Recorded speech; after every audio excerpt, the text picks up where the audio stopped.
Welcome to Judith Plains, Montana by DJ Modding. I'm BP, and this is the 555 Challenge. We're new in town with only our truck, trailer, and tractor, and looking for a fresh start in Big Sky Country.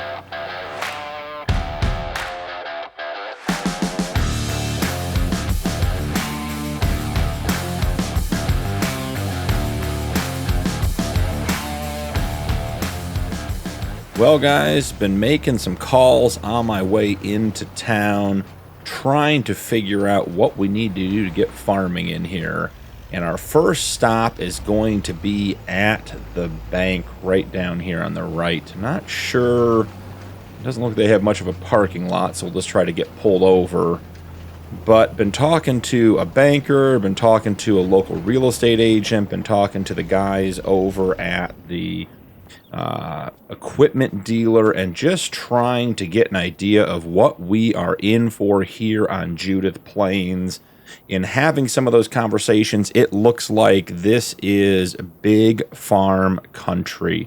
Everything is bigger in Montana, apparently. So was trying to get a feel from the real estate agent and the guys down at the shop, you know, sort of what goes on around here. And it looks like they've got a good cereal crop industry. They've got some ethanol with the corn here as well. But everything is large scale. And our setup now with our versatile tractor and our truck is going to be considered small potatoes compared to what they're used to around here. So I put together a little bit of a budget in sort of figuring out what we're going to need. It looks like we're headed into the bank. They have the paperwork drawn up for a $5 million loan to get us started. And that's going to help us buy our first farm and our equipment. So I'm going to run in and get that paperwork taken care of and see you guys in just a sec. That was exciting and terrifying all at the same time, guys. $5 million is ours to spend and pay back. I'll show you guys the loan real quick. $5 million at 3.5% means our monthly payment starting out is $50,100. We did finance that over 10 years, so 120 payments to try to keep that payment at a slightly reasonable level. So we've got money in our pocket, burning a hole, ready to be spent. I did get a call from the local real estate agent while I was in the bank. She's just down here around the corner at Tim Hortons. Has a couple of farms that she says she can get us into right away. Just going to go and review the options. And the guys at the bank said the T-hose was right down. That's the fire department. It's supposed to be right down this road by the end. Oh, is that it on the corner? I bet that's it right there. All right, so here we are. There's Tim Hortons. Where are we going to park our stuff? Well, I guess that's the dealer, and I've been on the phone with them. They know we're coming in today to buy some equipment. So let's go ahead and we'll just tuck in over here real quick. I'll wave to them in the window, let them know I'm here. I'll be swinging by later to buy, well, everything but this tractor that we already have. So let me head in to meet with the real estate agent. And yeah, there they are. They saw me, guys. They know we're here. I told them I'd be stopping by. Let me meet with this real estate agent real quick and take a look at what farms we have available to us and see what we can get into here in Judith Plains. So I'll meet with them and I'll be right back once we figured out where we're going to land. We got the deal struck, guys. We are ready to go. We picked up a farm and a couple of fields. Let's head back to the truck and head down and check out the farm and see what we ended up with. The agent had a couple of options. There were a couple of really big options, and I just didn't want to spend all of our money on land and not have enough for equipment and to pay our monthly. So we found a nice farm with a couple of fields right next to it, all being sold together. The farmer retired and took off. So let's see, probably for warmer weather. I'm betting he went to Florida or somewhere nice. So let's see, we are here. I'm not exactly sure how to get out of here, guys. We're going to head up this way. They gave me some directions, but, you know, it's country directions, so it's like, you know, turn at the red truck. And when you get to Joe's farm, don't miss the left. Like, okay, guys, I don't know who Joe is, but I'm sure we will figure it out as we go. So if we stay here and we head down, yeah, I think we're in good shape. So one of the cool things about this farm, the agent was telling me, was that they have a whiskey factory here, and the farm is just down the road from the Jack Daniels factory, which, one, I think is going to smell great, and two, gives us a great opportunity for some productions nearby. And I think that's the Jack Daniels factory just up here on the right. Man, guys, this is a nice looking area.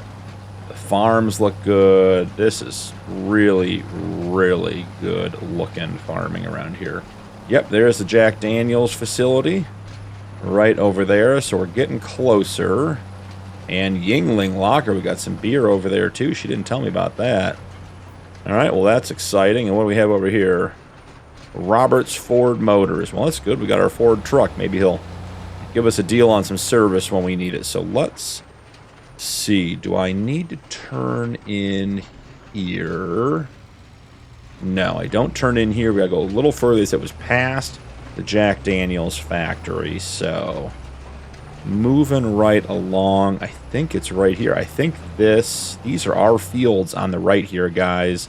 Let's see. Okay, so got a bunch of warning signs. That is a narrow dirt lane. Wow. Okay, so if I am looking at this right from the map I saw with the real estate agent, this is our barley field, which she thought might be ready to harvest, and sure looks like it is. We've got corn, which all the guys I talk to here say we have to have in the ground. We should definitely be using the ethanol plant to sell our corn. Say it's good money on the corn side. So we got a big field of corn over here. This up here on the left has got to be one of our pastures. Is that the sheep pasture maybe? This farmer had all kinds of animals and sheds and everything else, and decided he was done and moved on. So we got to sort of figure out what he left us. I think this is a sheep pen. Okay. Watch for livestock. Great. So yeah, okay. We will watch for livestock. All right. So then up to the right, we have a clover field. Is that right? Let's see. Yeah, this is clover, which we can use for silage. And then we have a grass field across from the farm, and that is going to be the farm, guys. So we are here, and there's the Jack Daniels and the Yingling plant over there. So we are here. I am loving this location. The agent did a good job finding us the right place. And I got to be honest, guys, I'm not sure how long these signs are going to stay standing. Oh, there's already one down. That is a tight corner. All right, so Wild Prairie Ranch. Nice. Love it. Let's pull in here. All right, so this is just the sheep pasture. Let's go ahead and get everything unloaded and off the trailer. We got to get the bucket up on the tractor out of the way of the ramps. Maybe even pull a little forward and get away from that stuff over there. So let's see. We gotta get the ramps down. So we'll get that done. Perfect. Then I think the truck can be off. So this is our trusty, versatile tractor that we had with us on our last farm. We brought it with us. Didn't want to start with nothing. So brought this. We got pallet forks. We're holding our bucket. We have a bale spike and a manure fork over there. So the rest of our farm is right down here. Wow, guys, this thing goes on forever. I don't even know where to start. Well, let's start by putting the implements down out of the way. So let's get rid of that. And then we'll disconnect the pallet forks as well. Leave the pallet forks in the bucket there. Let's go for a quick drive and see what we have going on on the farm. Got propane. That should be our silage bunker right there, or silage silo. So you can put the clover in there. There's our slurry pit. This is our grass field over here. Road closed. Well, yeah, there's no road here. So this is, I believe we have 2 dairy barns here. This is one. We've got milk collection. It's a nice looking, we can peek in the window there. That's a big barn, but that holds a lot of animals. Yep, there's the slurry inside the pen. And, okay, so there is the silage. That's where we make our silage out of our clover and hay and grass and everything. Excellent. The other entrance to the cow barn. We've got just a boatload of sheds here. Oh boy, there's the silo system and the corn dryer. Guys, this is... We spent almost $2 million, but we got a lot to show for it. So we've got a shed here. They left some of their built-ins for us. Give us some spot to store some tools. Oh, we have a chicken coop over here. That's nice. Nice open shed. That's huge, guys. That'll fit a ton of equipment. And then I think this is our other... Okay, so we missed a shed here. So we came through that one. Let's just see what's going on in this one over here. Okay, so another 2-sided shed. These are nice. Got lights in here and everything. Wow. Yeah, this is a nice farm. The guy before us took good care of this. So this is another dairy barn or another cow barn. And it goes down here. Man, look at these pastures, guys. These things are huge. Okay, so yeah, that's the pasture. That leads back up. There's our slurry in here. So we have a slurry pit and a barn with slurry on the side. They both have milking stations. I haven't seen a manure heap. We may have to put those in.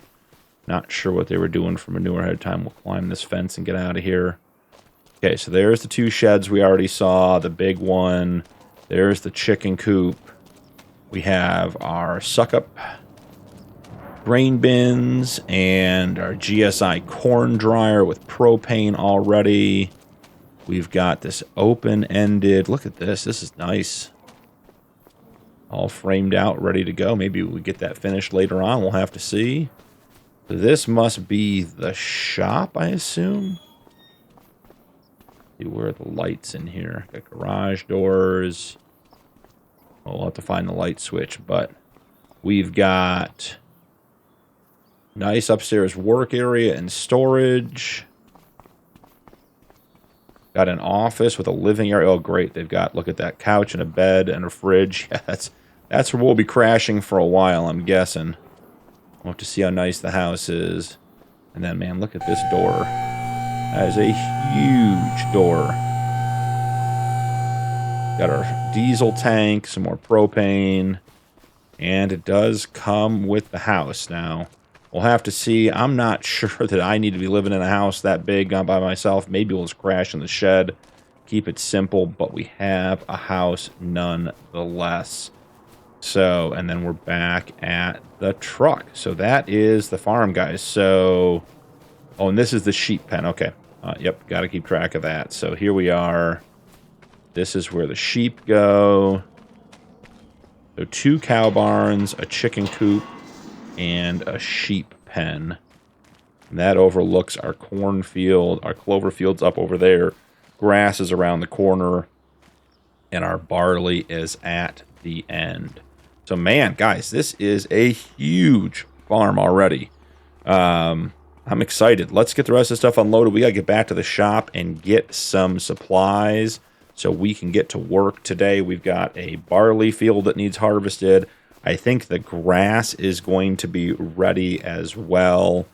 And we have nothing but a truck and a tractor. And right now, neither of those are going to do either of those jobs for us. So we have a lot of stuff to pick up. I have been in contact with a dealer here locally, been calling them on my trip in. And apparently they were informing me that the area has been transitioning to a green dealer. They got a lot of John Deere equipment But because of that transition, they had a lot of Red Equipment, Case, and other brands traded in for the new Deere stuff they're carrying. So, you know, I said, hey, let's start with the used sale. I got nothing against red tractors and red harvesters or green, doesn't matter to me, but, you know, we'll take whatever fits the budget and gets the job done. So we'll see what they have to say. Oh, nudge that too hard. We might leave the bale spike over here by the sheep. I suspect they will need grass fairly soon. And then let's see if we can't push off our manure fork and get that on the other side. So let's just swing in here. We catch the corner. Yeah, we caught the corner. Great. And this guy probably should stay over here too. I guess not, because the sheep won't produce manure, so we'll have to put that up by the cow barn. But for right now, let's just get connected up, and let's actually just park out of the way. I don't even know where we're going to want all of our equipment yet when we get it, so let's head back to town and back to the dealer and see what we're going to find in ways of equipment to get this farm up and running. I think we're going to be buying a lot of equipment, and our truck and trailer will be put to good use, but I think we're going to have to get something bigger long term, which I'm a little nervous about getting down these roads, but we'll figure that out when we come. So let's see. That's our cornfield. There's our clover field. I wonder who owns this field here. Let's see, maybe be a little nosy neighbor here and see. So it's owned by Katie, and she's got soybeans in here. So that could be a good field for us to get to eventually. Doesn't look like she's taking care of the weeds, so maybe she's not staying on top of her fields and consider selling. But man, there's a lot. There's the warehouse, Amazon, Jack Daniels. We got a lot of stuff going on in the area. I like that route into the farm better. We'll have to remember to turn right over the bridge on the way back, because those corners coming across with a load are going to be challenging. Yeah, right at the Ford dealership, we will turn left. So, oh, ice cream truck. That might be nice on a day like today. It is already 80 degrees outside. So, the 555 challenge. Let's go over what that is. So the 555 challenge is a set of goals that we have to accomplish and a set of parameters we have to play by to get there. The goals are very simple. 555, 500 arable acres of crops we have to own. So I'm not saying 500 acres of land, because some of the crop fields have a lot of land around them, but actually have 500 acres of arable, planted, crops in the ground fields by the end of this. So that's going to be quite a bit. We need $5 million in the bank, and guys, we just took a $5 million loan, so we're going to have to at least double our current money, and I suspect we'll spend a lot more along the way, but we have to have $5 million to set us up for the next stage. And then the last part of the 555 is we need to own 5 on-the-map productions, and that excludes the little stuff like greenhouses and that kind of thing. We're talking like the Jack Daniels facility or a bakery or a grain mill. We got to own some big production. So 500 acres, $5 million, and 5 productions.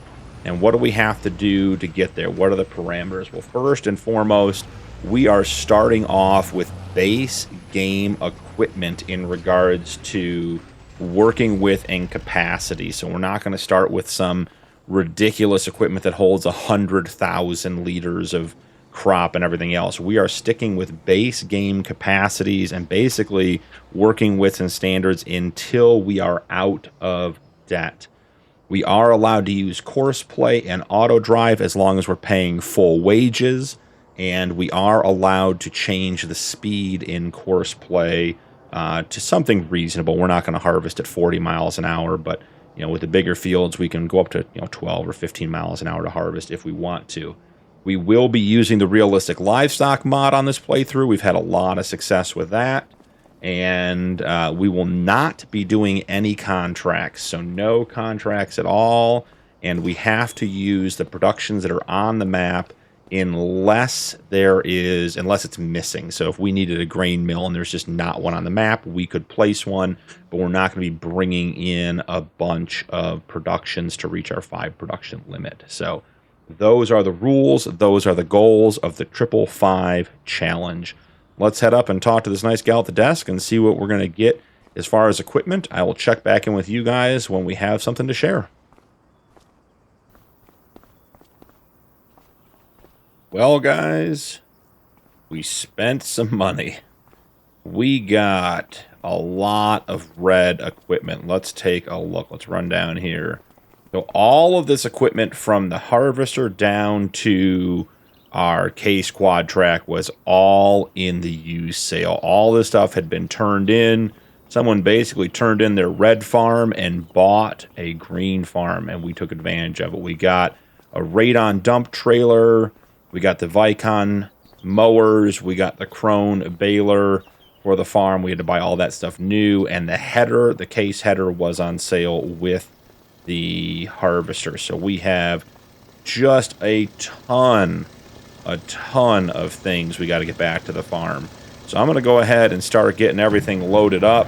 Try to get a couple things onto the trailer to get us started. I did talk to the guys in the shop, and there are apparently a lot of local workers that are ready, willing, and able to help us on the farm. They gave me a couple contact names. I asked if they were trustworthy, and they said, well, you know, they're local guys, so they're trustworthy, but they're, you know, they don't own their own farms for a reason, I guess, is what they were saying. So we'll try to get some stuff back, maybe even get the harvester hired up on a worker, get one of those guys down to the farm there looking for some work this time of year, and get that started while we're running things back and forth.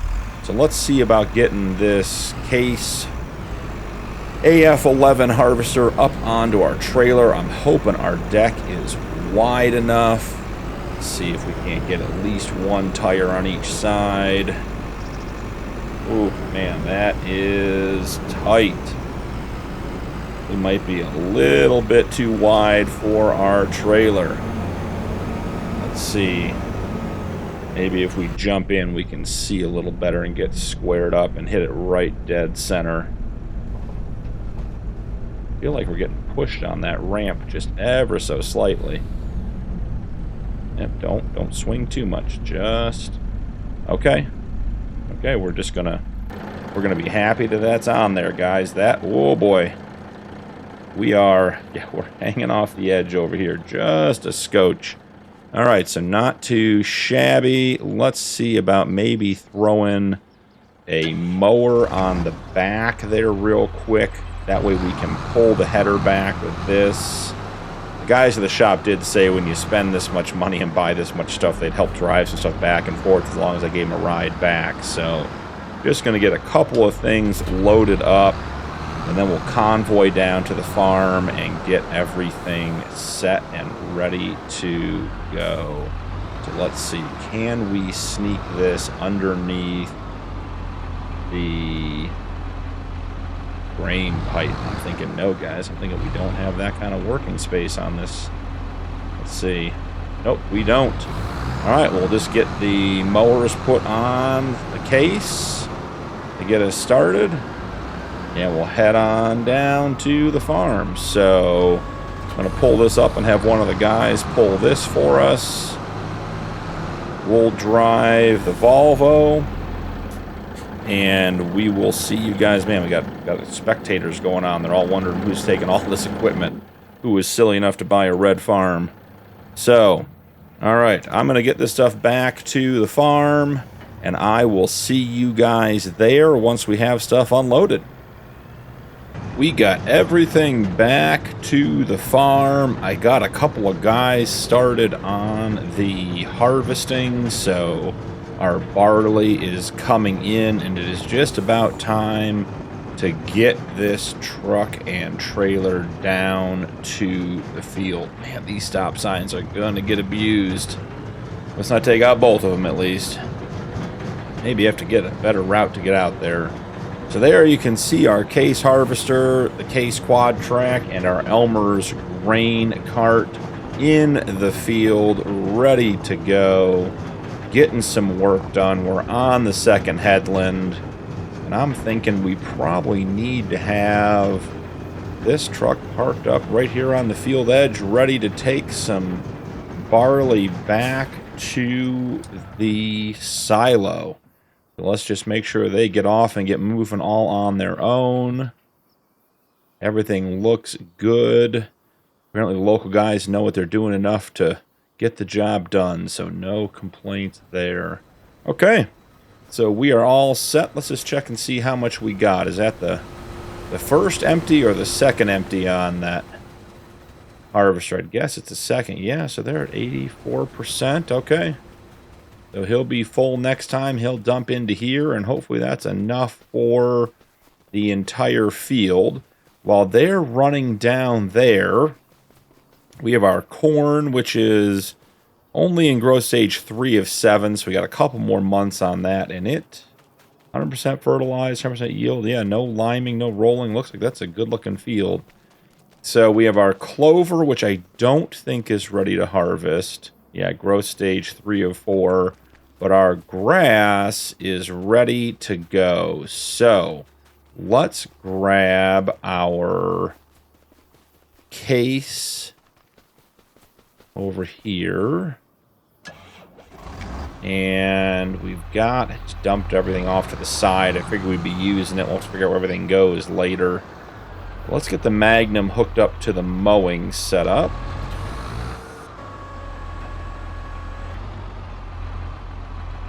I think we get this guy set on mowing the grass. Get that done for the first time. I think here is as good a spot as any to get him started. Let's jump in and just see what kind of settings we have in here. For the tractor, 15, 24, do our corners a little bit faster. I haven't even honestly taken a look at this field to see if there are any issues. So let's do 2 headlands, 0 rounded corners. Let's go ahead and generate course. We do need to make sure that this is windrowing. So we're not going to get started quite yet. Let's go ahead and unfold the front, get back to the back, and I suspect it was a Control Y. Yeah, so we are wide spreading, and we want swath dropping. Excellent. So set it off on course play. Let's go ahead and turn off the stop and start points. Don't need any of that stuff showing. And like I said, I haven't even looked at this field to see. There's no fences. So can we... Is there a tree up there that might be a problem? We'll have to wait and see if this guy gets stuck. Oh yeah, taking those corners. Okay. I like that. Nice, smooth, easy corners. Well, let's stay with this guy until he gets to the corner and see if he'll make it, because I don't think there's anything on that side of the field at all that would be a problem. We are going to get a lot of grass off this field, guys. It is going to be a lot. So can we turn grass into hay in our fermenting silo? Or is it all just, it's all just silage? So I guess there's no reason to TED it, because we're not going to need TMR right away. So we could just turn all this into silage, and we can actually do the clover as silage for a round or two. I'm not sure how frequently clover grows back, but we could certainly just sell some silage too, to get started here and make a couple of payments. Yeah, that tree wasn't even close to in the way. So I think this course is worth saving. So we are on field 49, come into mowing, save course. All right, and we are set there. All right, so I think the next order of business, once we get unhooked from our mower, and guys, this is a nice looking area. Just very, very well done. Enjoying being on Judith Plains. Let's grab the Versatile, the only tractor we have left. We got absolutely everything else working. And let's see if we can't get a little bit of baling done while they're still harvesting the field over there. What was that icon over here? Oh, cool. Wardrobe. All right, speaking of icons, I think it's about time to turn them off. So we'll jump in here. And let's go ahead and get the interactive zone markers turned off. We sort of know where everything is at this point, at least enough to be dangerous. Have to remember when we get the cows, we're going to need a manure heap. I don't think we're going to fill both barns for a long time. Probably work one barn at a time. But that pushed out of the way of the door just a little bit. Let's grab our baler.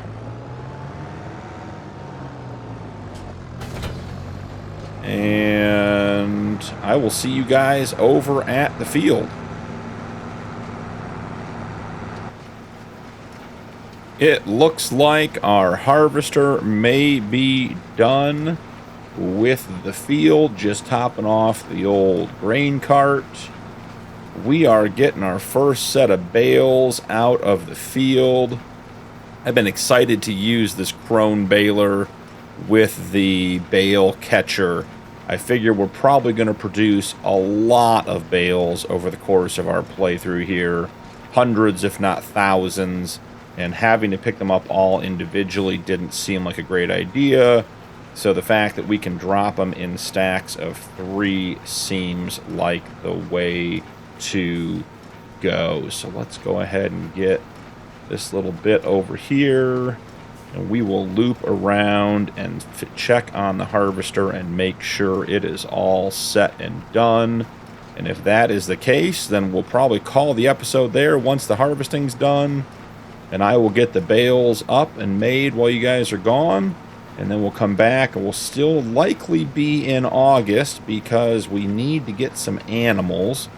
Playing with the realistic livestock mod, we know that you got to get the animals in early and often so that we can go through pregnancy and gestation and genetics and replacement and all of those fun things that if we don't start early, just take longer and longer to get done. So I think, based on what we're seeing here, yeah, I think the harvester's done. We'll get a final count on the barley for you guys, see how much we made, and take it over to the silo before we call it quits. And that harvester is all folded up, so it is definitely done. I don't know how much you expect to get off this field. We didn't plant it, we didn't take care of it, so I'm not sure what the yield bonus was exactly. Hopefully it was pretty good. A field this size, do we get 50,000 liters? Does that seem reasonable? We know it unloaded twice on the headlands, which was less than 40, so maybe we got 60 or 70. Who knows? We'll find out here in just a second. Let's get up here and we'll jump over to the tractor, see what's left in the bin there, because the radon looks quite full. So let's see. 14,000 in the tractor and 50,000 here in the radon. So we got 64,000 liters of barley off this field. It's a great first harvest for us, guys.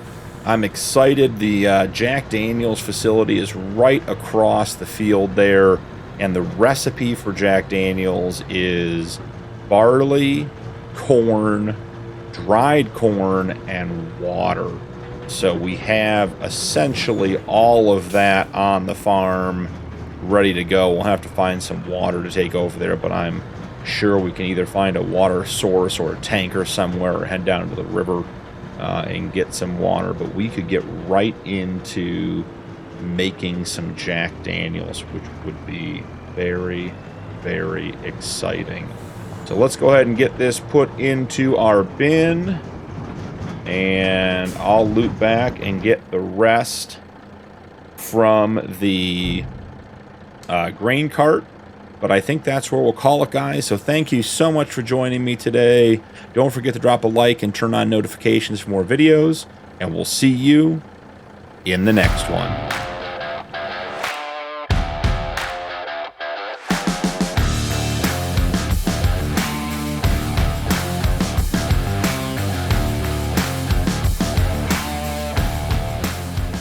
We are heading back from the shop, guys. Had to grab a silage container and found a trailer up there that was for sale as well. That'll help us in getting feed and stuff around to our animals. So let's get pulled up here next to the silage tank on the baler. We're going to get the Versatile all set up and ready. There we go, getting it all topped off. Not too shabby. We got all of our grass mowed between episodes. We do have all of our bales down on the barley field to pick up. I'm going to go ahead and let's actually just do this. I want to get this corner real quick because I think the sign might cause us a little bit of a headache moving forward. So let's see here. The old disconnect, reconnect. Got the baler to turn on, nice and easy. Alright, so we'll just run this one up here. Running 240 centimeter square bales. And right in here, we should be able to just jump onto the mowing course. So let's jump in here. We will, let's see, mowing 49, load course. And get them started up at the first waypoint, and they should be good to go. Should be right in here. Dropping it down. Oh, I know what we got to do. Give him permission to go a little faster. Alright. He's off and running. He'll get the grass baled up for us. In the interim, let's go ahead and get the truck and our trailer, and our new trailer, and our silage back to the farm. If we can't turn around over here without driving on any crops. So we have 1.5, almost $1.6 million in the bank. Seems like a lot of money, but we still have a number of things we need to purchase. Plus we have that $50,000 a month payment. So we are really in need of making some money. We are going to spend some more today. We're going to get into animals today, which I'm excited for. But we have to find ways to make money quickly so that we can afford to continue working on the map. So let's get this stuff unloaded real quick. I don't feel like we need the quad track for getting that little trailer off. There we go. Let's jump in cab and head on over. Grab our trailer. And here we go. Perfect. Just went with the standard Brantner trailer. It's a very nice trailer. It does end dump, grain door, and it'll do side as well. So for all of our little areas, we can get in and out. I'm going to jump back out here because the first reason I bought this was so we could put a little bit of barley into our chicken coop. So let's just get about 5,000 liters in there. Not going to get a whole lot. Let's get it backed in here and out of the way. Gotta avoid our trailer. Probably would have been a little easier if I hadn't left the mower on, but you live and you learn. Alright, so get the barley emptied out for our chickens. Let's see what we got here. Yep, There we go. All good to go. We will disconnect that trailer there.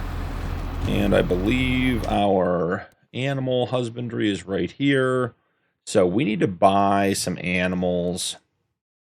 Looking for very good or higher overall ratings. This one's very high, very good. These are all generally high quality animals.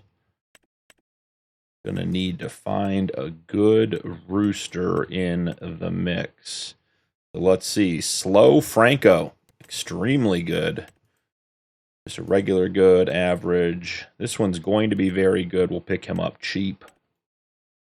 Another one's going to be good. And important to have a couple different roosters in there. You don't want any cross breeding, so make sure we get that. Let's start with 7 animals. They're in there, they have some food, and they are good to go. Let's make sure, did we get the right ones? Yeah, these are all the right animals. Yeah, Slow Franco, extremely good, extremely high all the way around. That is a very high quality rooster, man. They are out in the road already. Hopefully that's not Slow Franco. Might be a little too slow and get hit by a tractor. Alright, so now we gotta do sheep and cows, which we're gonna need an animal trailer for.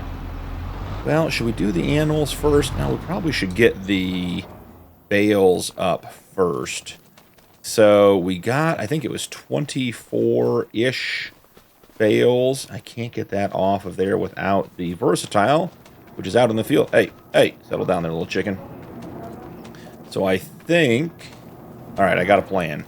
We're going to grab the harvester. I did pick up that corn header. It was in the sale. I missed it the first time. The nice 9-meter corn header. It was used, which is totally fine.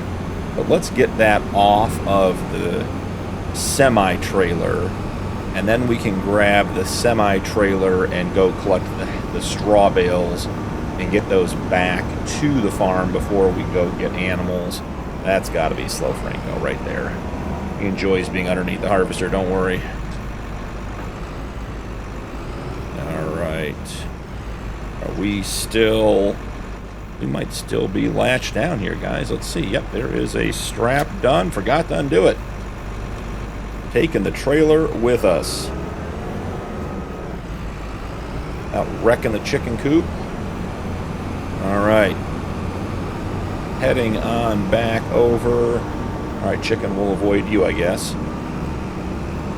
We're going to put this back in the shed. We'll leave the corn header on it for now.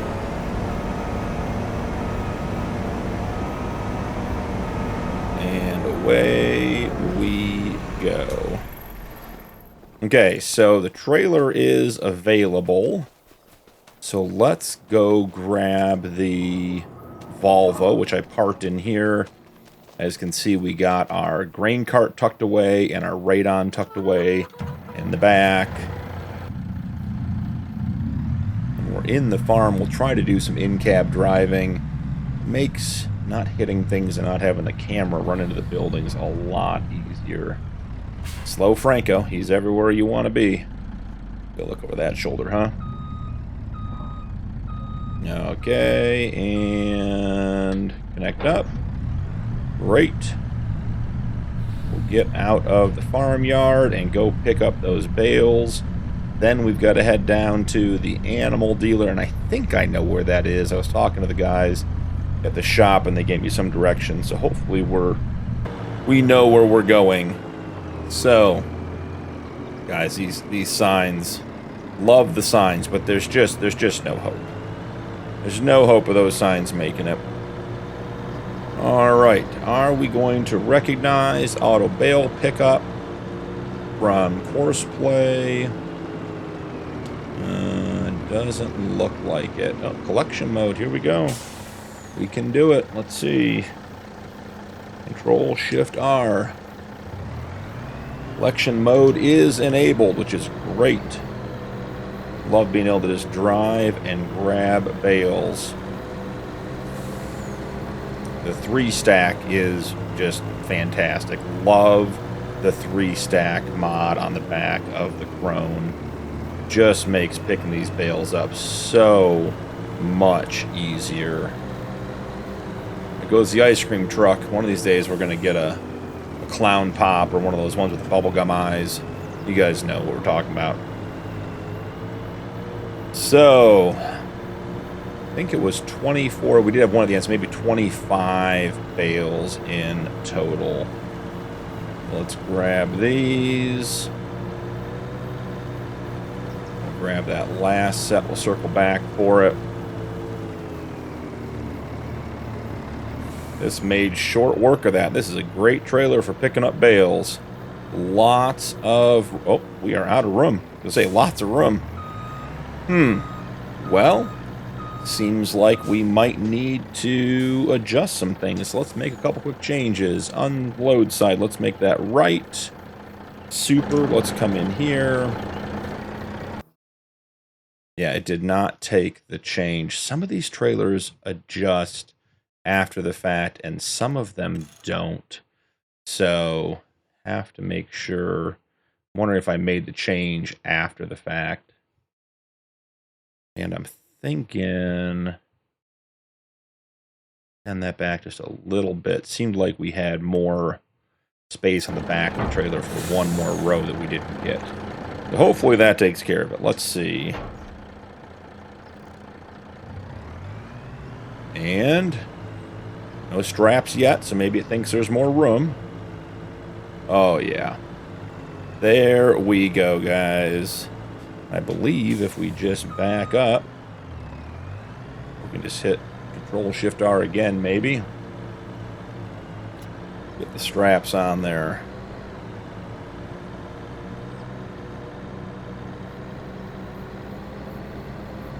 That is good. All right, let's get these back to the farm so we can head up to the animal dealer, grab a trailer. I think it's going to take 2 trips. We may be able, depending on how many animals there are, get away with 1 trip. But I'd like to get enough animals that we're making some progress. Not going to get 100 or anything, but seems like we want to get, 10 or 15 cows and 15 or 20 sheep. I think I might just leave this right here at the edge of the field. We can go collect our grass bales at a later date. Okay, what happened with our baler? It was going so well. Oh, I see. Okay.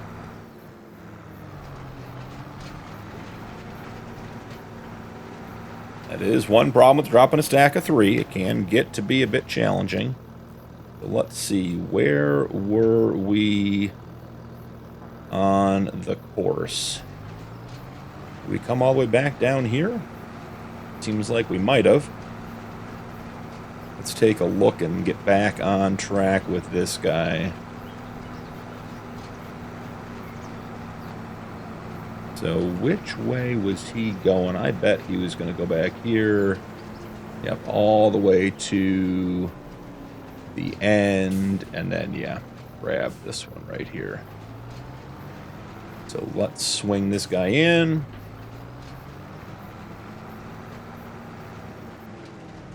And we'll set him on the nearest. We'll get the waypoints turned off. And he is back on track. That is good. We're going to have a lot of grass bales off of this field.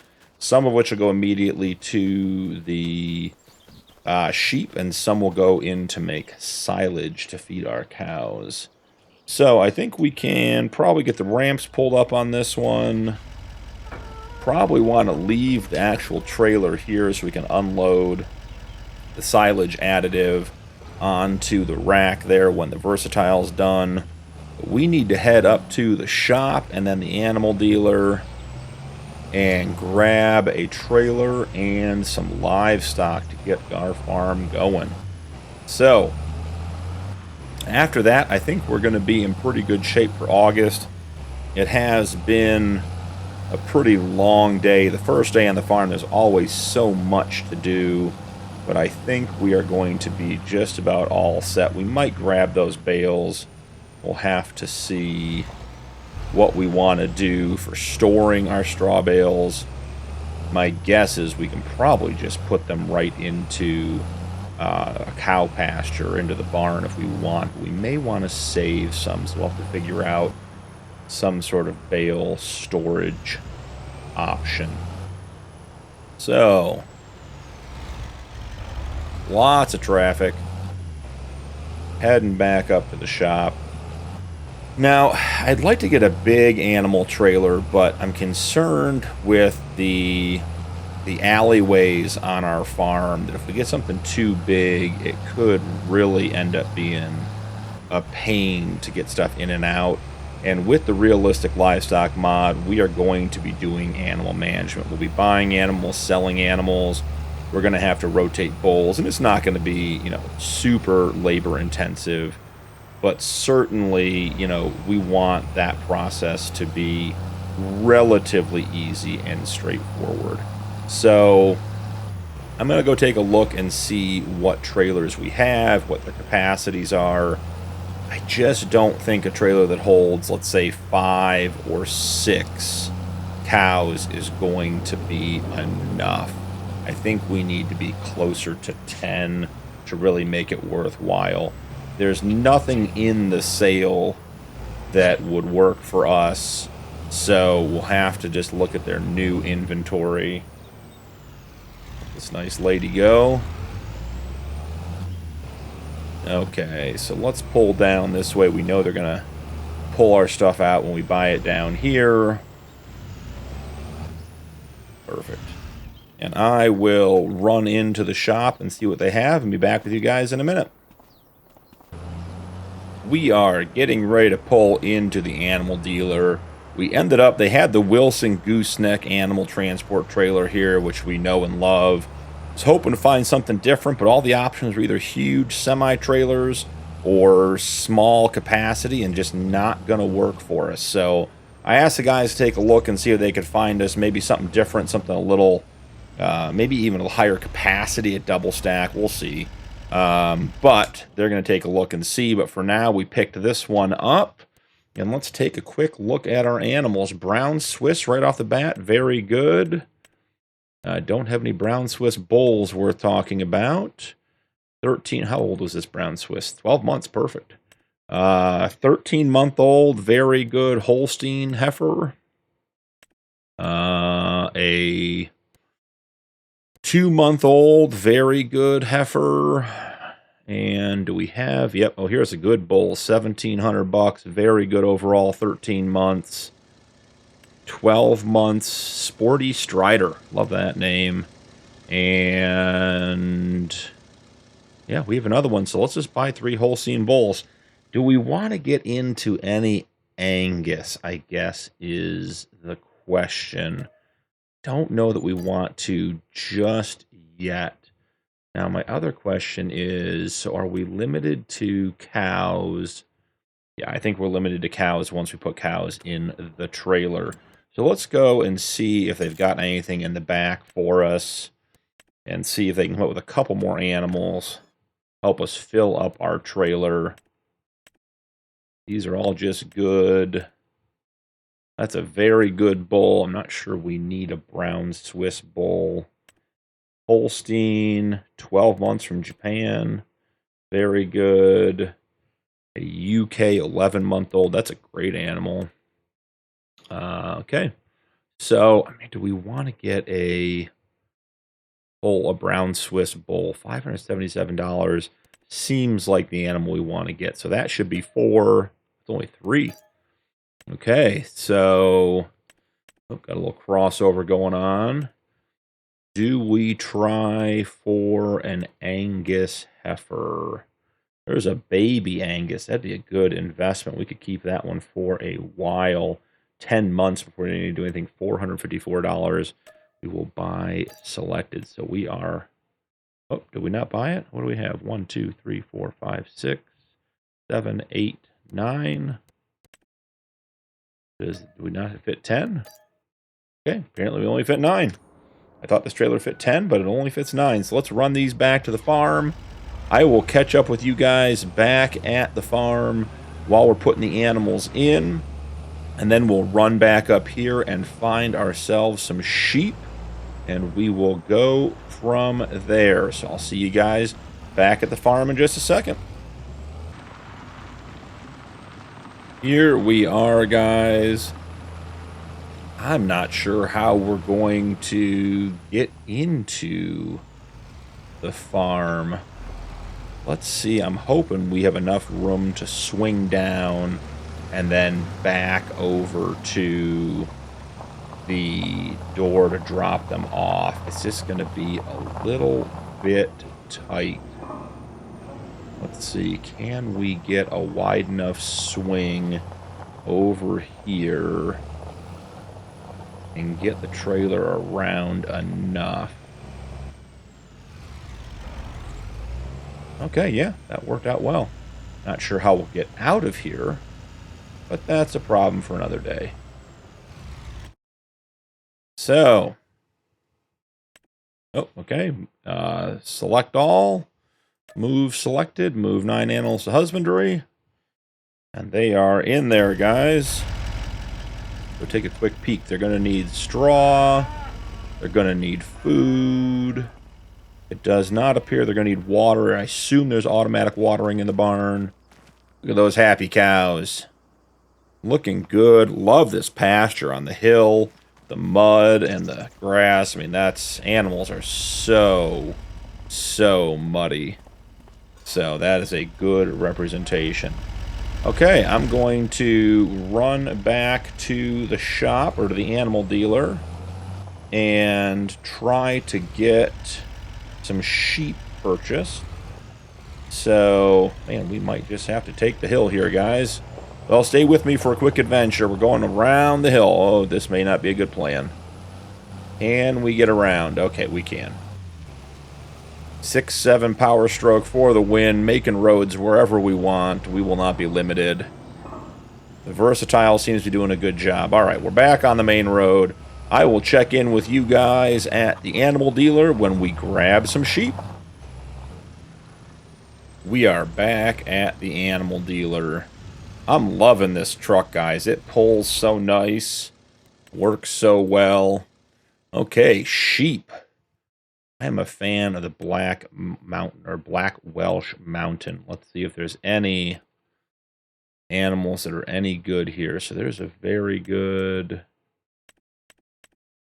We have a Black Welsh Ram that makes sense to get. I guess we could mix goats and sheep. There's no reason we couldn't, other than the fact that there are no good goats to buy.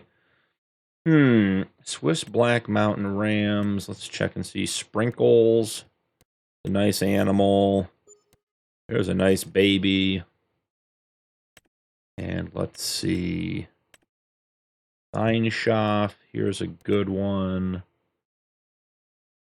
So, Landrace.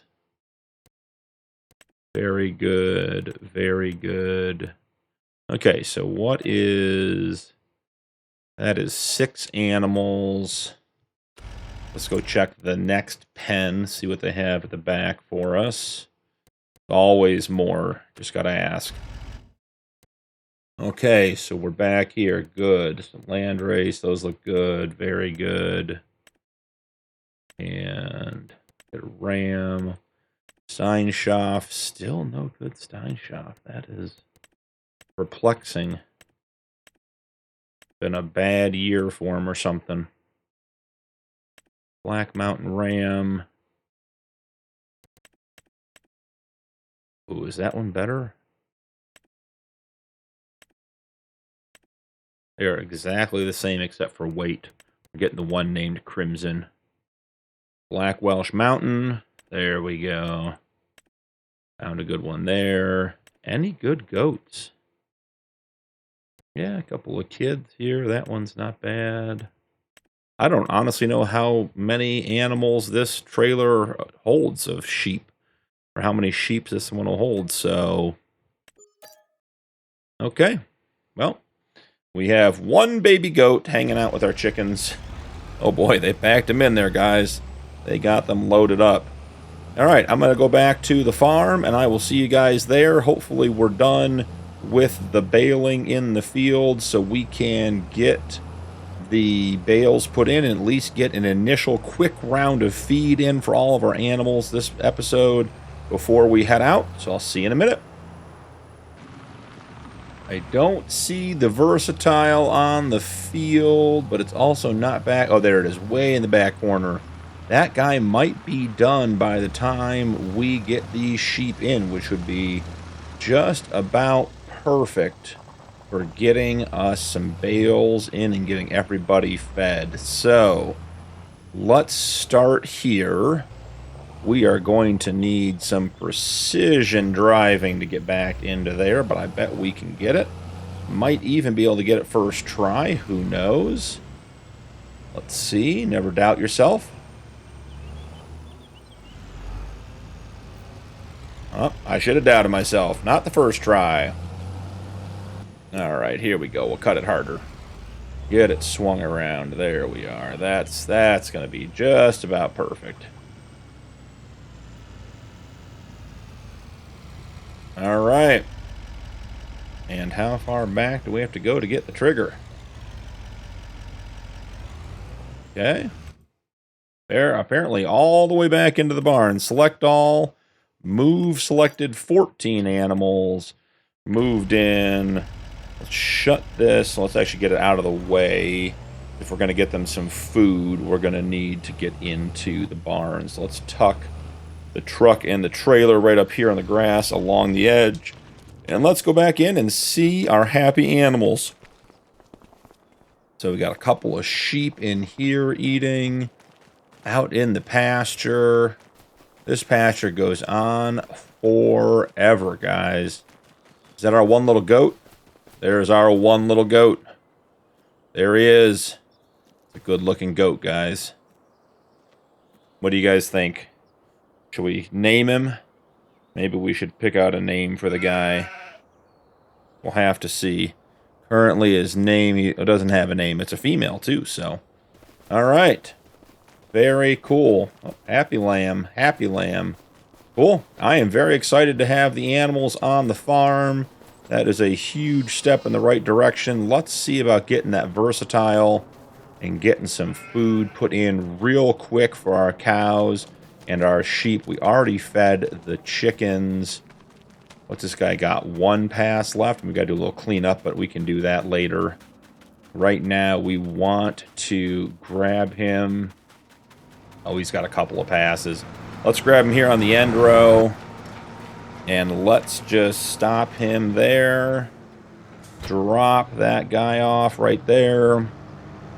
And let's go get our bale forks so we can get our animals taken care of. So, the bale fork should be down here by the door to the sheep pen. Let's see if we can find them. Oh, they're facing the other way. Okay. We can handle that.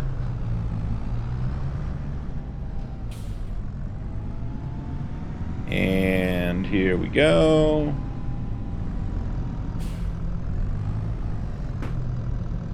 Done. Grabbed him first try. For the win. Up and around. I'm thinking a couple of grass bales should probably do these guys pretty good. Let's see.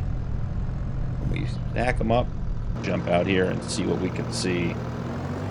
Perfect. Got them pushed together. Those bale spikes lowered and flat. Wow. Are we going to need a weight to do 2 bales, guys? I would be quite surprised by that. We're going to need a weight. That's incredible. I didn't think a tractor this size was going to struggle with 2 bales, but hey, you live and you learn. That's okay. Oh, we can't even go in that way, can we?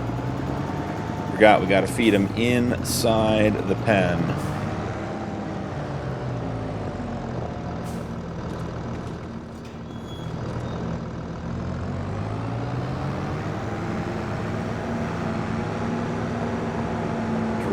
food for them right here in the middle.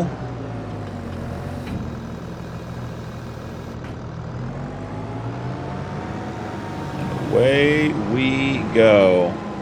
So that is the sheep at least fed. I don't think they need watered. I'm pretty sure their barn has water inside as well. We'll check everything before we leave. I'm glad I didn't try to grab 3 bales, guys. Would have had real problems. Gonna have to get some sort of counterweight on here. Alright. Since we know we can only grab 2, keep it in nice and low and tight. I don't want to give the cows too much grass. The animals eat in descending order as far as quality, so if we put a bunch of grass in there and then later put silage in, they won't eat the grass, they'll just eat the silage, and the grass just ends up taking up a bunch of feed room that we have to get rid of. So I want to be real cognizant of only putting a couple of bales in here for them and let them eat through them, and then I'll get the silage going and we will feed them silage moving forward. But we do want to make sure they have something to eat for overnight. And we got to run up here to our Volvo and grab a couple of straw bales, and we do have to put down a manure heap. Almost forgot, guys. I haven't seen one, so I'm assuming there is not one for the pen. So we have to get one down. Okay, so let's see.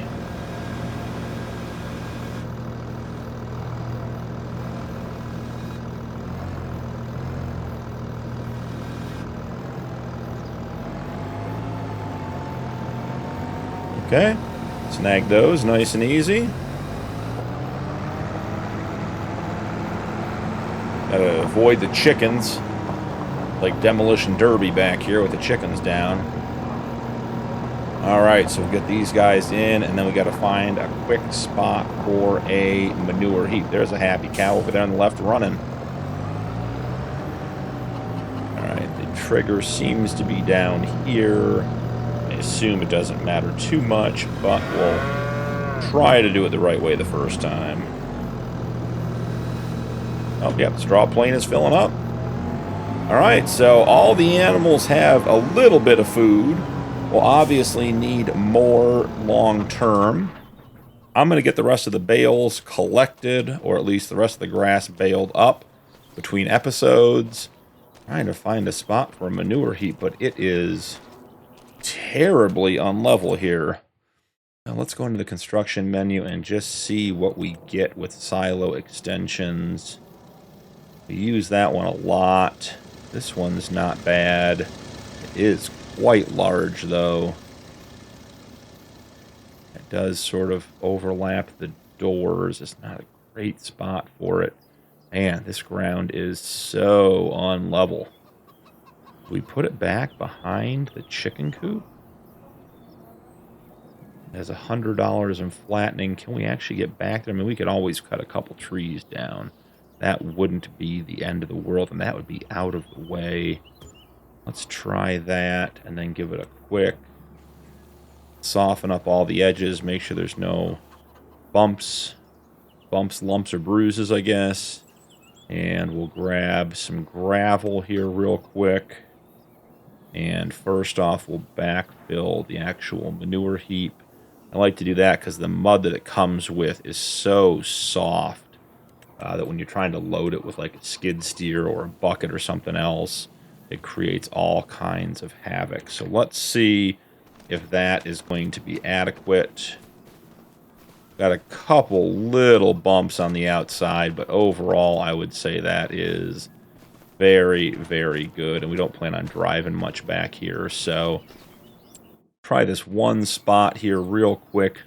See if we can't get in here and soften that. Maybe we, let's see, sell this. Perfect. Yep, great. And then come in here and maybe we just bring this level up. Not feeling like we're getting much out of that. Okay, here we go. Try to keep that level with the chicken coop. Okay, I think that's going to be a bit better. And here we are again.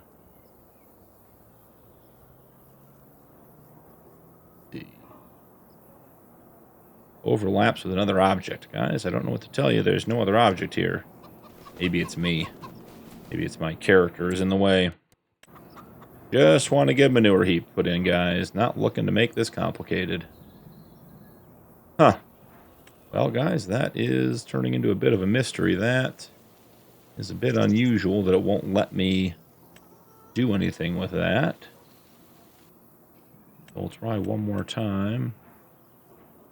We may just have to figure it out next time. Now we had it all the way out here. Suppose we could just go to free place, right? Yeah, just put it right there. Take a quick peek. That looks very good to me. All right, so we have a manure heap. We have animals on the farm. They've all been fed.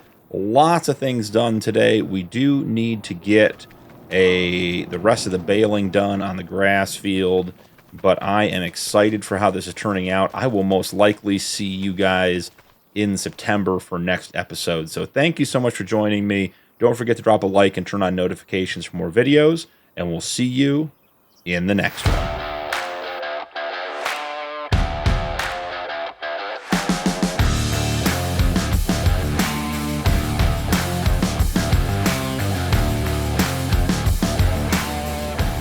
Good morning from September, guys. We have progressed.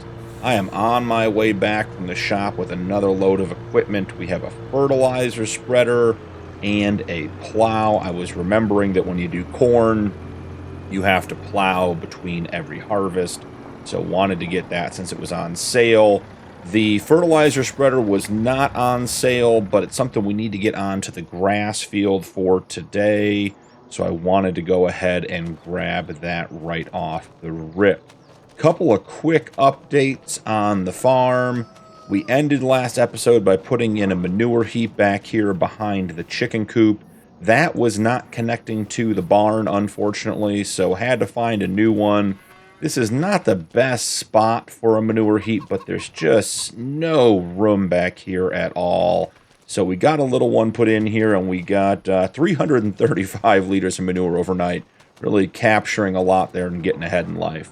So we have to run up to the store to grab a couple of more things, so I figure we'll take the other truck to get everything loaded up. We're going to fertilize our grass field today to keep on top of that. So we need to pick up some fertilizer. I figure we may as well pick up some lime as well, as long as we're heading up there. And you guys, if you take a look down there, you can see there's a couple things we'll talk about later. But the Versatile's down there with our cultivator, cultivating the barley field, keeping it in good shape and getting ready to get planted. Because technically, we could plant barley in September. I'm not sure we're going to. We may wait till spring. I haven't found a planter or a seeder that I'm in love with. There's nothing great in the sale, and I'd like to get something. It's so tough. I want to get something that is of decent size so we can grow with the planter. I don't want to get anything huge like an air cart or anything like that. But anything that's like 4 to 6 meters, like realistically, we're on a 500 acre challenge here, guys. Like, we are not going to use a 4-meter seeder for very long, so I think it's a waste of money. So I don't know exactly what I want to pick up yet. It could be we may have to just take a look and see about getting stuff planted, but we'll figure that out as we go. The plan for today: get the barley field cultivated. We need to get a cut on the clover using our Case Magnum and the Vicon mowers, and we need to run up to the shop and get the supplies to start doing field prep. So we're going to pick up probably a couple containers of fertilizer. Long term, I'd like to use manure and slurry. We just don't have enough now. We're going to have to it's going to take probably 6 to 12 months in buying some more animals to have enough to have that make sense. So we won't buy too much. And then I know we're going to need lime for a couple of the fields. So I figure we'll pick up some lime and just have it on the farm as well.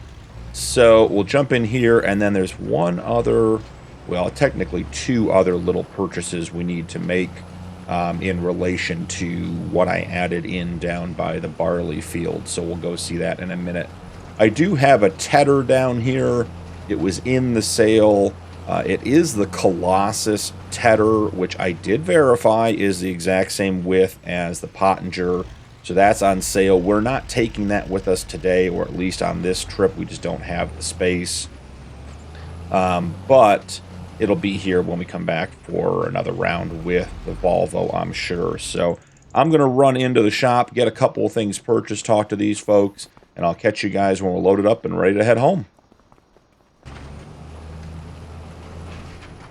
We are pulling out of the dealer, guys, and we got it all on the trailer. We got 8 bags of lime, 2 bags of fertilizer, a side-by-side, and a tanker. Now, the side-by-side and the tanker. Why did we pick those up today? One, they're fun. The side-by-side, I think, is going to be a blast. But more importantly, we put in a couple of greenhouses down by the barley field. And I got chicken in the road here. Watch out, guys. We got a heavy load. And we're getting past on the left.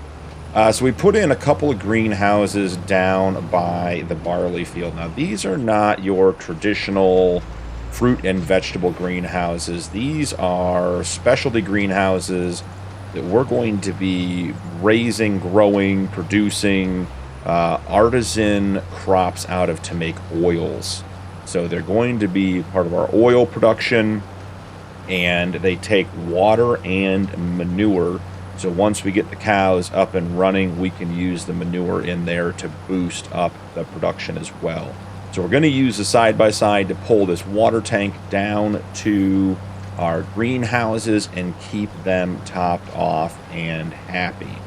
Now, in regards to the water tank, it does have a modified capacity. It is the standard Abbey water tank. However, it holds 20,000 liters, which is a bit more than the standard capacity. And you may say, well, you said the rules were standard capacity, and I agree, but I said base game, and this tanker comes with the Judith Plains map.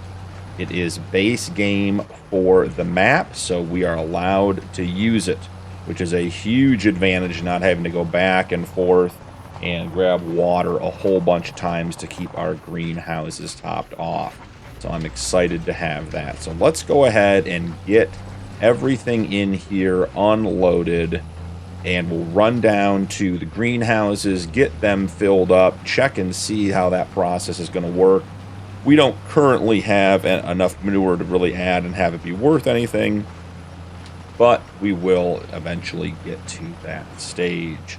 So, pulling into the farm here, probably could have parked the Volvo in a better spot, but you know, we're just doing a lot of lawn driving these days, just sort of going wherever we want to go, however we want to do it. So, we're in here. Let's go ahead and get the ramps unfolded. Yikes, that's going to be painful. Get the straps off, turn off the truck, and hop out. So I think we want to throw a strap onto each of these as we pull the beast side by side off. So let's go ahead and start that process. Or did the beast? Yeah, the beast is going to be tangled in the straps. It was a great plan, guys. And now we got the flashlight out. Man, we are on our A game today. We'll get it all done. I just suspect the bags may fall out, but that's just the way it'll be, I guess. Oh, maybe not. Okay, so we have our beast side by side. We have our lime. Okay. Oh, this actually, no, this is actually our fertilizer, it looks like. Man, what is going on with the steering here, guys? Having a hard time with the trailer. We didn't before. Okay, let's disconnect everything and reconnect everything. And see if that gets us a little bit better steering, because we're not making the corner. There we go. The straps must have been conflicting with the tanker. So here we are, guys. The beast, side by side, pulling our tanker down. We'll try a little in-cab driving as well. I figured we could use this to get some hay bales down to the sheep long term. Man, this thing is a blast. Look at this. We are flying. So I cut in a little road here, did a little bit of landscaping overnight. Here are our greenhouses. We did get it plumbed for some water. You can see right there we've got a spigot to get everything filled up. So we can fill up our tank with some water. I made it so there was a little bit of a turnaround down here. Go ahead and get that dumped so we can turn around and come back. The Versatile is making great work, man. That cultivated field is looking good. Probably going to need to get some sort of weed sprayer at some point as well, too. We'll have to figure that out. Want to get something, again, that's one of those pieces of equipment. The fertilizer sprayers are pretty basic. Get a nice wide spreading one and you're in good shape. But the weed sprayers, we want something we can grow with. But I also don't want to drop $500,000 on something that just does weed. That doesn't seem to make a lot of sense. So let's get topped off one more time. I'm excited to have the beast. This thing looks good. Let's see what happens. What do we get? The lights. Yeah, we got a light bar down low, up top. That is cool. Got a 6x6 with the flatbed, so we can throw some bales on there.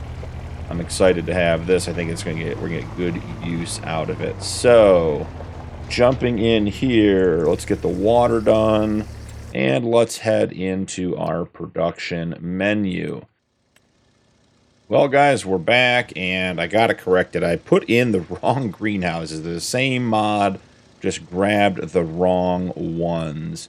So we are looking for canola is what we want to have going here so that we can get that into our oil production. We're going to crank up the production rate on that, and the same thing here. We're going to get that all set up so we are good to go. So those will run. We could also do carrots and rice and parsnips and red beets and more rice and sugar beets and sunflowers. I guess we could do sunflowers too, right? That's not a bad production to have going. Sunflower oil and our canola oil. We're going to market it as local oil and artisan and all that kind of stuff. Get good money for it. So we will be good to go. Excellent. I'm going to probably leave the tanker down here. I don't see any reason to bring it back to the farm. We don't have any animals that require water, so that can just exist down here. And I think we're almost done getting the cultivating done on our barley field, which is exciting news. We can figure out what the next steps are going to be there.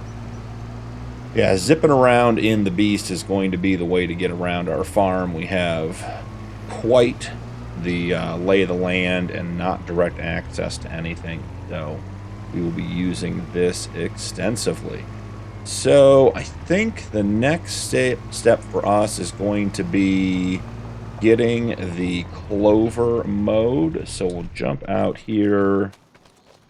I do wonder if, I guess we could use the quad track to unload the plow. Got to get the plow unloaded and put away. Alright, so here we go, heading up to get the clover. We got chickens everywhere, guys. Love the chickens running around. Such a nice detail for the map. So, heading up here. I think we just pull right in, huh? Get close enough to an edge to make it worthwhile. Okay, I think that's a good spot as any. Make sure we have 2 headlands, no rounded corners. We'll generate that course. I don't think there's anything around the outside here. Which field is that again? 52. We'll go to mowing, save course, clover, 52. Good to go. And I want to see this guy get started. I don't know that I've done clover before, so this is a new and different experience for us. Okay. I was debating if we needed a windrow for these fields to get everything neatened up on the corners.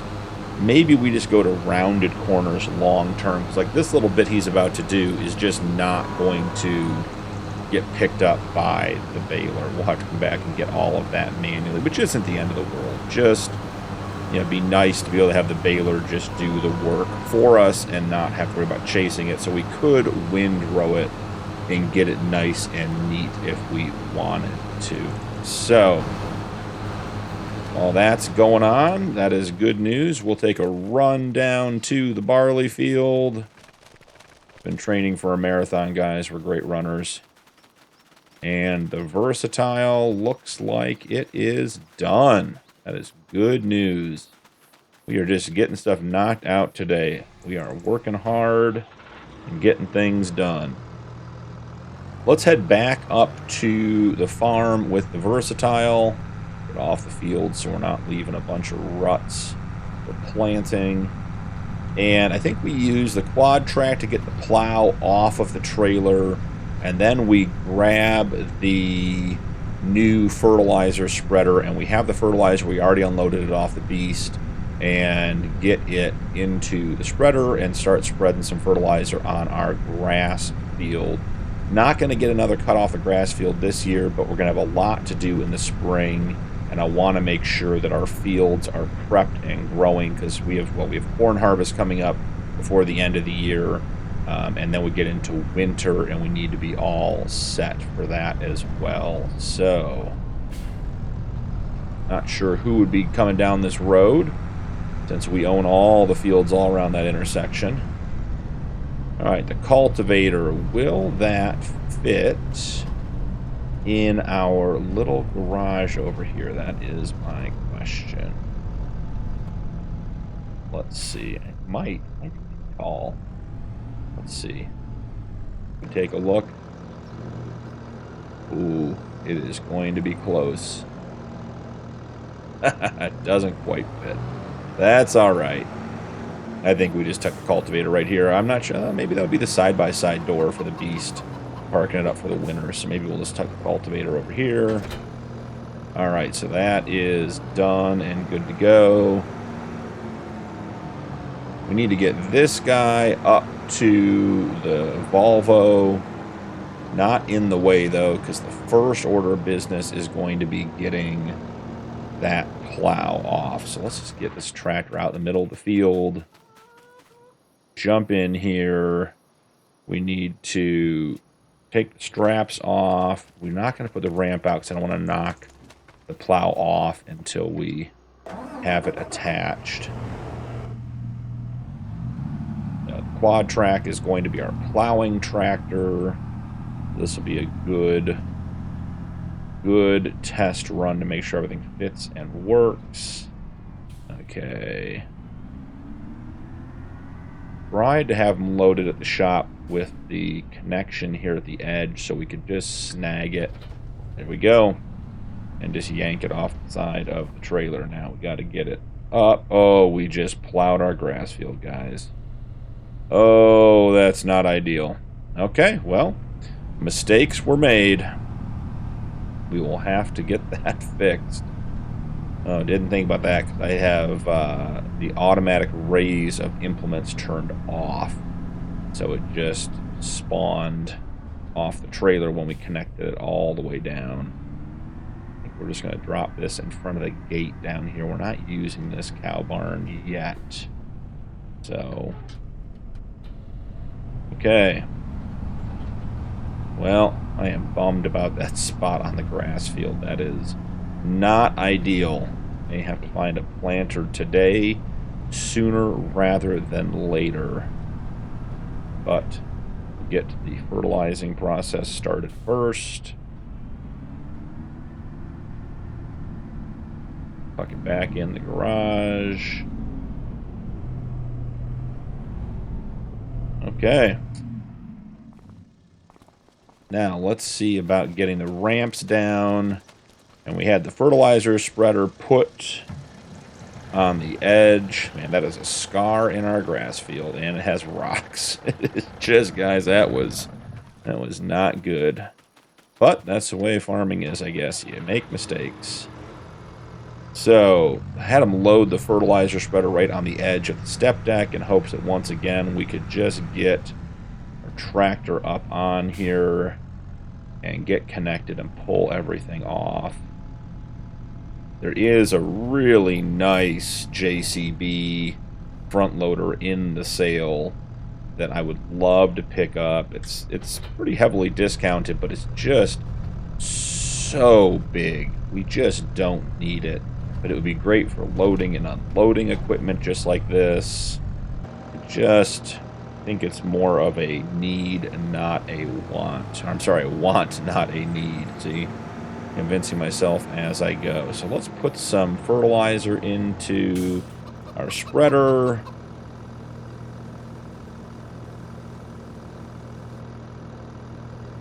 There is that new mod that came out this week where you can fill from multiple bags or points or stuff like this. I'm wondering if that was maybe something we should look into. Okay, so fertilizing the grass field. This is the Sulky. The reason we picked this has a nice 4,000 liter capacity, but it does 50 meter spreading as a mod hub base game spreader. So it is legitimate for what we're looking for. We want to do one headland, no rounded corners. Yeah, this is going to be a quick fertilizer. This is not a long field. So let's get a fertilizer folder started for us. And let's see, mowing, this is field 49. Save course, grass 49. All right, and we are rocking and rolling. Hoping we have enough fertilizer. Seems like he's going through it pretty darn quick. Well, we will check in with... Oh, goodness. We did the thing where we grabbed it. I don't know what that is about, guys, but I do not enjoy when we grab the implement when we get out of it, but we'll figure that out. Anywho, we'll let that fertilize. That is 100%. Let's go check on our mower, and then we will see what we have time left for the rest of this episode. This may be about it. I got to fix this. This is going to drive me nuts. Rocks, and we got the grass field. That was just bad all around. Oh, perfect timing. So here comes the case. We have the Magnum has all the headlands done. Okay, so we're going to need to do 2 headlands. Did we do 2 headlands? I thought we did 2 headlands. Okay, we did. I was going to say, because they're leaving a lot out there at the end. Okay, so this actually worked pretty well. It is mowing a little bit of grass at the back there, which is fine as long as it doesn't affect the bales. Just see what this guy's going to do. Okay, so now he's just on the ups and downs, and we should be good to go. So I'm going to let these guys work. You know, I might even do this. I might even put this one on a time lapse for you guys.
Got the clover mowing done, guys. I'm on my second trip back from the shop.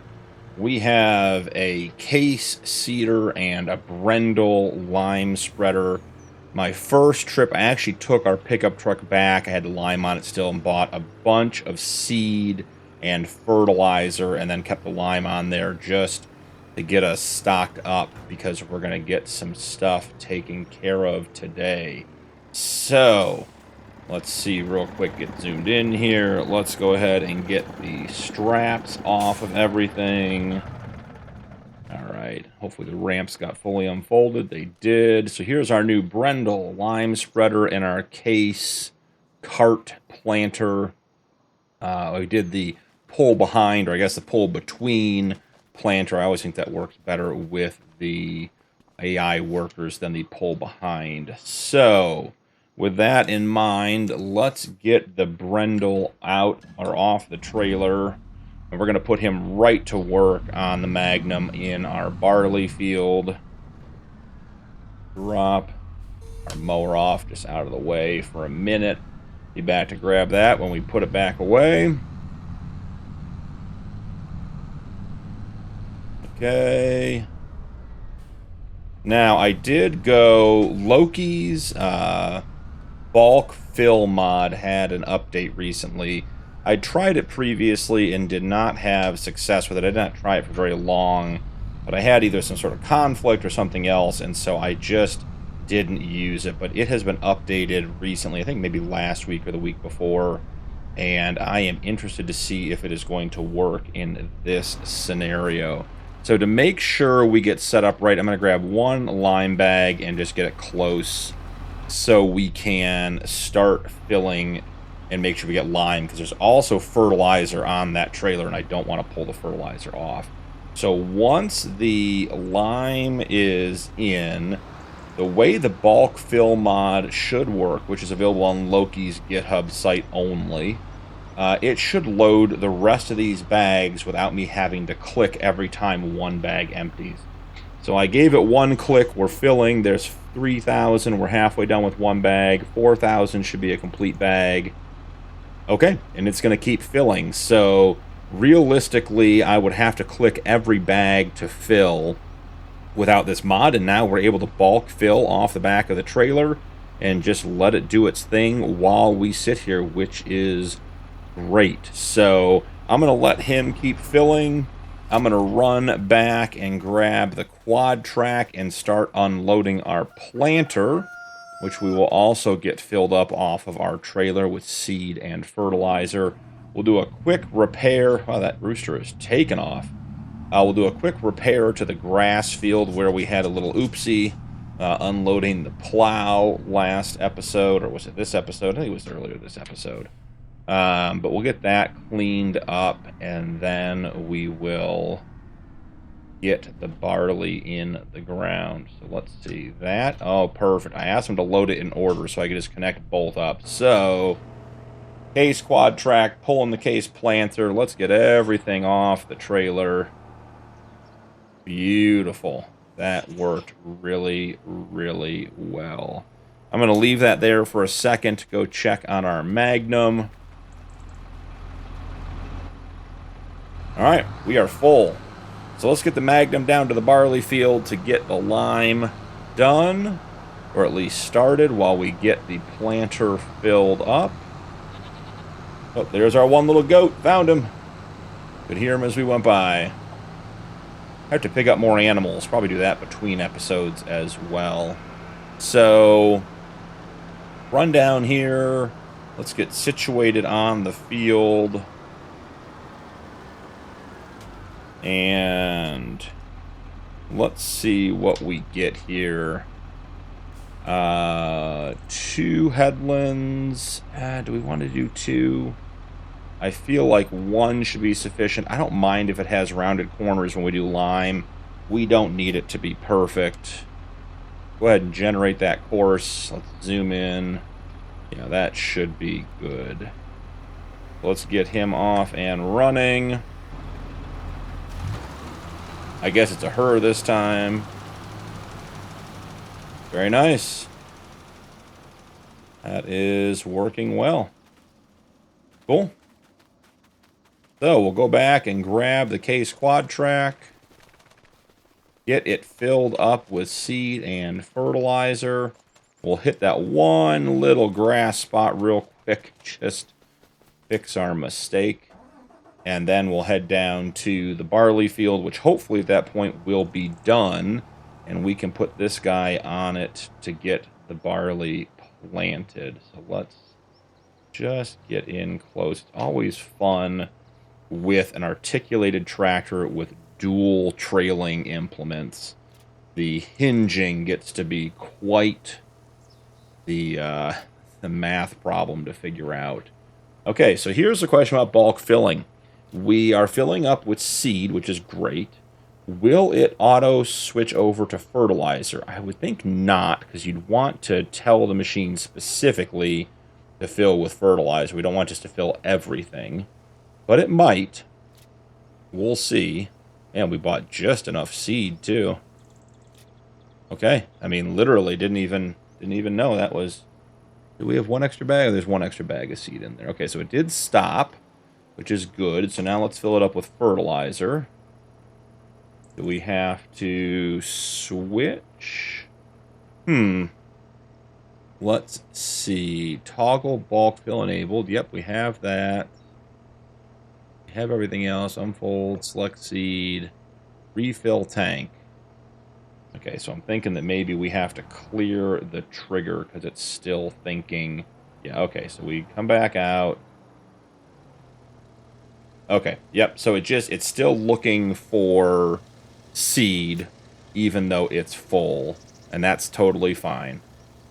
I'd actually prefer that it gives us a choice and gives us the control versus it trying to decide what we want to do. So we need to find grass. Perfect. And it's switched over. Let's unfold to the seeder. And we're just putting grass in this one little spot here. Well, as I said before, we had our little oopsie with our plow. We just get this spot right there. And that is it. All we need that to do. Going to drive this down to the barley field, and we are going to take a wide corner because there is no way this setup makes the corner with the stop signs. Yeah, it looks like we're on our second pass with the lime already, going on the ups and downs, which is good. Now, when you use like a big articulated tractor like this with a 2-implement drag planter, I like to do rounded corners. Now, I'm going to come back and I'm going to hit those corners with the seeder afterwards. But we don't want this guy backing up. That is a bad plan.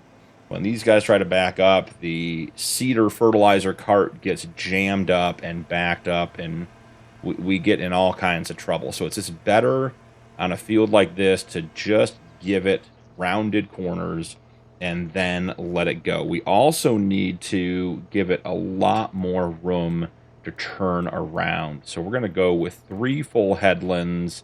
We're going to go with 3 sets of rounded corners. Let's see what that looks like. Yeah, we're going to have this huge corner down here we have to do, and that's fine. I would much rather it not get tangled up than anything else. So, coming in here, create new folder. This is a cedar. We are on field 50. Excellent. And the Magnum with the Brendel is making good progress. I wonder how much lime we have left. You always burn through so much lime. I'll have to see if there's a lime production on the map, because we do have field stones turned on. And when we go to like plow our cornfield, we're going to have a lot of stones. And if there isn't a lime production, then maybe we add one just to be able to make our own lime, because it's not a terribly expensive thing to buy, but it's when you're buying so much of it, it becomes a bit of a nuisance. So yeah, we are definitely cutting those corners on the rounding. So we will get the Brendel down here and finished up, and then we will let this guy go, and that'll probably be a wrap on the episode, guys. Let's see if we can avoid a collision here. Come on, Magnum, you got to go faster. You can do it. Go, go, go, go, go, go, go, go, go, go. Okay, got it. Good. The Brendel was just about to get clipped. I'm interested to see how wide it takes this corner. The one down here. Very acute corner. And it looked like from the... Oh, yeah, it's cutting a huge amount out. It does not like that corner at all. Okay, that's fine. We'll come back and get it. Doing a little bit manually is not a problem. And we're barely using any seed, and even the fertilizer's not going down that fast. So this is turned out to be a nice setup. Pulls easy behind the quad track. Looking good. All right. I think we are in business. I'm going to make sure... Where is the... Oh, the Magnum has one more pass. This is going to be pretty close to overlapping. You know what? Let's just pause. Let's just pause. Let's not have an incident. Let's let the Magnum come through. There's no point in having a wreck. And then let's just make sure the Magnum is going to get pulled off the field when we're done.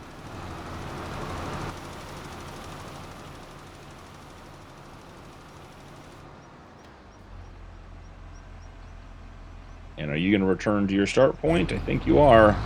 Nice. Okay. This was a very successful episode, guys. We're going to call it there. We got a lot of new equipment. The Brendel, the case planter, the Beast. We got the greenhouses up and running. We're going to have oil production going for next episode. We're ready to go. So I'm excited the way this is turning out. Leave me a comment down below. How do you think it's going? What do you think we should do? Any ideas on how to make some money? And thank you so much for joining me. Don't forget to drop a like and turn on notifications for more videos. And we'll see you in the next one.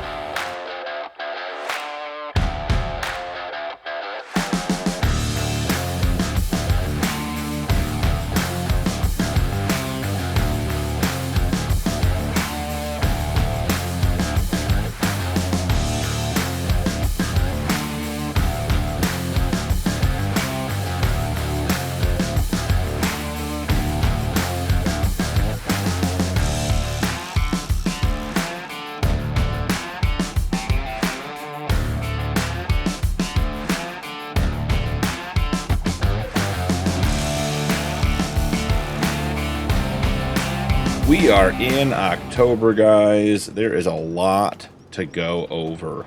As you just saw, we have the Volvo hooked up to our new trailer. I had the Randon trailer, and I liked it. It had a good capacity, but it was just not cooperative backing up. It was too short, so I bought the end dump. It's a little bit higher capacity, costs a little bit more money. But as you saw, we are selling silage at the farmer's market. The price is good, so we are taking advantage. Let's jump into the Beast, knock out some morning chores.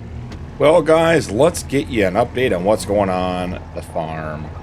We have an absolute boatload of chickens. You can see they are all over the place. I bought some in September. I bought some this month in October already.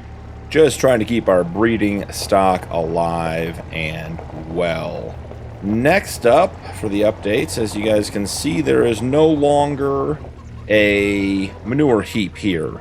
I had problems with the old one disconnecting, so we went ahead and replaced it. And we put a new one in down over here.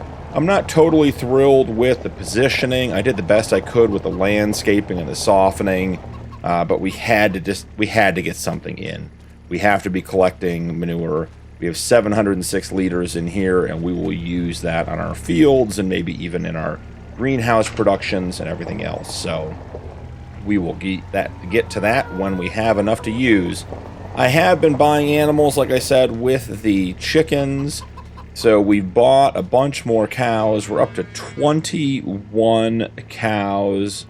You can see we've got a bunch in here. Let's go take a quick look in the pasture and see how that's going. Right now, we're sticking with just dairy and beef cattle. If you are familiar with our other series, you may have already heard that the realistic livestock mod allows beef cattle to produce milk as well when they're pregnant and nursing. So essentially, they're all dairy cattle and they're all beef cattle under this mod. They may produce slightly different amounts. I haven't done any testing to figure that out yet, but we are basically raising these animals so that we can get offspring and we can get milk. So we are on the last 4,468 liters of grass. We're just waiting for those animals to finish eating all that, and then we're going to put some silage in there and get their production up and running. In the back of the shed here, as you can see straight ahead, we picked up a roller. We used this to fix the grass spot that we had to fix on our grass field, and then I rolled our barley field as well. If you were really paying attention the end of last episode, I did drive the seeder directly from the grass field to the barley field and did not switch it over from grass to barley. So when we left last time, the planter where the seeder was actually putting grass in the ground, which I realized about halfway through right when I got out of the episode. So we just started over, replanted, and put in barley instead, and then got that field rolled. We are up to 35 chickens, so I'm excited for that. We should be having more babies here soon. And we'll head over to the sheep barn here in just a minute, but we have one more farm update before we head that way. As you guys can see over here in our main shop area, I did put in a shelving unit for some storage. Got our fertilizer, our herbicide, and our seeds up off the ground, just getting them nice and neatly organized. May put another one in on the other side of the case quad track over here. We also have some space back in the barn with the roller, so there are options. We'll give you guys a quick look at our new trailer. As I said, the Randon one we had, there's nothing really wrong with it. It worked fine, but it was such a short wheelbase, which was nice for getting in and out of places, but it just backing it up, it kept snapping around. It wasn't very pleasant, so we got the end dump. This one holds 73,000 liters. I believe it is a 42 foot, and we do have the grain door on the back. Now, this mod does allow you to have either the grain door, or I should say, or the grain door and the quick emptying. You can do a combination. You can have none, you can have one, you can have both. We went with the grain door and the quick empty. The reason for that is that so when we get it into the cow shed to give them some silage, the dump bed doesn't push all the way up into the roof. So you may have noticed it emptied a little bit quickly out of the grain door, and that's just so we can get into the cow shed and get them fed. So let's get in through here. Take a quick drive over to check on our sheep, see how they're doing. We have, what's it say? Head on in. We have 30 sheep and goats. I'm not exactly sure what the breakdown of that is. I have been trying to buy more goats. I can tell you guys, the goat selection has not been great. These guys have a ton of food, a ton of grass. We do need to get them switched over to hay, which we'll be working on over the next couple of months. I think the next cut of grass, which I think we might actually get this year, guys. I was checking the growth calendar, and it looks like we will have one more cut of grass off our grass field over here we'll get a full 4th stage cut. So I think we'll use that to make a bunch of hay so we can eventually make TMR for the cows, and the sheep and goats can be up to 100% effectiveness. Should check over here and see what we have for... Oh, we have half a pallet of wool, so not too shabby. I don't know if there's even a goat milk... Oh, that's a good question. Can we get goat milk out of this pen? Let's see. Oh, so there is a spot for goat milk. Not sure where that is or when it's going to be produced, but we'll have to figure that out at some point. So let's run down to the greenhouses and get them watered. I've been using this little ravine as a cut across. This is such a cool little area. All these areas in a lot of maps tend to get forgotten, but look at all the bushes and the trees and the landscaping, the ground cover. Just a really well thought out, fun area, and could have just been overlooked and just turned into, you know, could have had just one to ground texture and nothing else, but DJ Modding came through and did a really nice job on that, even though it's not a primary use area. So I've already been to the shop this morning and picked up a couple of things. One, I grabbed our tedder that had been sitting up there for a day or two. The shop folks were happy to have me take that off their hands. And then I realized when I was looking around this morning that we have a bunch of weeds in our newly planted barley field. You can see, let's see, weeds small. So I picked up the Kverland sprayer, got a bunch of herbicide, and got it connected up to the Versatile. So I think we're going to go ahead and get him working. I'm wondering how this is going to happen with the end of this field being so narrow, but we will figure it out. We'll get him up here and get him squared away and ready to work. Let's see. Perfect. Turns right on. Always like to do the first little bit as we drive onto the field. You never know how they're going to connect up with everything. So that's all turned on. We'll back this guy up just a little bit. Let's create a course for this. Okay, so one headland. We can do rounded corners. I'm not that worried about the weeds. Plus, I think trying to do square corners here could be, well, maybe we try to do square corners. Let's see. Let's give square corners a try. It may end up being a bit of a mess, but we'll generate that course. That's not bad at all. All right, and we'll set him on his merry way. So let's go ahead and get out of the way. All right, perfect. He's working. We'll let him continue doing his thing while we get the water for the greenhouses. Now, as you can see, even after selling a bunch of silage, and guys, we had 1,000,000+ liters of silage when I woke up this morning. Between the grass and the clover, we had just an absolute ton of grass. So I sold, let's see, how much did I sell? We have about 472,000 liters left, so I sold just over 500 liters of silage, which bumped us up in our money because we did spend probably about $60,000 on that new trailer, plus the weeder, or the weed sprayer, plus the herbicide as well. So we did spend some money, and we're under $1,000,000, which is making me just a little bit nervous that we don't have a good source of income. So what I think we're going to do today is figure out where the oil mill is and see about buying it and getting our canola and sunflower products down there to make oils, and try to make sure that we've invested when we have a little bit of money in something that's going to make us some money. I'm going to head back to the shop now, or back to the farm, and this thing just absolutely zips along so nice, so fast for getting around the farm. and grab our truck and go drive around and see if we can figure out where we're going.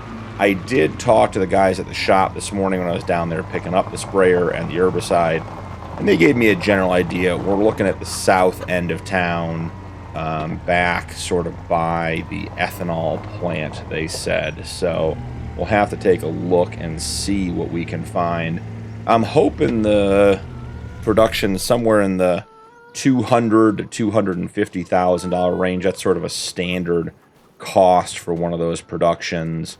But I haven't looked at and I haven't bought any productions on this map yet. So they could be cheap, they could be expensive, they could be just exactly what we're expecting. So I think we'll leave the trailer. I don't really see any point in bringing that with us. And let's go on a quick drive to the south end of the map. We'll sort of explore. I haven't even actually really been down there at all, so interested to see what we have on that end of the map. Love this little driveway here. Look at that really nice, tall, thick corn coming in. I think we have another 2 months on that. The sheep and goat pasture is just absolutely enormous. Let's take just a quick minute and see what our worker's going to do. This is the corner I'm worried about. See how they get in there. Are they going to back into the corner? Not really sure what their plan is. Okay. So we're backing up perpendicular to the direction we probably need to be going. Okay, great. We turned around. I like that. Okay. So we just a little spray and away we went. So how does that look on the map? Can we get the map to render for us? Yeah, I mean, they got it. Okay, well, I mean, so far it's working well. So that is good news. We're getting the weeds taken care of in the barley field. But I'm excited for the corn. We're going to have some regular corn. We're going to have some dried corn. We're going to use corn and dried corn and our barley to make some whiskey. We also need to take some down to the ethanol plant. I've been reaching out to them, trying to figure out what their process is. You know, is it a quota? Is it, you know, you bring it in? Or are they going to buy it over the winter? And just try to figure all that stuff out. But we still have another month or two before that's an issue for us. I think we should have enough silo space to store the corn if we need to. Obviously, the corn that goes in the dryer will be ready to be dropped off, but we'll figure all that out when the time comes. These are our neighbors down here. They've got a nice, big, flat farm. Part of me is a little bit envious. They've got this really nice, flat section of land down here. They could do a little more building than we could do, put up some new structures. But I like our farm a lot. It's got some hills, the terrain's uneven. You got to move around. It doesn't feel linear and squared off. It has a really nice feel to it. So enjoying being where we are as of now. So there's a sailboat down there in the river. Okay. Interesting. So we've got some buildings here. Okay, so they said once you get to Hobson, you're going to go to the right. Okay, so that big yellow thing off in the distance, that's part of the ethanol plant. The white buildings up there are part of the ethanol plant. So they said it's sort of back that direction. So this is the city of Hobson. Here is some shopping. That's going to keep going left. So I think when they said it's back on the right, they meant back this way. Let's see. We got a cake bakery, Lone Pine Grain Company, post office. Hey, the post office is hiring anyone looking for a job. Got a Subway. Maybe we'll grab a sandwich for lunch on the way home. Okay, Rocky Mountain Ethanol Facility. So this whole thing is the ethanol facility back in here. All right, well, I hope it's back here because this is the only way we have to go. Gas station. I'm not seeing anything that looks like a production down there. Oh, this right. What's this right here? What do we got? Olio di Oro. That sounds like oil to me. Not sure why it's not in English, but hey, that does sound like the place we're going. Let's see what we can find. So, we pop back here. Truck turned off. I assume the trigger is somewhere by the back door. Okay, so buy, lease. Okay, so we want to buy it. 240,000. So we have 905, so it's going to leave us with like 665. I mean, that is a huge chunk of our money, but let's go ahead and buy it. So yeah, 665 left in the bank. Head over to productions, and we have the oil plant. So we have canola oil. Let's go ahead and get that turned on and set to distributing. We have sunflower oil. Let's get that turned on and set to distributing. We don't corn oil. I didn't know. Oh, that's okay. I was not expecting to have the ability to make corn oil, so we might need to plant more corn if we're going to do ethanol, corn oil, regular corn for the whiskey, and dried corn. We're going to need a lot of corn. So, interesting. Don't plan on doing olives. And I guess I'd forgotten that you can do rice oil. There's long grain and regular. I mean, why not? We could just make our warehouses, or our greenhouses produce rice, right? So we don't want long grain. We want regular rice. Set that to distributing. Set the sunflowers and the canola to distributing. We'll get this one cranked up. And then we come over to the other one. We want the canola distributing, the rice on and distributing. We need to once again get the productivity turned up. And then we need to make sure the sunflowers are distributing. So, yeah, I mean, that should send everything here. So we have, 5,400 liters of canola and 4,800 liters of sunflowers in this greenhouse, and almost the exact same amount in the other one. And they're set to distributing. So on the next hour, we should have some stuff in the oil mill for us to take a look at. So I'll move time scale up a little bit, and we'll take a drive back, and maybe by the time we get back, there'll be something in the oil production for us to take a look at. So I think at this stage, the plan is to start selling some oil. The silage piece of our farm is going really, really well. We had, I said, 1 million liters of silage on the second month on the farm, or waking up on the third, I guess. We are going to need more and more of the grass and the clover for the animals as our animal herds and our husbandry increases. But for right now, we're still in the building phase. Man, I blew that stop sign out of the water, guys. Just don't mind me, just driving wherever I want, not paying attention, I guess. But I think that's going to be a good part of our businesses, or part of our money making is, getting some silage made in quantity. We have to mow the fields for the animals anyways. We have the equipment. The farm came with the fermenting silo.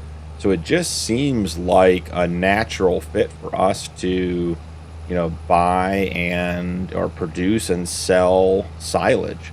So right now we'll get silage. We'll keep the silage going. We'll get the oil plant up and running and hopefully get some money out of that. And then sometime in October, November, December, I think December is when we can harvest our corn, I think, based on the growth stage as I've seen. So we've got a couple of months before we're going to do another harvest.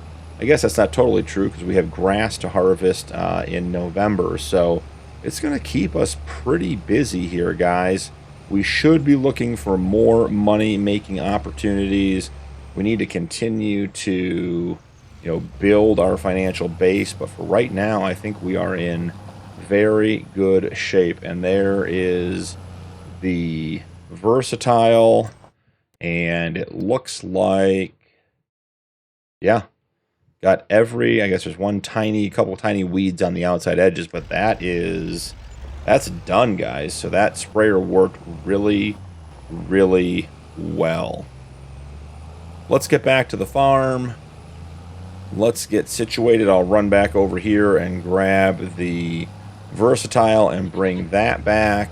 Check on the oil mill. We just turned over it to 1 o'clock hour, so we should have had some canola and sunflower and rice be distributed over to our plant, and they should be producing oil for us now. So let's first off take a look at our productions and go to the oil plant. Yeah, 11,000 canola. Can't even say that word. Canola. 140 rice because we just started that production, and then 9,700 sunflowers. Actually, it's transferring pretty regularly. So we are already producing oils. So we are in great shape as far as getting that done and getting some money made. So cutting back through our ravine. I might put a little path through here at some point. Maybe even a little double track along this way for getting things back so we don't have to drive around the sheep pen every time. There's this really cool, I mean, for me, that looks like a fire lookout tower. But some sort of lookout tower there. That is really, really cool. Reminds me of some of the FS22 maps. Had stuff like that. Now, this is interesting. What happened here with our sprayer? Why didn't it fold up all the way? Let's take a look and see. Maybe the tractor just turned off. It was too slow. Who knows? Now it seems to be rolled up now, no problem. So that's nice and easy. So once we get this guy back, I think we'll take a quick look around the farm, see if there's anything else for us to get into in October. But I think at this point we are pretty well done for the month. We got some good things accomplished. I'll come back and check those fields in just a minute. But here we go. Let's drive this guy down here. Loving the new trailer setup. Looking sharp. Love that it holds just a little bit more than the Randon trailer did. Okay, so we're just going to tuck this guy in here. I didn't even realize there was more shelves on this side. That is crazy.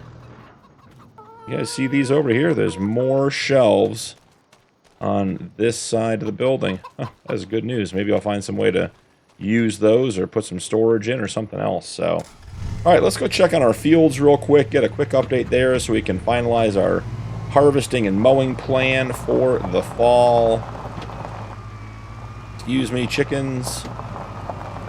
So, the grass field, we are here.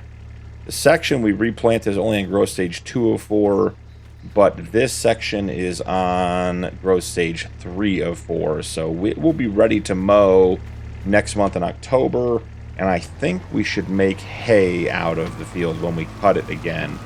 Now, guys, I have no idea how clover works. I don't know if it's going to regrow. I assume it does, like grass. Okay, so it is also in growth stage 2. It needs to be fertilized. How was the grass fertilizer? Okay, the grass was fertilized 100%. This needs to be fertilized. Okay. So we should get the Versatile back out and get some fertilizer put on. Our corn is growth stage 5 of 7. 100% fertilized is a 100% yield bonus. So that is some good corn, and it looks like it, guys. People before us took really good care of that field, just like everything else on the farm. It's nice to take over for people who care and did the right thing. So we just got done spraying the weeds on our barley field. Obviously, we have like very minimal growth. We're on stage 2 of 8. But we are 100% fertilized, and we have a 100% yield bonus. So we are just waiting for this field to grow. So I'm going to run back and switch the Versatile out and get it on the fertilizer spreader. And then we will run over and set that off in our clover field, and then we will probably call it an episode for today. Yeah, I think I'm definitely going to be cutting in a little trail back through here that comes out back behind the house instead of driving all the way around. That's going to be a nice little shortcut. Let's squeeze. Oh boy. Just barely fitting through there. So we'll park the beast back in the shed. Good enough. And grab the versatile and the sulky fertilizer spreader. I think it's tucked in behind the Burnland.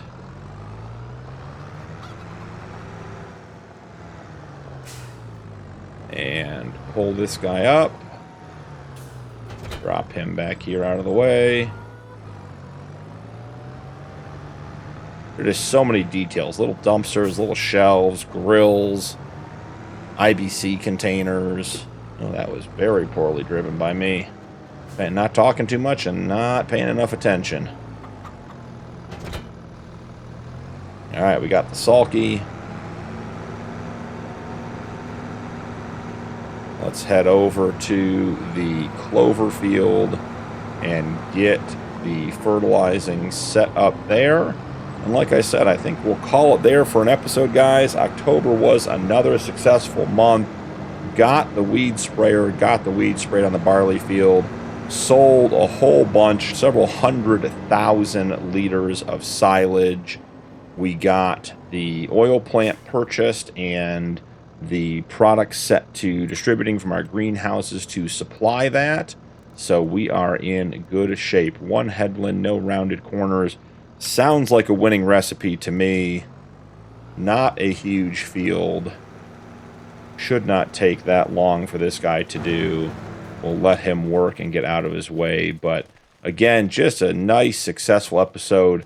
The sort of fall, early winter sunlight, the low light is really, really nice on this map, guys. Really rich colors. Looks really nice.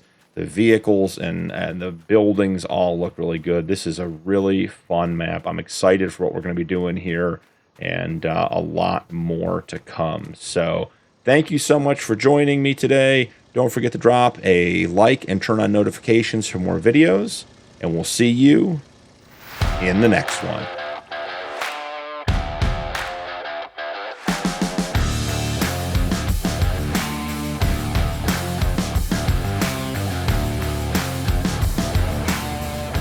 It is a warm November morning here on the farm, guys. We have the grass getting cut to our left and a trailer full of silage for our animals, for our cows. We have to run down to them now.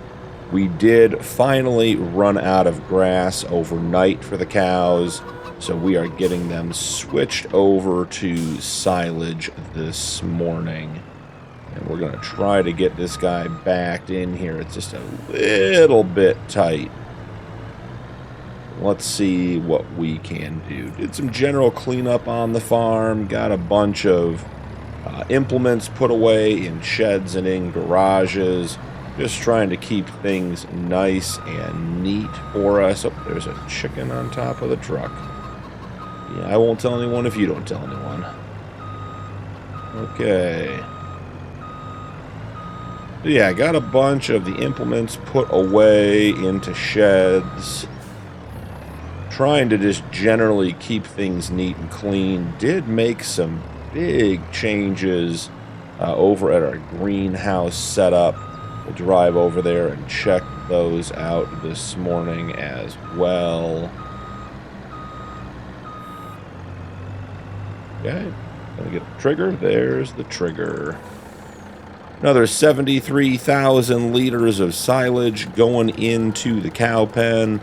That takes our grand total up to just under 140, 150,000 liters. Let's take a quick look here. Yeah, so they're at 141. I put some in last night, so they ate some down. We are starting to get a good bunch of animals in our pens, guys. I'm excited for when the animals start to take over a little bit. Let's go ahead and drop this guy back off at the silage silo. And as you guys can see, we're dropping the swath on the grass. I think we're going to make this entire cut of grass into hay. we need it for the sheep, we will need it for TMR. I'd love to produce some more silo and make a little bit more money since we're approaching $500,000 left in the bank. But for right now, I think we're just going to make the hay, sort of take the hit now and lose the potential income, but be totally set up for our animals for next year. So with that in mind, let's grab the versatile and let's go find a tedder. I told you I put everything away, and the question is, where did I put it away? I think it's in this shed over here. You know, you put stuff away, you can't find it. You leave it out in the open, it's easy to find. I have played around a little bit with getting an open bale storage in this shed. I just can't find anything I like. And quite frankly, those bales are very nicely stacked and out of the way, so not sure they require more bale storage. Now, when we're done here today with tedding and baling and everything else, I think it could be a totally different story. I expect to get in excess of 50 bales off of this field. So, you know, storing 50 more bales might require some kind of storage. We'll just have to wait and see. I think that guy's going to be about done by the time we get around. I run over there and check and see. Man, he's got a couple more passes. I'd like to do 2 headlands on this, but we can't do 2 until he is done with his work, because the second pass will cut in at the top and at the bottom. So maybe, yeah, I think we just set it up, and if we have to pause it, we have to pause it. So field work, 2 headlands, all of them square, and just want to make sure this guy's set up yet. We didn't set that part up either, so glad to have that set up. 2 headlands, and yeah, once again, I want this field to be worked the other way. So let's see, directions of rows, manual, back here. Yeah, I mean, the field is definitely rectangular. Well, maybe it's not. Maybe it's it really looks rectangular to me, guys. I don't know. I think it is. So let's go ahead and start that course. And I think we're going to have to delete the old one. We can put in the new one.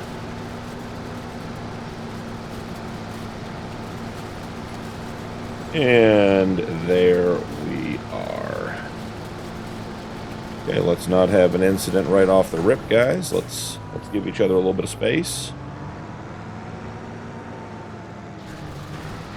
Okay, the Magnum doesn't take long to turn around, so shouldn't be a big deal.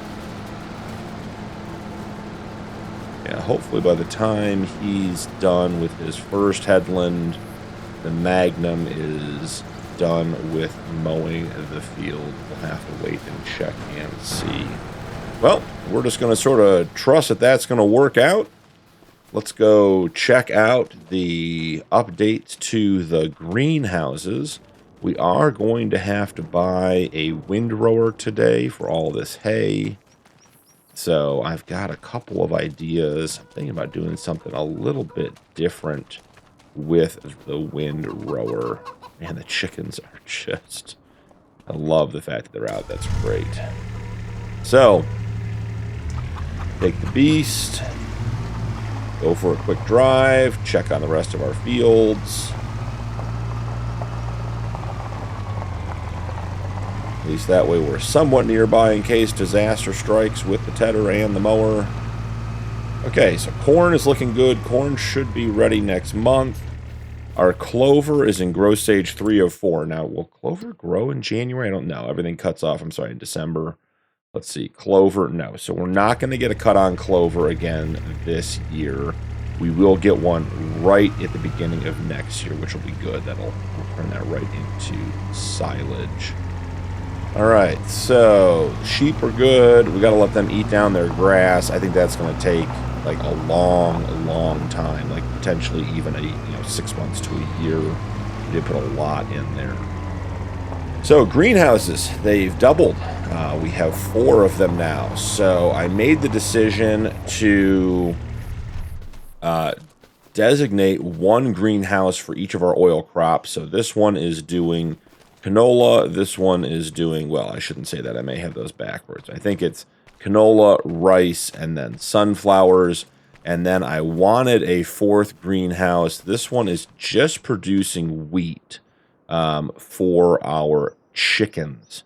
So we don't have to feed our chickens barley, which we can use to produce whiskey. So I think long term, that's going to give us a better turnaround. I don't have the wheat greenhouse cranked up. It's just humming along at sort of base game speed. But I wanted to get more out of our oil production because our money was disappearing quickly.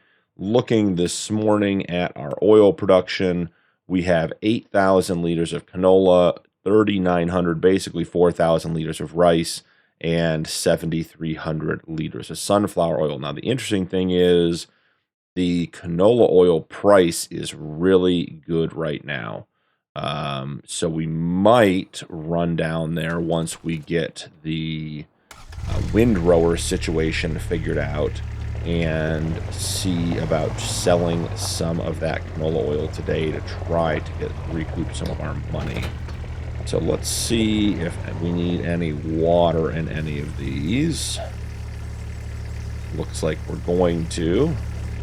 Probably should have done this while we were chatting, but we'll just drive down and see what we can top off in all of these. Now, if this is working as intended, this last one, which is not on the accelerated production speed, should take just a little bit, like a third of what the other ones have taken. It says 10,000. Yeah, it took just over 1,000, so that is working as intended. Got our little turnaround here. We'll get our Abbey tanker topped off and leave it down here for next time, but I'm excited to have our greenhouses up and working and our productions sort of at high speed here. We've got to get to the money-making part of the farm, which is not a lot of it right now, and start getting ahead on those payments and eventually, hopefully, pay off the loan in advance and then start saving some money and buying more fields. So we will deal with all of that when it comes. So let's check in on our hired workers. 1 sign down. Oh, look at that. Right around each other. That worked out perfect. Alright, well, let's put the beast away. We'll go grab the Magnum, which we may need for the wind rowing. We'll have to wait and see. So we'll put him in the shed. Alright. I wish there was an auto stop feature when you got out of a tractor that wasn't doing a job. I love the auto start or the not auto start feature where you have to push the pedal or do other things. I love that. Makes sense to me. If I'm parking a vehicle, getting out, it's not assigned to a job, a task, a route.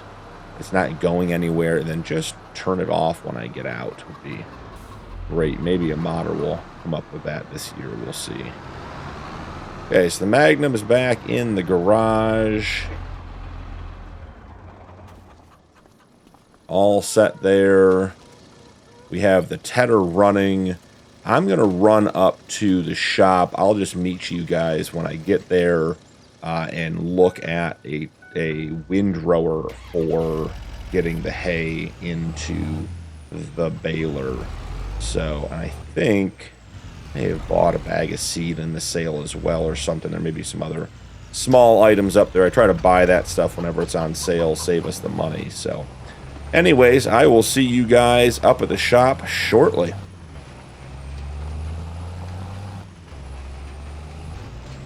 We are on the road back to the farm, guys. Found our couple of bags of seed we bought on sale, and then we bought the Krone 12-meter front windrower.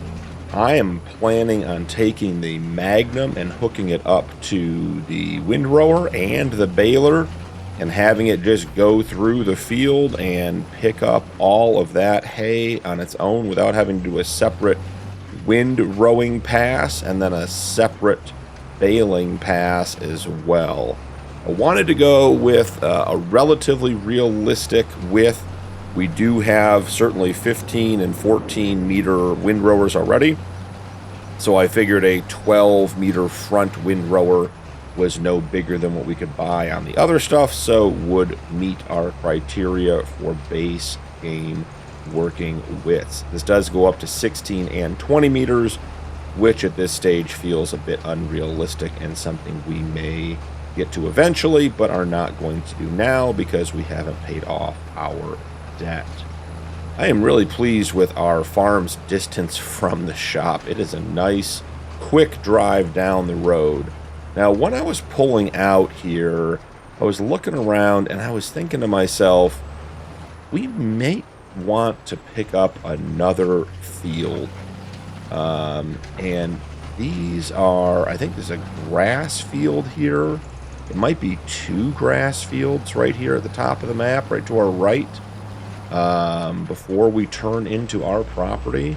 Not sure if it's all 1 or if it's 2, but thought maybe we'd pull over and, you know, at least take a look and see what we have. So this is a big field, guys. Potential harvest 250,000 liters, 7.35 acres owned by Katie. So taking a quick look at the map. So it is one field, $191,000. And that's tough. That is a big chunk of the money we have left, basically about a third. Man, how much is another field? Like, that's 250. So we're really not going to be able to afford another field until we make some more money here, guys. I'm looking to try to find like a small field. 318. Grass field across the way is 246. Even this teeny one down here is 104, and that's not going to give us nearly what we get off of a grass field. We already have all of the equipment. So this one's 7.9 acres. The one we have right now is almost 19.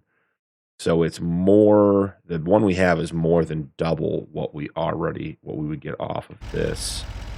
And is there a way we could maybe expand it a little bit if we bought it and try to maximize our profit? I mean, this hill goes pretty far down. Yeah, there's the edge of the field right there. I mean, we could take out a couple of trees and just, you know, plant to further down. How much land do we actually get with this? Do we get... Yeah, it looks like we get just the field, so expanding it would be tough. Yeah, I don't know, guys. $191,000.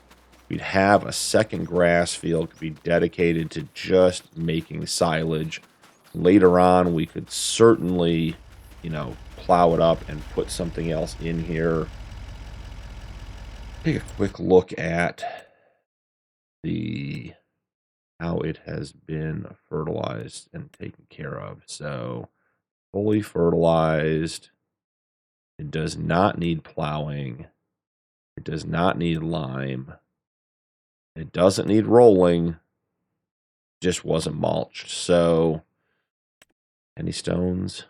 It's a good field, guys. It's going to have good yield all around.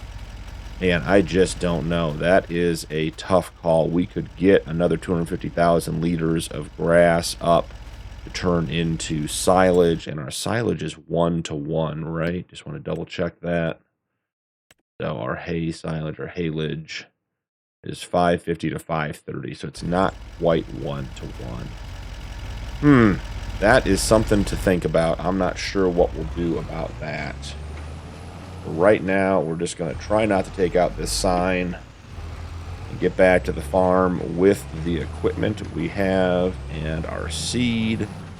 so we can continue with our hay harvest here in November, and then we're going to run down to the oil mill and pick up our canola oil and get that sold when the price is good this month and try to make some money back. So let's get on to the farm. And let's go ahead and grab over here.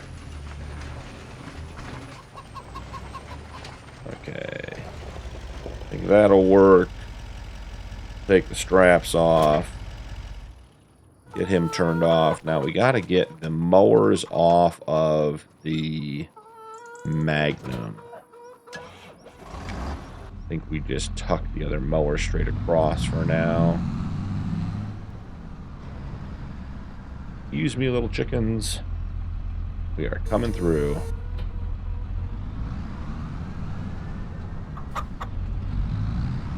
It's a good sounding tractor. The cases always sound good.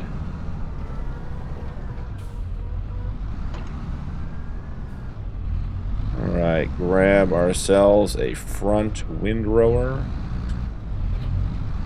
Get that off the trailer.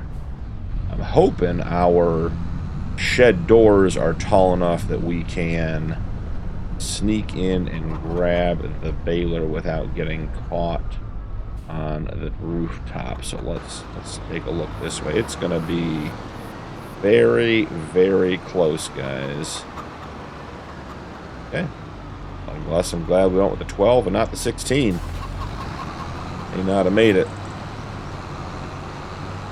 The other thing is, 16 requires significantly more horsepower, which, between the baler and the windrower, we would not have had enough horsepower to run this equipment, theoretically.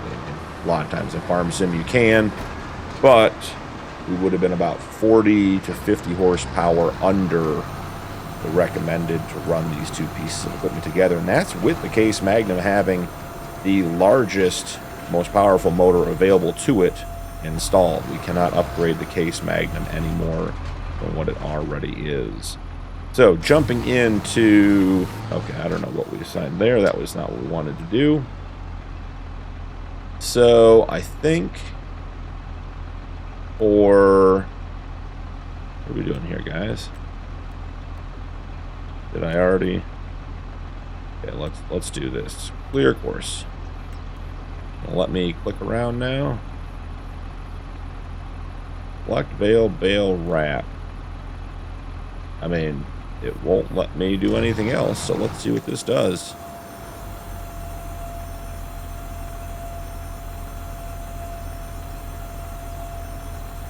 I'm not sure I like where that's going. It's going to be a major bust if we can't use auto drive for this. Okay, so that is coming out. Great. Won't let me create the job. Field work. Excellent. Number of headlands, 2. We're going to go with rounded. I'll clean up the corners. I'm going to have to do it anyways. It doesn't work, so I'm not worried about that. Generate course. It still wants to do it side to side, and I just don't want it to do that, guys. I want you to go up and down. Manual. Back out here. Redistribute the course. Create job. Yeah, we're back on the silliness. It's going to fight us a little bit, but we will get it. Okay, generate course. Yeah. And start job.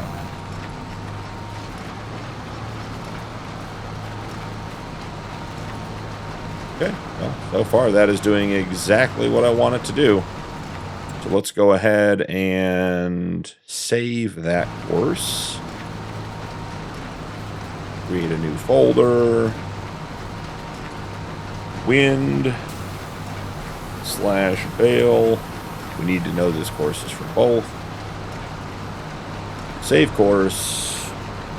Grass 49. And away we go.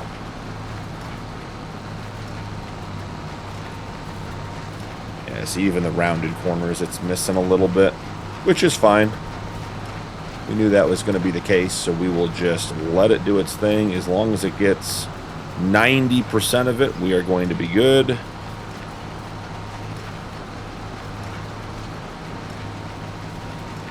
That guy is off and working. Just want to see. Okay, we're going to have an incident up here, guys.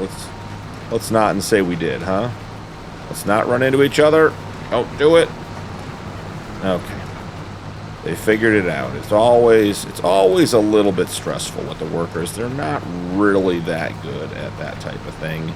They don't drive with their eyes open often, is what I think. So, all right, I'm going to actually jump over to the Versatile over here because we are on our last pass, and I might just enjoy doing a little bit of manual tedding. Get this last row done, and then we will have bales to pick up, and we'll have to clean up the corners a little bit, but like I said, that's all to be expected, not a big deal.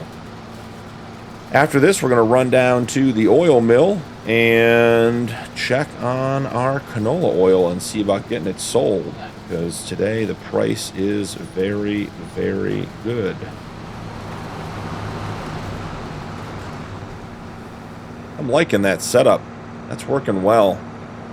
Just one pass around, get it all nice and easy.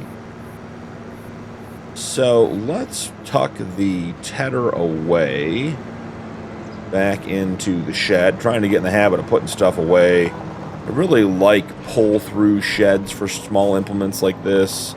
These big open barns like we have behind us, they're fine for big equipment, but when you try to put a bunch of little equipment in, you end up just, I don't feel like the space is very effective. Like, I don't really want to stack a second row of equipment and implements in front of this stuff. Then I just got to move it to get it out. But we're doing the best we can. We got some straw on one side, we got the cultivator at the front, we got a row of stuff at the back. We'll get it figured out, so it'll all come together. So real quick, while we have the Versatile with the front loaders, trying to find my pallet forks so I can grab those two seed bags and put them away. They are still over here from when we first got back to the farm. Do a quick little bit of in-cab, try to pick these up. Perfect. Alright, if you guys haven't heard me rave about the pallet forks with tension belts, they're great. Love this mod. Just makes it so you can grab stuff. And when you're using pallets and things like that, I don't usually use tension belts, but if you're unloading equipment or doing any kind of just sort of odd things, it just makes it so much easier to be able to just hook and go. And I wonder if we can actually... Yep. I mean, I wouldn't normally do this. This is an extreme example just to show off how this works. But, I mean, I couldn't really get either of those because they were too wide and I was on the trailer and the loops were facing the wrong way. And I could have pushed them off the side of the trailer and done that type of thing.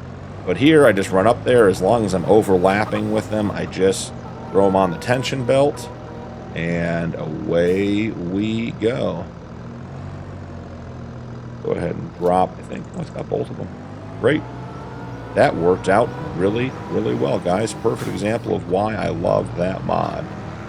So, going to go park the Versatile, head down to the oil mill with the truck, and come back when we've sold some canola oil and hopefully made some money. That guy parked up, drop those down out of the way. Okay. All good there.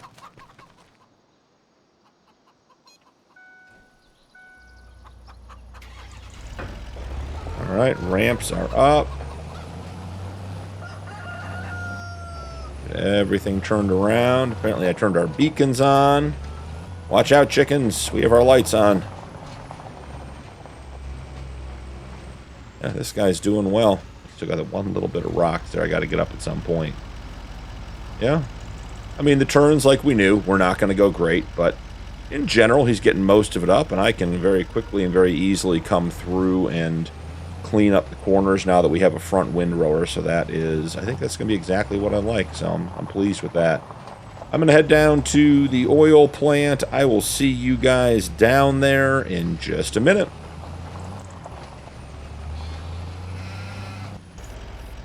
We are down at the oil shop, guys, grabbing our canola oil. Let's see if we can't get in there and get that last one. Now, here is one of the things. Man, let's see.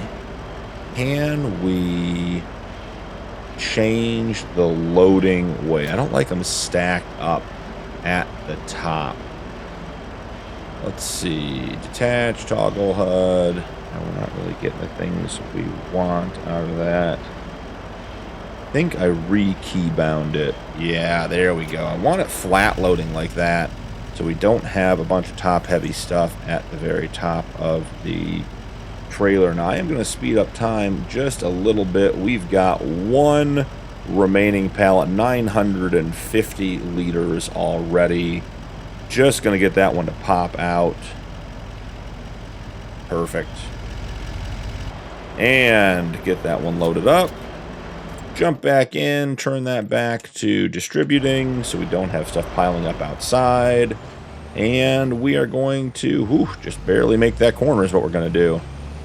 We need to figure out where we're selling this. Let's see. Time-saving stock check, canola oil. Wow, $2,039 per pallet, guys. Regular high price is $19.84. We are making like $50 a pallet more than we would normally. So the Hobson Strip Mall, which is that mall right when we come in, we'll run down there and get this stuff sold and probably call it an episode there. We'll pick up in December with a bunch of hay bales to deal with. So the exciting work to do, and we've got to figure out where we're going to store those after we know how many we're going to get. I'm hoping it's not like 100 of them and we just don't have anywhere to store them, but we'll figure it out regardless. So if I remember correctly, the drop-off point is somewhere here at the back. Let's go ahead and drop the tension belts and just start driving. Maybe. Oh, there we go. $18,000, guys. $18,355 for our canola oil. That is a good boost of income for us. Certainly going to need a lot more than that long term to keep the farm alive, but we are making money. We've sold silage and we've sold canola oil at this point, and I think our production of both those things is in good shape. We'll have a good amount of silage based on the fields we have, and our greenhouses, as long as we keep them full of water, will keep producing oils for us. Well, they'll keep producing the products that will go to the oil plant and produce oils, and we still have the ability to add manure to those greenhouses to boost the production even further. So I think that's what we're going to call it an episode here, guys. That was a lot of fun stuff. I'm excited to see how our hay harvest turns out next month when we come back. But until then, thank you guys so much for joining me. Don't forget to drop a like and turn on notifications for more videos. And we'll see you in the next one.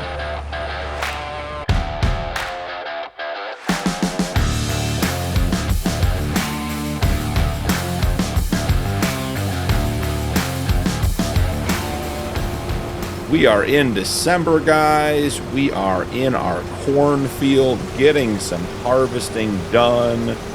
I want to make sure we harvest this field across driving this way. I don't know if it's something about this map or course play, but a lot of the courses tend to follow the short edge of the field. So I set it up to do that, but we have to start at the other end. That's where it wanted to be.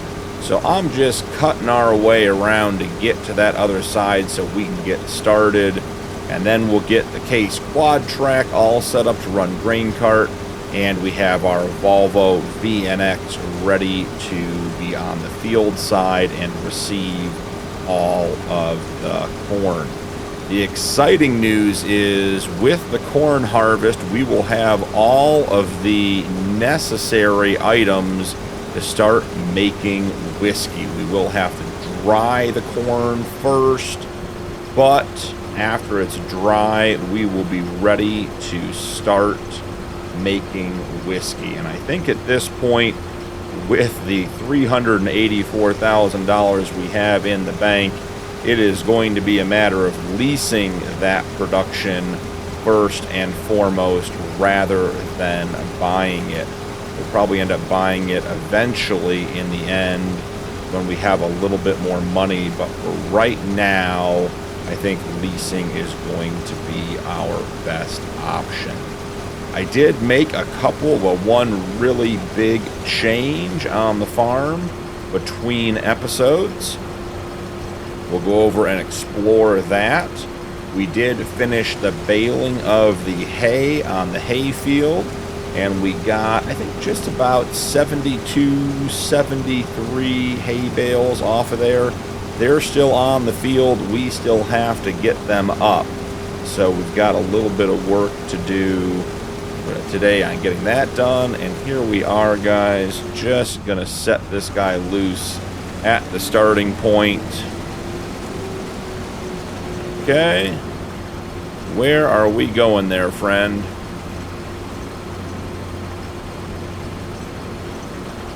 Did all that work to get you where you needed to go? Oh, he needs to turn around. I understand. Well, the good news is he won't pick up a lot of corn on the way out if he's going this way. Okay, all set and good to go. Excellent. While he's doing that, let's run down here and grab the case quad track. And I gotta figure out, I'll have to drive the case around and get it on the field behind the harvester here.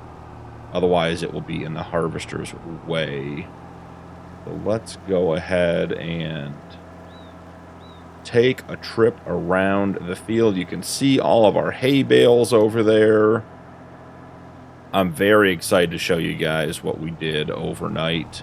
Really opened up the farm quite a bit and got us some much needed room and storage, but I don't want to go too far into it before we actually get there, so we'll save the rest until we are there. So once we get behind the harvester on this side, we'll set the case quad track up and have them running grain cart. I will then get the Volvo on the field edge ready to go and empty the grain cart, and then we'll have to figure out how much corn we're drying, how much corn we're putting right into the silo, and how much is going straight to Jack Daniels to get us what we need. So I think the harvester's going to back up here and take up some space, so let's try not to be in its way. How hard are you going to cut that corner, guy? Okay, so not too bad. Back up now.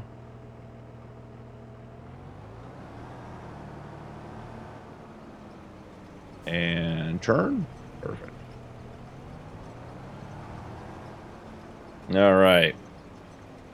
Combine unload. Let's just make sure that we have the right field selected. Sometimes it tends to forget. Yeah, it still thinks we're on the barley field. We don't want that. We want it running right alongside our combine here. Okay, so the Volvo will pull out over here. Let's get the tarp opened up. Such a nice sound to it, a nice mechanism for that tarp opening. Really like that.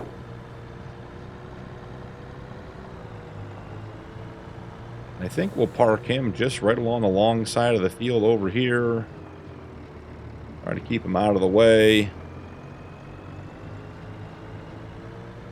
Maybe even put him down past the goat pasture, the sheep pasture fence, just to make sure we don't end up with any conflicts with the fence. So he's behind the harvester now too. He is good to go. Let's run back here and let's grab our Super Duty and go pick up some bales, and then we can go over some of the changes. So I'd love to use our big trailer because we have, I think, like I said, 72 or 74 bales. So we have a lot, but Volvo's busy doing other things. So we'll just use our trusty pickup truck and make some trips.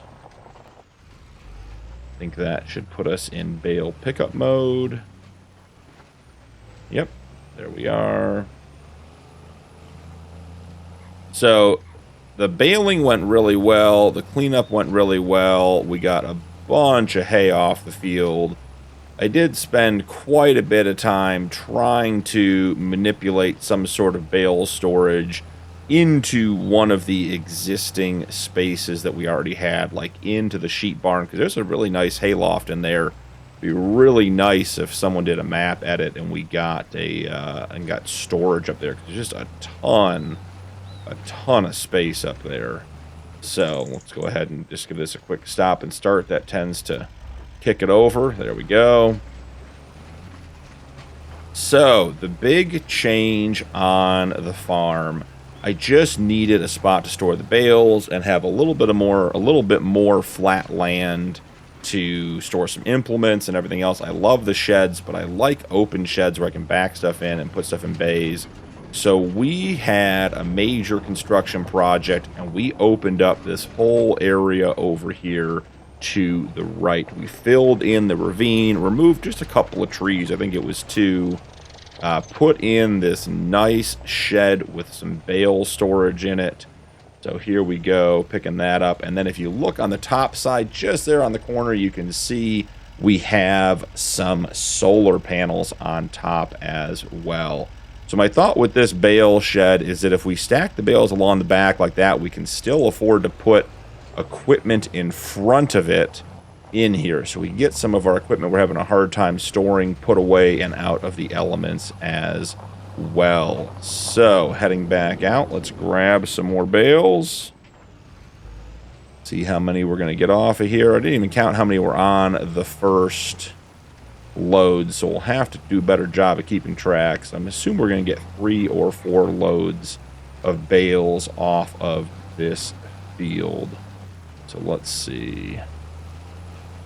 How many rows do we have? 6 by 3, so we have 18 up top, plus 1 is 19, if I'm doing that math correctly, right? 1, 2, 3, 4, 5, 6. Yep. 6 by 3 is 18, plus 1 is 19. So we get 19 bales per trip. So we're currently at 38 bales off this field and still have, I mean, I assume that's at least 1 full and then probably a partial trip as well. We are going to need to spend some money, and we are running low on money, which is definitely not the way we wanted to be. $384,000 in the bank. We had to spend some money on the shed. We bought some more cows, sheep, and chicken again at the beginning of the month, trying to get our livestock pool up and robust. But we are going to need a row planter to put corn in. So I've been watching in the sale. There hasn't been one.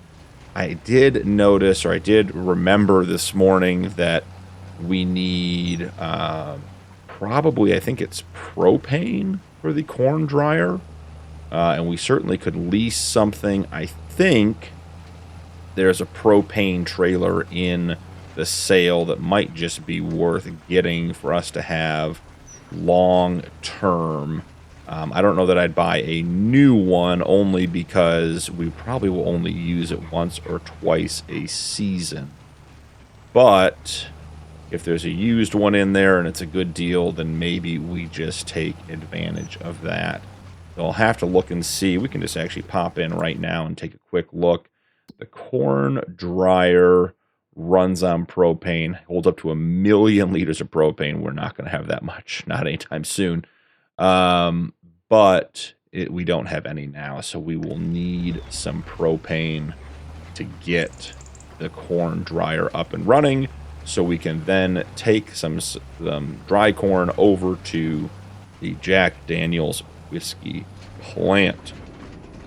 So a couple things we'll need to look into today. So this is our third trip. So we should be at 57 bales. And I'm thinking this last one's probably not going to be a full load at all, but we'll get it all up regardless. Grab some of these, grab some of those, get them all back to the shed. Yeah, I think we're going to be just short of a full load up here. Not bad, though. So 57 plus 12 would be 69, plus 3 would be 72. So it was up 72. Hold on a minute, making a liar out of myself. 73 and 74. So we get 74 bales off that field, guys. That is a huge hay harvest, which is going to be great for feeding our sheep and for making TMR for the cows when the time comes. Go ahead and give a quick brake pump here and get those straps on so we can get them released. No, it's not going to do it because we're not full. There we go. We can make it happen. So as I said, I really liked this shed because it stacks the bales along the back. So if you look here, they come across the back row, so we could still slide some vehicles in here into these bays and get that. And I think this thing holds 420 bales. So we are just about a fifth of the way full with that. So we have lots of room for expansion and more bales as we have more animals. Because we have 2 cow barns that hold 500 cows, a sheep pen that holds 500 sheep, and I believe our chicken coop holds 500 animals as well. So we could get heavily into livestock and husbandry, and we could end up needing that. So let's grab the beast. We're going to drive over, check on the corn harvest, as well as make sure our greenhouses are filled up and topped off. And we could always throw the versatile into the grass field with the fertilizer spreader to get that back up to maximum as well when we get a chance, maybe a little bit later. It seems like we've got the headland done. Here comes the harvester.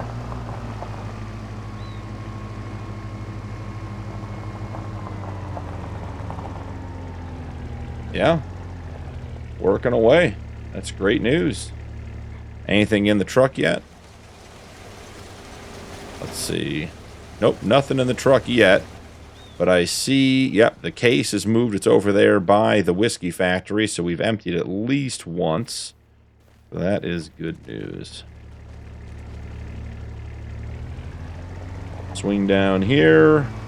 Throw some water in our greenhouses. I haven't actually checked to see when the rice and sunflower oil is at its best price, so we may need to look at that while we're filling this stuff up today.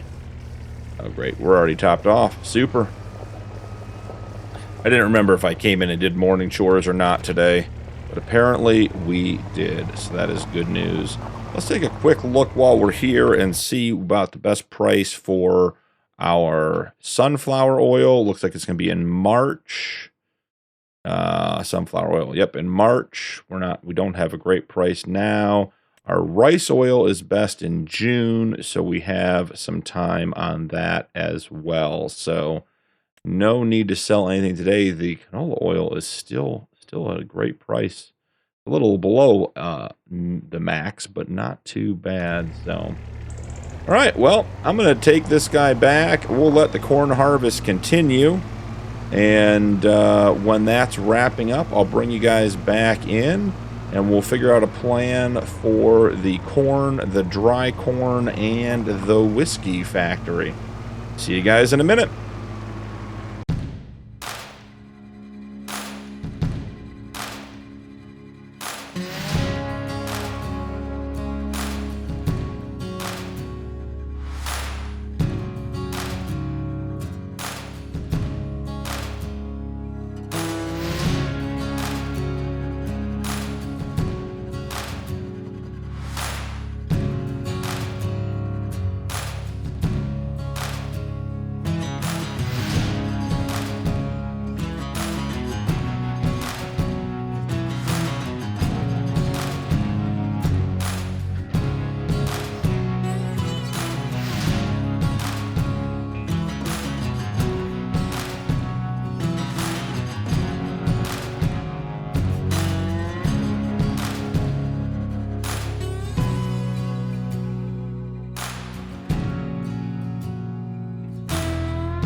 We are back with a full load of corn in the Volvo.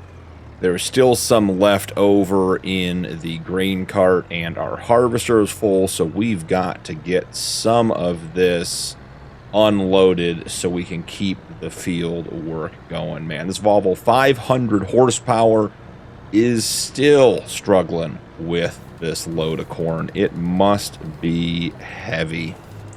So let's go get all this into the silo. I think we'll do some redistribution here at the end and figure out what we want to do as far as what corn's going to directly to Jack Daniels, what corn is going into the dryer, so we can maximize our profits. So let's get through this little tight turn here. Only took out a couple of signs. And when we pull in here, may as well pull up the Jack Daniels production and check the recipe. I don't know if it's 1-to-1 on dry corn and regular corn, or if it's more of one than the other, but that's what we want to check and see. So here we are. We can drop the corn in here, but before we do that, oh, I don't know if we can actually check it without purchasing it. So I may have to go over there and just go check it out and see. But for right now, let's put 73,000. Man, look at that rear suspension unload when that corn is out of there. That must have been a very, very heavy load. So let's head back to the field and get the rest of the corn out of here. Those little wood stops for the walkway there have gotten me so many times. So let's see. I think we're going to have to lease the Jack Daniels facility regardless. So maybe I'll just run over there once we have the Volvo set up again for unloading and check and see what the actual recipe is. And then we can make our decision. So get the top opened up. Stay out of our barley. Don't want to end up driving on any of our crop. Flip around here. And there we go. So, running through the corn, over to the Jack Daniels facility. We hop the fence? We can. Where do we think the... I don't have any idea where the trigger is on this one. Let's just go ahead and turn on interactive zone markers real quick. Up there. Should have known. All right, so if we lease the facility, $657 a day. Okay, we're going to lease it. We have to know what the recipe is. So it is 12 corn to 6 dry corn to 3 barley and 12 water. So we're going to have it's 2/3 corn, 1/3 dry corn. So we have 73,000 liters of corn already. We're probably going to get another, maybe we hop into the grain cart and just see how much we've got, because we are about done. That may be the last, second or third to last pass for the harvester. Let's see what we have.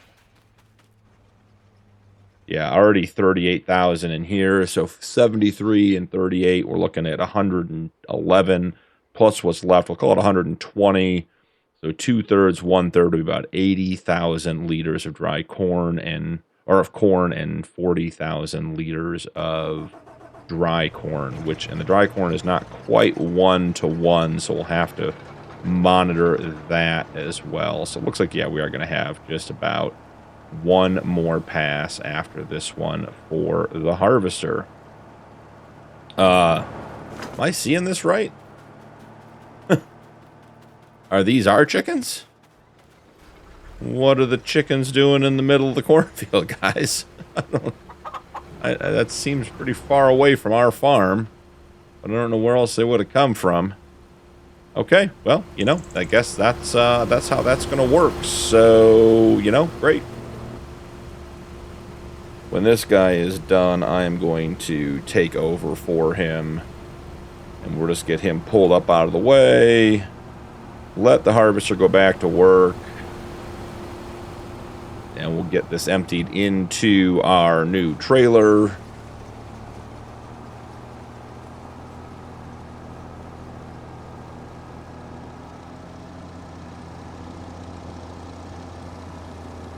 All right, here we go, and then we'll be able to put the rest from the combine directly into the trailer. So 46,000 liters here. I'd call it probably another 8 or 10 in there. So yeah, we're going to be 120, 140,000 liters of corn off the field. That's pretty good. That'll produce some whiskey, it seems like. All right, so that guy is just about emptied there. While he is doing that, let's jump into the combine and be ready to have him finish. All right, so yeah, he's already got 14, 15. Man, I hope he gets to the end of this row before he fills up. He may have another 20. I'd be getting more out of this than we thought, guys. Yeah, it's not going up that fast. It's only a partial width row, so not a big deal. We will have to come back and get the straw off this field, so we can figure all of that out. And I think if we set everything up right, we should be able to have our corn dryer distribute directly into the Jack Daniels production. Let's go ahead and turn this guy off. We got a couple of corn stalks on either end just from turning the corners. Let's try to grab those. Not that it's going to make a huge difference, but every little bit helps. All right. Get the corn header folded up.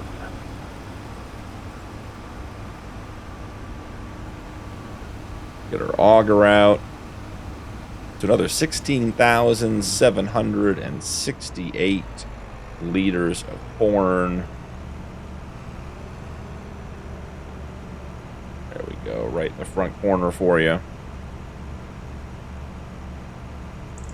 That looks like the Volvo is going to be relatively full there, guys. It was 43 plus 16 is what? 59,000 out of the 73 we can take on total capacity, so not too shabby. That was a good corn harvest. Those two chickens sitting over there's a third one. There are chickens in our cornfield. I do not understand, guys. But hey, maybe I'm not supposed to. All right, let's fold him up.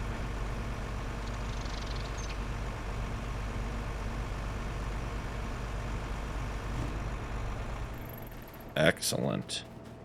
The quad track can be pulled away from the truck and turned off because it is done as well.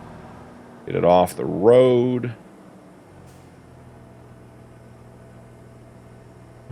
All right, and let's go get a total count on our corn so we can make a plan for the corn dryer and the Jack Daniels production.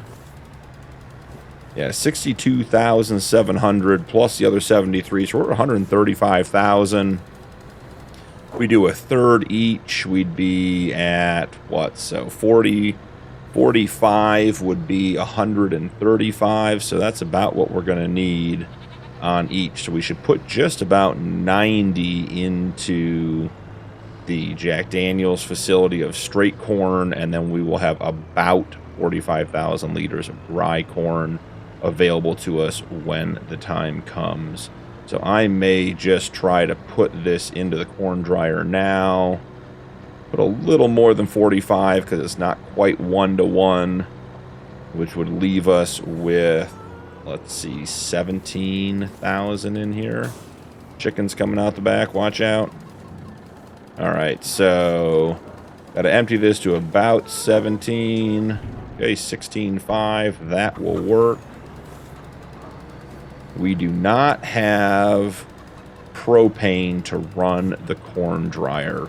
That is one of the things we're going to have to work out. So let's take a load of corn over to the Jack Daniels facility. All right, just waiting for that to open up. Corn dryer. Yeah, 46,250, 500 to 425 on the dry corn. So that will work.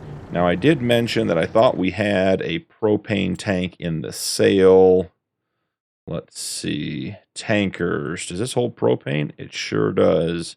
36,000. Wow, that is an orange tanker. Wow. That is bright. I was not expecting that. Wheel setup. Okay. Fenders. Like we probably should have those. We definitely want it set up for propane. I feel like propane tanks are generally white. Not feeling like orange is the color that should be. Rim color black. We'll go ahead and do that. All right. So that's what we're going to go up to the shop and pick up and bring back with the propane, which I'm not sure where that is as of right now. So we'll go drop this corn off at the Jack Daniels facility. And let's see, we have 73, and how much corn do we have left? Another 16. So yeah, we're right there. 80, we're like 79,000 liters. No, I'm sorry, 89,000 liters right there at that 45-90 split we wanted to get the 2/3, 1/3. So that worked out really, really well. I'm going to drive this guy over to the Jack Daniels plant. We'll empty the corn. I think we're going to leave the trailer there. And then I will head up to the shop and pick up our propane trailer and meet you guys there, because I honestly don't know where we fill with propane on this map. Gonna have to ask the guys at the shop about where to get propane. I'm trying to think if we've seen it. I can't remember a spot that had propane. So, oh goodness gracious. That's on me, guys. Sorry. Swinging wide, not paying attention. Okay, so right into the Jack Daniels facility. Up, and away on the scale. Does it tell us how much we weigh? 77,149.7 pounds, guys. I'd say that is some heavy, heavy corn. We will also have to run our barley back over here at some point, but we're in no rush to do that. We got to get the dry corn back again. Man, again, that suspension unloading is such a nice animation on this trailer. This is tight quarters in here. Apparently they are not semi-truck friendly at the Jack Daniels facility. Man, I don't know if I can make this corner, guys.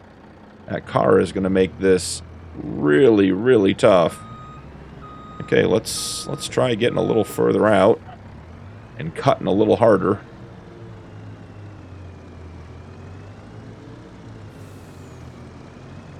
Oh, just squeaked it out. Just barely, guys. All right. I'm going to leave this guy here. I'm going to go pick up our propane trailer and see you guys up at the dealership. We have our new propane tank, guys. Looks good behind the Volvo.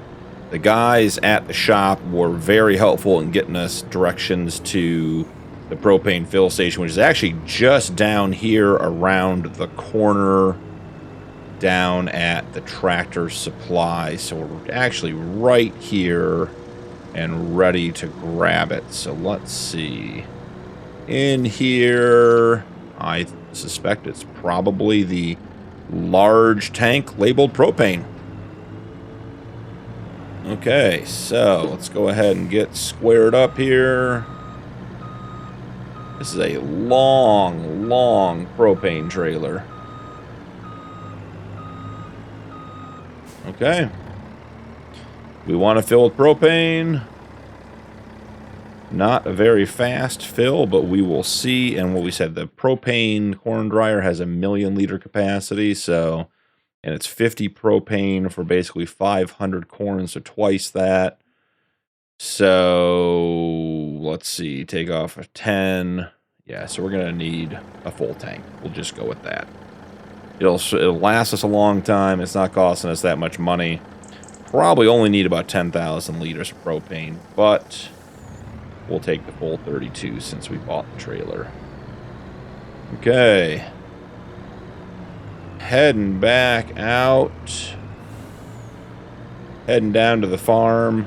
I think we're going to get the propane in, the corn drying, and then I will, between episodes, go ahead and get the straw picked up from the corn, get the plowing done if that is needed, get the barley over to the Jack Daniels facility, and probably run several rounds of water over there as well. I'm going to start with our little Abbey tanker and our Beast, which is going to be sort of silly driving the side-by-side down to the Jack Daniels facility, but I don't know how much water it's going to take compared to the rest of it, so if we need to find a bigger water container, we'll have to investigate that further, but for right now, we'll just start running it that way to get it started, with the hope being that the Jack Daniels is going to be a significant source of income for us. We are using the crops off of our 2 big non-grass and silage fields, so we need it to really bring in some cash to make it worth the commitment to use that land for those purposes rather than, you know, doing flour and bread or corn oil or any other of the other items that we could do with those fields. So I'm hoping that the Jack Daniels is a good money maker for us. Trailer drives pretty nice, I gotta say. Not a bad trailer to haul. Certainly not as heavy as the corn trailer was when we brought it down here. So we'll get this all loaded up, and I think that's probably where we'll call it an episode for today. When we meet again, it'll most likely be January, and we will be in the throes of the Jack Daniels production, and we may have a couple of oils to sell. Now, those were June and July. I was thinking maybe those were in January, but those are later in the year. But we'll definitely have more oil produced for when the time comes. So as we pull in here, guys, this is going to be it for today. Thank you so much for joining me. Don't forget to drop a like and turn on notifications for more videos. And I will see you guys in the next one.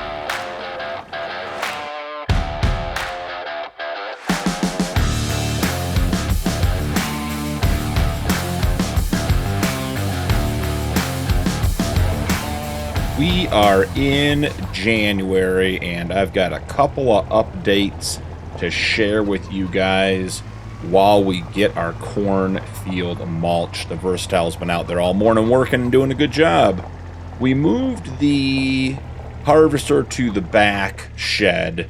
We don't really use it very often, twice a year actually, and needed the space up front for one of our new projects, so I put that back here. I also realized last episode that shed that I shared with you guys back here with the bale storage, actually we couldn't park vehicles in it as well, and that defeated the purpose. So I actually tore that shed down, built a new implement shed over there, and put a bale shed over here. So we have some new options on this side of the farm. Got a lot of our implements put under cover for the winter and just out of the way, which is really, really nice.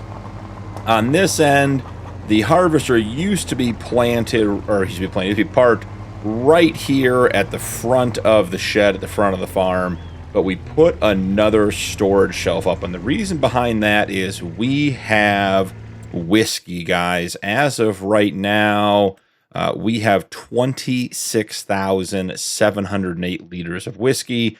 It is not at its peak price until July, so we are going to need somewhere to store that. We can't just leave it at the whiskey factory. In addition, we're only leasing the whiskey factory, so when the production is done, we're going to turn off that lease and save ourselves almost $700 a month. Our big surprise, you guys can see right down there in the distance, we have animals in this shed. I decided we had silage sitting around, and interestingly, off the corn, we got corn stalk bales, which can only be used for animal bedding as far as I can tell. So I figured I'd come in here, I'd fill the barn up with corn stalk bedding to be ready. Then I was like, we have 120,000 liters of silage. The other barn is completely full. So I went ahead and bought 7 water buffalo to start our water buffalo herd in here. Got a bull, a couple of adolescents, a calf, a couple of adults, just enough to really get us started. Didn't put a ton of money into it, but our other barn is now up and running. So let's go down and check on the status of the Versatile, because when he's done, we got to get the Case quad track out there for some plowing. I did, at the end of December, go ahead and fertilize our grass field over here on the left. Got a coat on that, so that's all set for the spring when it starts to grow again. And we are almost done with this field. We are getting awfully close. The Versatile is down at the far end, and those chickens are still living in the middle of the cornfield. I think there's like 5 of them out there now. They're holding Congress or something, who knows, but they keep looking at me every time I drive by. So let's go toss some water in the greenhouses. We waited to get some of our morning farm work done today because we had snow. We started out right about freezing, maybe a little bit above, but we had snow overnight, and there was a lot of snow on the ground. So rather than fighting that, just waited for it to warm up. We're in the 40s now, so the snow is gone, and now we can get our farm work completed. So, in addition to the whiskey, we also have 7,000 liters of canola oil, 12,000 liters of rice, and 14,000 liters of sunflower oil. So our productions are working well. We just are not anywhere near close to the best time of year for the best price on those. So we're just waiting for the prices to go up on that stuff. I think we're going to have a couple $100,000 worth of goods by the time we sell. Just a matter of getting there and waiting for those prices to go up. I did buy the mulcher. It was a cheap little $21,000 base game. I think it's a 5-meter mulcher. Definitely took some time to get that field done, but didn't want to invest heavily in a mulcher. They only add a small percentage gain on the field, and spending 70 or 80 grand to get a couple thousand extra liters of crops didn't make sense. So let's jump down here. We'll go down to the end of the field. I bet there's only 2 or 3 passes left, if even that many. So we'll cut the corner here, ignoring the stop sign. Yeah, he doesn't even have one at this end. He's down to the narrow strip, so he will be about done. So let's head back to the farm and grab the Case and grab our big I think this plow is huge. I moved it over here, right here. We'll grab this plow, head over to the field, and start getting the plowing done on our cornfield. I did check. It does not need liming this year. Obviously, it will need fertilizer. And we're still hoping and waiting for a planter in the sale to be able to put corn in. Now, our money did go up a little bit since I saw you guys last. We had 4 big items come up in the used sale. We had the Beast. This one right here came up in the sale, so we sold our one that we bought a couple months ago and got a deal. We actually just traded it in for this one. Our Crone baler, someone turned in a used one, and we got a bunch of money on that. We had our Crone front windrower also came up in the sale, and I thought there was one other thing. Maybe not. Maybe just those 3, but we traded all that stuff in for some used equipment and made ourselves about 40 grand in the process. So, trying to keep the money up while we're waiting for our productions to catch up and get us some income when the goods are at their peak to sell, and thought I'd take advantage of some of our big items we bought new and just get them used on the farm, because everything is used on the farm. I have to use it once, so if you're doing a little bit of repair here and there, not a big deal. I think things that you use every single day and have heavy use, maybe you want to get new, but other stuff, guys, if it gets the job done, it is good enough. So, heading to the field. Yep, here comes the Versatile right now, back to the start. let's get lined up here. I think we really only need to do one headland. So let's jump in here. One headland, no rounded corners. Also check this guy to make sure. Yeah, see, these guys really didn't get set up for work here very much. Turning, we can get that speed up a little bit. Reversing, we can get that speed up a little bit. There we go. Let's go ahead and create this course. That is said and done. We'll send him on his merry way. We're on field 54. Create new folder. Plow. Save this course as 54. And we are, okay, we're having conflict. Oh, okay, now it's getting worse. Okay, put the tractor down. Okay, the versatile, yeah. Versatile, we're doing stunts here, guys. We are on a stunt farm now. Okay, I need you to just stop, Versatile. We don't need anything extra from you. Oh, man, Case, you're starting way off the field there, bud. Well, you're getting the job done, I guess. Can't complain about that. I actually should run in here and just make sure that we're going to... Oh, we're going to make rocks, aren't we? We are going to produce a lot of field stones. Well, we'll have to find some way to get those field stones up. We'll take the Versatile back to the farm, get it parked up and out of the way, and I think it's going to be about time to grab our Super Duty with the trailer and head down to the Jack Daniels facility. I called down this morning, and they're going to have our production from the machines we leased out for us to pick up, so we can bring those back to the farm, because we're not going to store that stuff up there if we don't own the production. Eventually, we'll own the production. We'll leave stuff up there, but for now, since we're just leasing it, we need to make sure that we're not in the way of the rest of their orders. So, Versatile into the shed. I'm really happy with some of the additions we made. That little shed area down there where we filled in that ravine and leveled everything out is going to prove to be quite useful. Alright, that's in there. All the chickens want to look. I mean, that area is just so much more useful as a parking area, a shed, a bale storage, even just a cut through to get around the barn and be able to loop down by the other cow barns. We don't have to back up and turn around down there, rather than just a shrub-filled ravine. So I'm quite happy with that change. Let's head on down to the Jack Daniels facility. Grab our whiskey. And interesting, I don't know if you guys remember towards the beginning, it might have been the first or second episode, there's a Ford dealer at the end of the road, and I've been calling them. They had a couple little items on the Super Duty here. They did some maintenance for us. But they just got a new car wash, and they invited me down, said, hey, bring the truck down and try it out, see if you like it.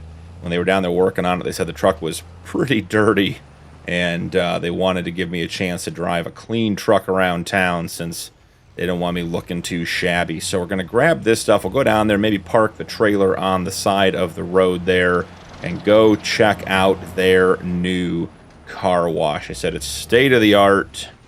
You pull your car in, it does all the washing for you, and it's supposed to be very, very nice. Now, this is our work truck, so we're not overly concerned with how clean or dirty it is. It would be nice to have it a little cleaner so we aren't getting our clothes dirty getting in and out, but having a clean truck is always a good thing. So there's 10,000 liters. It looks like we're expecting another, wow, 26 still. We still have a lot of whiskey to grab, apparently.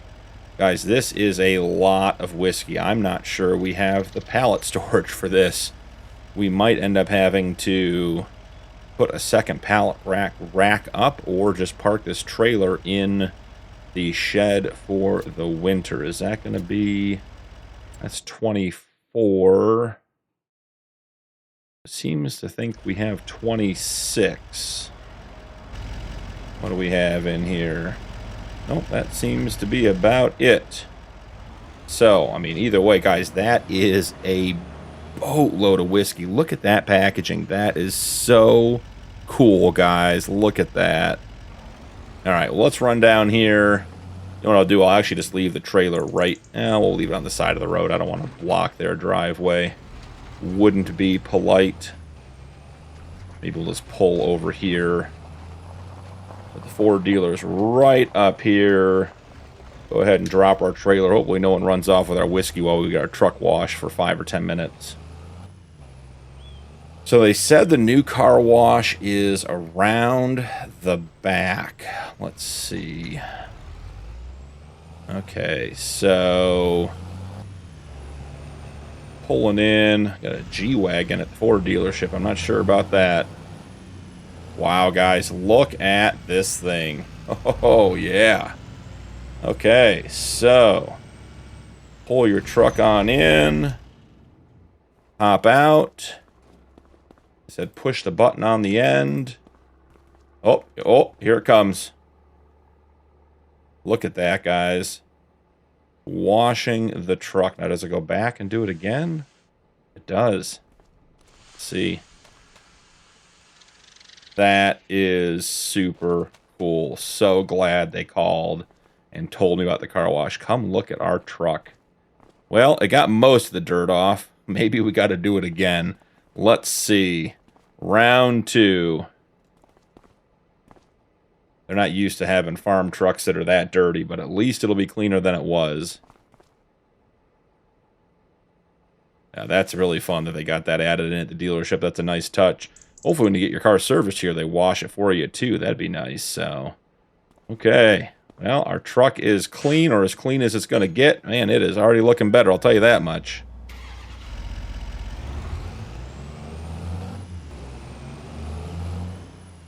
Yeah, I mean, that's pretty clean, guys. Touchless car wash. There we go. Now we can get our car wash and keep it clean. Have to make sure to give the dealership some business. They already take care of our truck, but maybe when we get ahead, we'll come buy a non-work truck from them. Pick up something nice.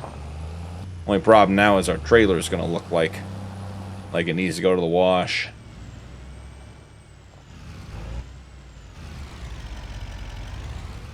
All right, we are off to the races with our whiskey.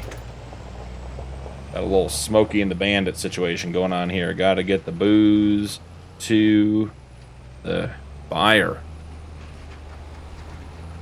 Oh, that last pallet is not fully secured on with the strap. Well, let's try to drive slow. Let's try not to lose it. Okay, if you're going to keep shifting, we're going to have to come grab you. Sorry, car, we're heavy and we got to keep going.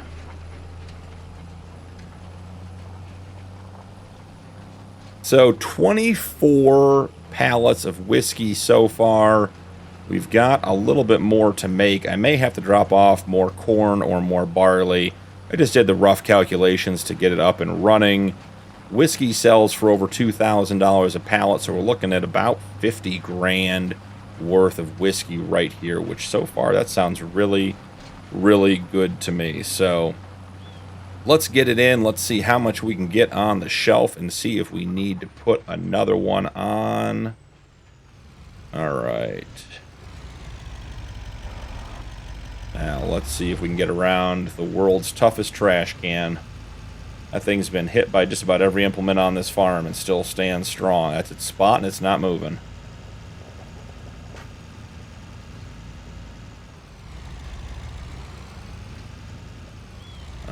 There we go. It is funny, I love this map. All the terrain changes. Long trailers of any sort regularly start sliding a little bit and don't always respond exactly the way you want. I was wondering why I was having so much trouble on a couple of spots. And it turns out it's because the ground is uneven and the truck and trailer were actually sliding across the ground. Alright, so we're getting the right half on the first pass. Okay. Let's see if we can get in tight enough to get the left part on the second pass. Okay, I mean, that took all of that whiskey, guys. I am surprised. I did not think it was going to take that much. Let's jump out and check on that. Glad to have the whiskey back here on the farm. 26 of 40, so this thing will hold 40 pallets. So we've got a little bit more room to go. We could always throw some over here. Don't really want to mix our whiskey and our chemicals. That seems like a bad plan. Could also throw another rack on this side for storage if we needed to. So let's jump into the beast and go check on the plowing, because that's really all we have left to do here in January. And after that, we will see you guys in February, when hopefully we're just starting to turn the corner into spring and getting growing on some things. So let's run down here and take a quick look. See how far he's made. Good progress. Yeah, he might be on his last pass. That is a big plow and a big tractor, and the chickens have already gone back and taken up roost in the middle of the field again. So yeah, I think he's going to go get that last little bit there, and we are going to be good to go. So I will go dump the beast back at the shop. We'll run back here and grab the case, bring it back to the farm, and progress on to February. I think maybe you'll take you guys on our adventure to the animal dealer in February. One thing I'd love to see running chickens and sheep and goat and cows is I'd love to see mixed animal trailers. I'd love to be able to see, you know, 5 cows and 6 sheep in one trailer, because right now we're doing a lot of driving back and forth, getting each kind of animal. And we only get, you know, on a good day, we get 5 or 6 cows and maybe 5 to 7 sheep and goats. There just aren't that many in the sale. Let's just double check that nothing's come up in the sale that would help us with our rock problem we have. I'd love to pick up the Farm All C series. That would be a great little tractor to pick up. $43,000. What's the... Yeah, what if we don't do a 3... Okay, so there's... You have to have something that's going to cost you money up there. I don't know. This might be a binge purchase. We definitely don't want twin wheels. This is going to be a barn tractor, so maybe some wheel weights, give it some traction. Front attacher, don't really need one. Yeah, for 1,500 bucks. So 3,000 for the wheel weight. That's more than we want. Do we want to spend 38,000 and pick up a little tractor that we could? I mean, we could also do some bale blowing and to get the straw in. We could use this to feed the animals and pull our Brantner cart. What options do we have for the engine? 11,000 to go to 117, 3,500 to go to 100. Yeah, I think maybe we just stick with that. I don't know, guys. 38,500 bucks for a tractor that we can go in and out of the barns with, because currently we don't really have anything that goes in and out of the barns. We could use our Versatile, but even that is a little big. So, what do we think? We made about 40 grand swapping equipment, so we're just going to spend it on this. Yeah, let's do it. Love the little case tractor. It's ours now. Okay, and speaking of things to do with the case tractor, here is a bale blower. So let's get that touched up into into case red. 18,000. The rim color is 500 bucks for the base rim colors, and we're definitely going to go with black there, guys. Rydstein BKT is always our first choice. Okay. We bought some stuff at the shop. We'll have to go pick it up. $56,000 in new equipment. Got 2 cow barns. We got a barn. We got a tractor to take care of them now. So let's get this guy back to the shop. Let's progress into February.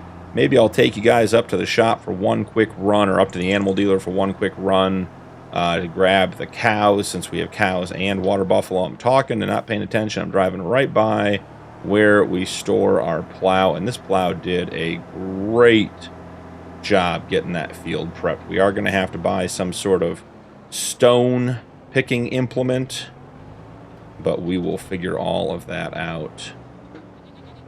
Hopefully one just comes up in the sale and it makes it nice and easy for us. All right, so the quad track heading back to the shed to get parked up.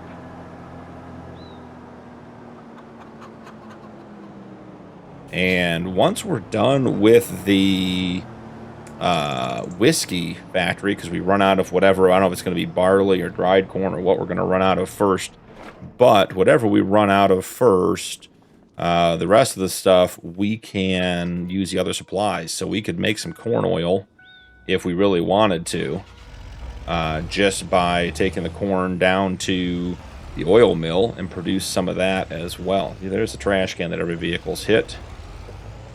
No way to avoid it. It's just in the way. Alright, so let's hook up to our animal trailer in preparation, and I will see you guys in February.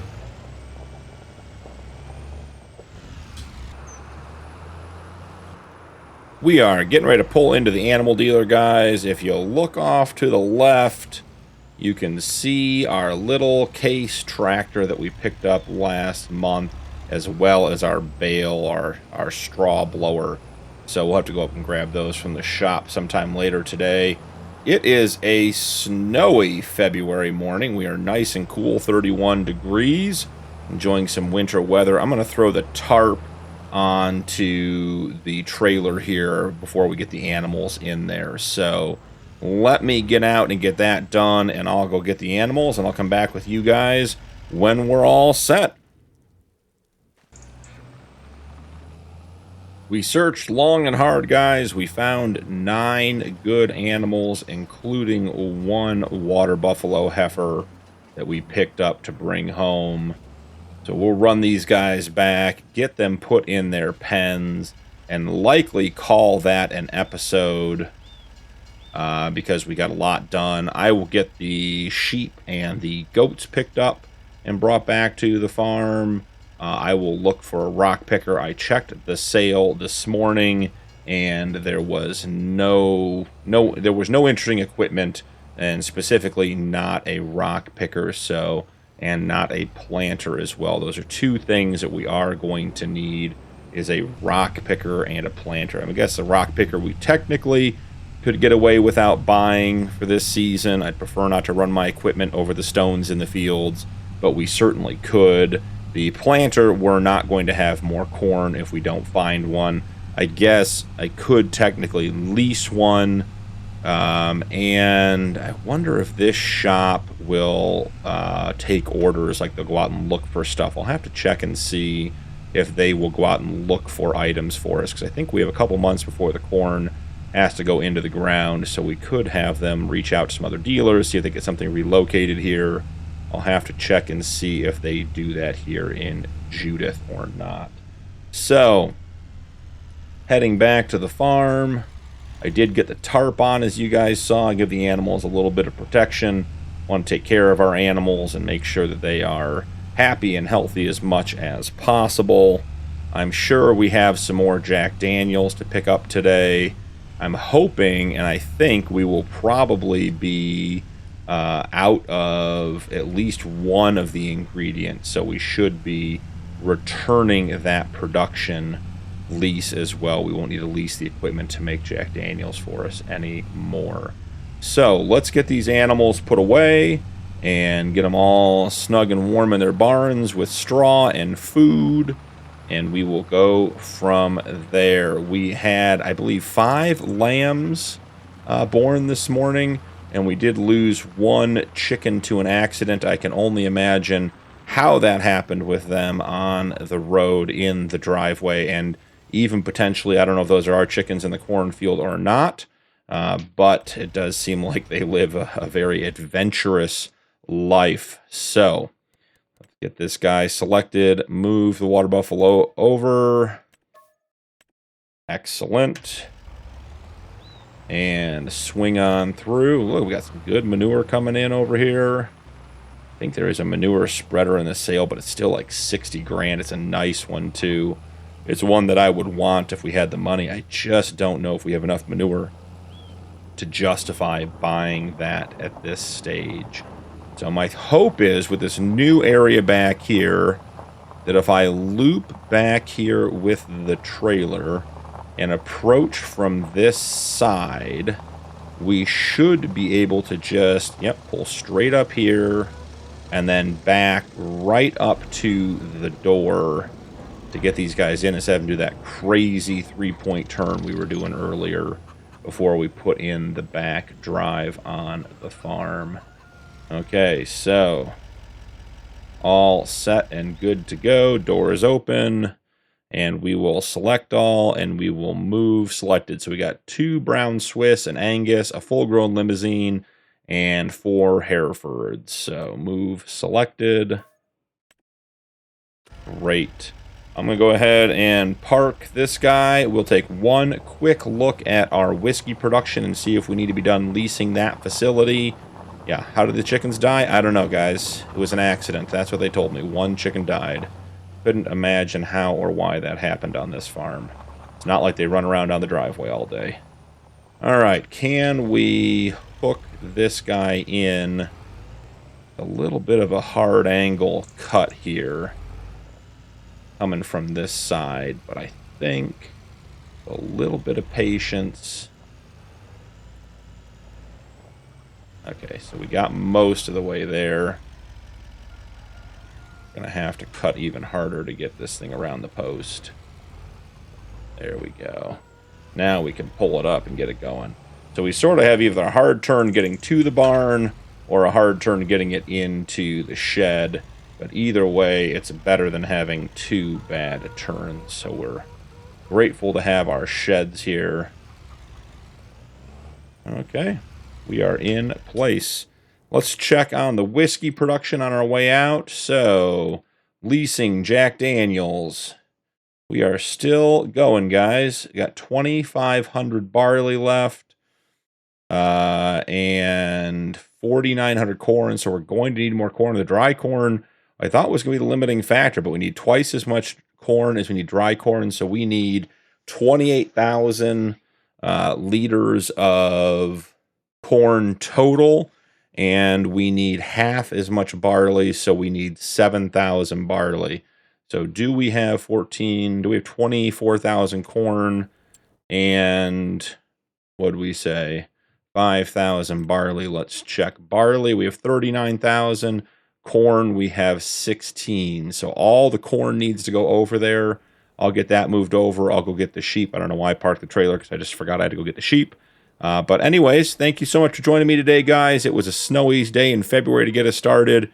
Don't forget to drop a like and turn on notifications for more videos. And I'll see you in the next one.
We are in March, guys, and I am pulling into the dealership. You saw us top off the Jack Daniels whiskey production with our new case tractor. That is actually done. We actually have to go down to the production and get all of our whiskey and cancel our lease down there. We've burned through all of our production supplies. So we're up at the dealership this morning. I got a call from one of the guys up here. Said they just brought back in a Case Magnum demo tractor from the previous year. and said it's got a pretty good deal on it. It's got, you know, a couple hours, couple miles on it, but overall is a great tractor with some upgrades. And they know we just picked up this Case Magnum from them. They said, hey, it's probably going to be actually less money. We'll buy that one back from you and give you the new one. So come up and take a look. So we thought we'd bring it up here, see what's going on this morning. We will head into the shop and chat with them real quick and see if we can strike a deal and get out of here with potentially a much nicer case and a little bit of cash in our pocket. So I'll see you guys in a minute. It was a good deal, guys. Here is our new Case Magnum tractor. Comes with dual BKTs. Got the same 435 horsepower engine, but they've got a chip tune enabled. We're actually going to be able to increase the horsepower later on if we need to. So let's get the big boy Magnum back to the farm, and then we got to run up to the whiskey production and collect all of our whiskey and end our lease with them. We don't want to keep paying for the use of their equipment and machinery if we're not going to use it. So try to get up there and get that done today as well. So what else happened? Not much in February. It snowed. We took care of the animals. We did have, guys, it was crazy. Overnight, we had 85 chicks born on the farm. So I think I'm officially done buying more chickens. We're going to fill up our 500 chicken coop here pretty fast, and I'm happy with that. We did have 8 lambs born, which is good. We did pick up another round of cows and water buffalo and goats and sheep this morning. I think we only got 1 water buffalo. The selection has not been very good, but we're building that herd up slow and steady. Other than that, we're continuing with our oil productions, and we should be good to mow our clover in April. Next month we'll have that, and the grass will be behind that by a month or 2. I think it might be 2 months behind. We do need to figure out getting the corn in the ground. We can start planning that in April. There is a a planter in the sale today up at the shop. I did look at it, $45,000, but it's only a 4-meter working width, and I just don't think that's worth investing in. I would rather lease something for this season and get the corn in the ground and wait for a better deal or to sell some goods. Oh, buddy, you gotta pay attention. That was almost a disaster. Yeah, you can try to pass on a turning, but that's on you, dude. That's a bad decision. Good way to get clipped. But yeah, I think it's going to be better just to lease something and get the corn in the ground, and then once we have some sales of our productions or we make some money, we can certainly look at, you know, some other options. But I don't want to buy something that is not going to be a good fit, and I think that between the whiskey and the ethanol plant, we are going to be doing a lot of corn. So being able to plant that and get it in the ground effectively is important, and putting $45,000 into an implement that doesn't do that is not going to be a good financial decision. So let's go ahead and get this guy all unloaded. Jump in here. We got our strobes on our truck. The nice sounding tractor. Look at that. Looking good. This one also has some strobes on it. Look at all that. That looks awful nice. Jump in cab for you guys. All black interior. Super nice. Air conditioning, radio, everything you could ever want. All the displays, everything. So very, very nice tractor. Glad they gave me a call. They know I'm the Case guy in the area. They get anything Case in, give us a ring, and we will likely be there to pick it up quickly. So I think they think I just buy everything Case that comes up in the sale, because realistically, that's pretty much what we're doing here. So let's get the mower hooked up and just make sure everything works. Everything looks good. Okay. jump on out. We'll have this guy ready to go when it's time to mow next month.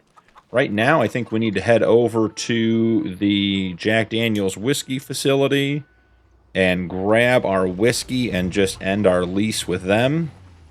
Let them know we don't have any more corn and dry corn and barley to send over to make into whiskey, so we don't need to keep the machinery on hold for us. And I think we have to pick up, I'm not sure how many bottle or how many pallets of Jack Daniels we actually have. I'm hoping it's somewhere about the 20 range. Be a nice little bit of profit when the time comes, but we'll have to see. Now we do have, I used all of our corn, so we dried some corn, and then I used all of the regular corn as well. But we do have some barley left over, which we could store for a later date to put into the Jack Daniel's facility maybe next year, or we could try to do something like flour and bread productions with that if we wanted to. We'll have to figure out what our plan is going to be. Love navigating this parking lot. Lots of room for a truck and a trailer, and this is not even our big truck and trailer, guys. So let's see what we get out of here. Get loaded up. So there's 10,000 liters of whiskey. Looks like it says we have 28,000 more, guys. That would be insane if we had that much more. That would be 38,000 liters of whiskey. And guys, I think that might actually be the case. 36. Yeah, it's always off by like 2 here. So if you can look down the bottom right-hand corner, 176 corn left over, 1,446 liters of barley, and then 28,000 liters of water, which doesn't really make a difference. So I'm going to go ahead and turn this guy off real quick. Let's run up across the front and check in with them and let them know we're going to be done with our lease so they can let someone else have the machines if they want to. Let's see. Do we have to come in this way and do it? Or do we have to come in this way and do it? Let's see. See which way they want us to get rid of our lease. Okay. Well, let's take another look at this. Try to make this easy. Turn on interactive zone markers. Turn on the help menu. Manage production point. Visit, previous, next, back. Yeah, we can't do anything here. If we visit it, it takes us right to here. That is very interesting, guys. I may have to call up here and figure out how to get the lease terminated for this month, because we certainly don't want to be paying a lease on the facility longer than we have to, since we're not using their production anymore. But for right now, we'll run our 26,000 liters of Jack Daniel's back. We are definitely going to fill our pallet rack. We may have to buy a second one just to get everything off the trailer. Do not want to have an accident with all these glass bottles on the truck. I'm glad it is just around the corner to drop everything else off. Yeah, 36,000 liters of Jack Daniel's plus. I thought we had like 24 to begin with, so that's what, 60,000 liters will sell for about $120,000 to $140,000 at peak price. That is going to be a good turn of events for us, guys. That made our corn and barley harvest quite productive. So let's jump in down here. Let's get these pallets put into storage and see what we get out of the rest of today. Gonna jump in here real quick and just get rid of the interactive zone markers. Don't want those on long term. Got to watch the world's toughest trash can. Gate keeps our barn for us. Make sure no one hits our propane gas tank. All right, that is looking pretty good. We're going to get a little bit of a slide. Yeah, right in here, we start to get a little bit of a slide because of the hill coming into the shed. So don't want to overcut it because it tends to, yep, there it is, pushing itself sideways.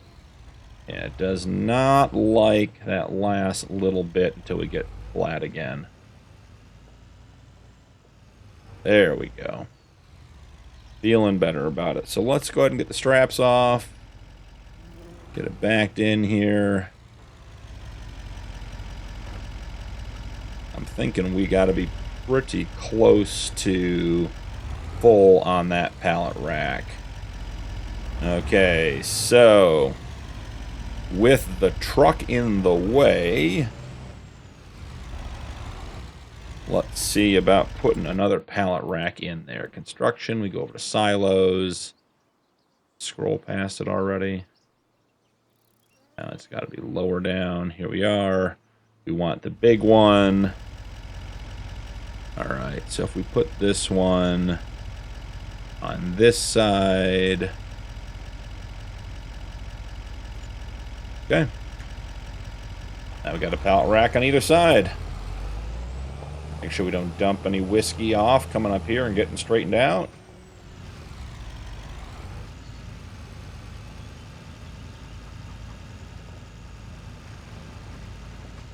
They're kicking it around. This is where it doesn't cooperate because of the hill, but we'll get it.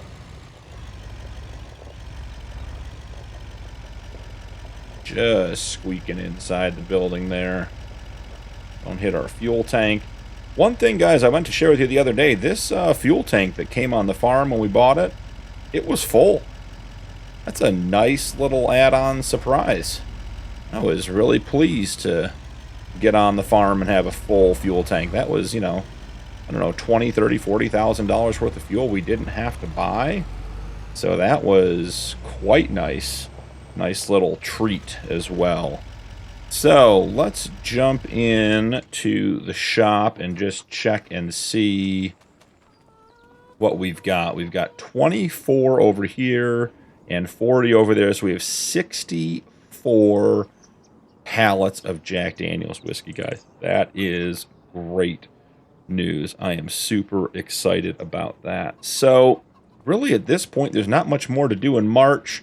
Let's head over to the house and we'll hang out and just catch up with you guys in April. See you guys in a minute.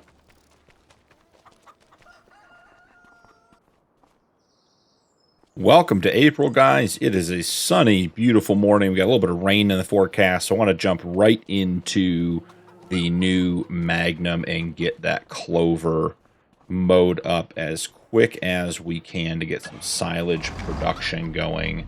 So let's run over to the clover field and get started here. I'm hopeful that these new dual tires help with some of the ground deformation running over these grass and clover fields again and again and again.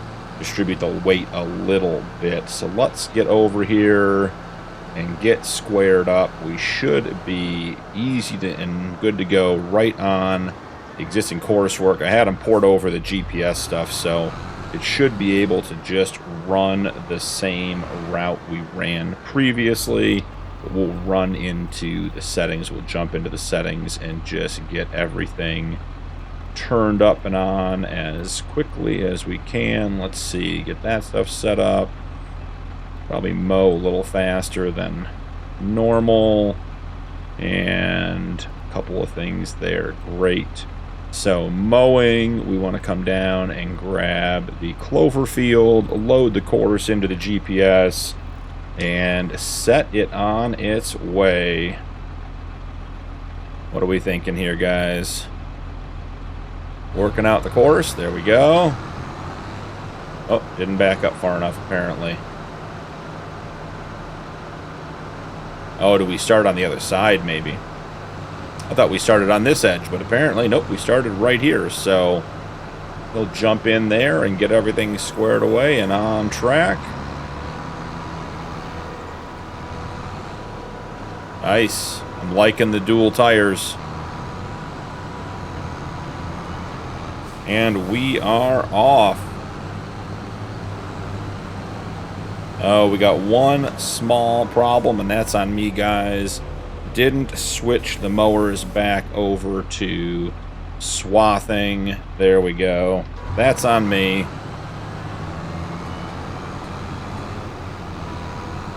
We'll get this guy, let him get running. Be ready to pick this stuff up on the back end. Yeah.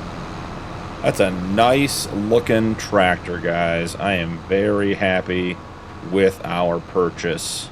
Excellent. Let's run down and check out the greenhouses. Get everything watered. I'm wondering, I think our beast can come with a dump bed. Maybe not. I say if it has a dump bed, it might be time to bring some wheat back for the chickens. Let's see. Oh, well, apparently we didn't bring the beast back after the last round of taking water over to the Jack Daniels facility. So, use us lambs and goats for coming through. There's our beast waiting for us where it's supposed to be. All right, so get some water put in here. Our barley is looking good, guys. I am excited for that. Well, that's emptying. Let's take a look at this and see. Growth stage 6 of 8, 100% yield bonus, 100% fertilized. Does not need rolling, does not need lime, does not have weeds. That is a good looking crop over there. So I'm excited to have that. Get the rest of these greenhouses topped off.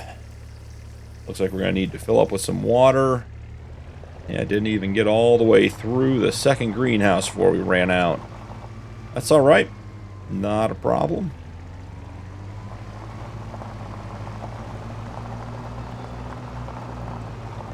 Go ahead and top off our tanker here.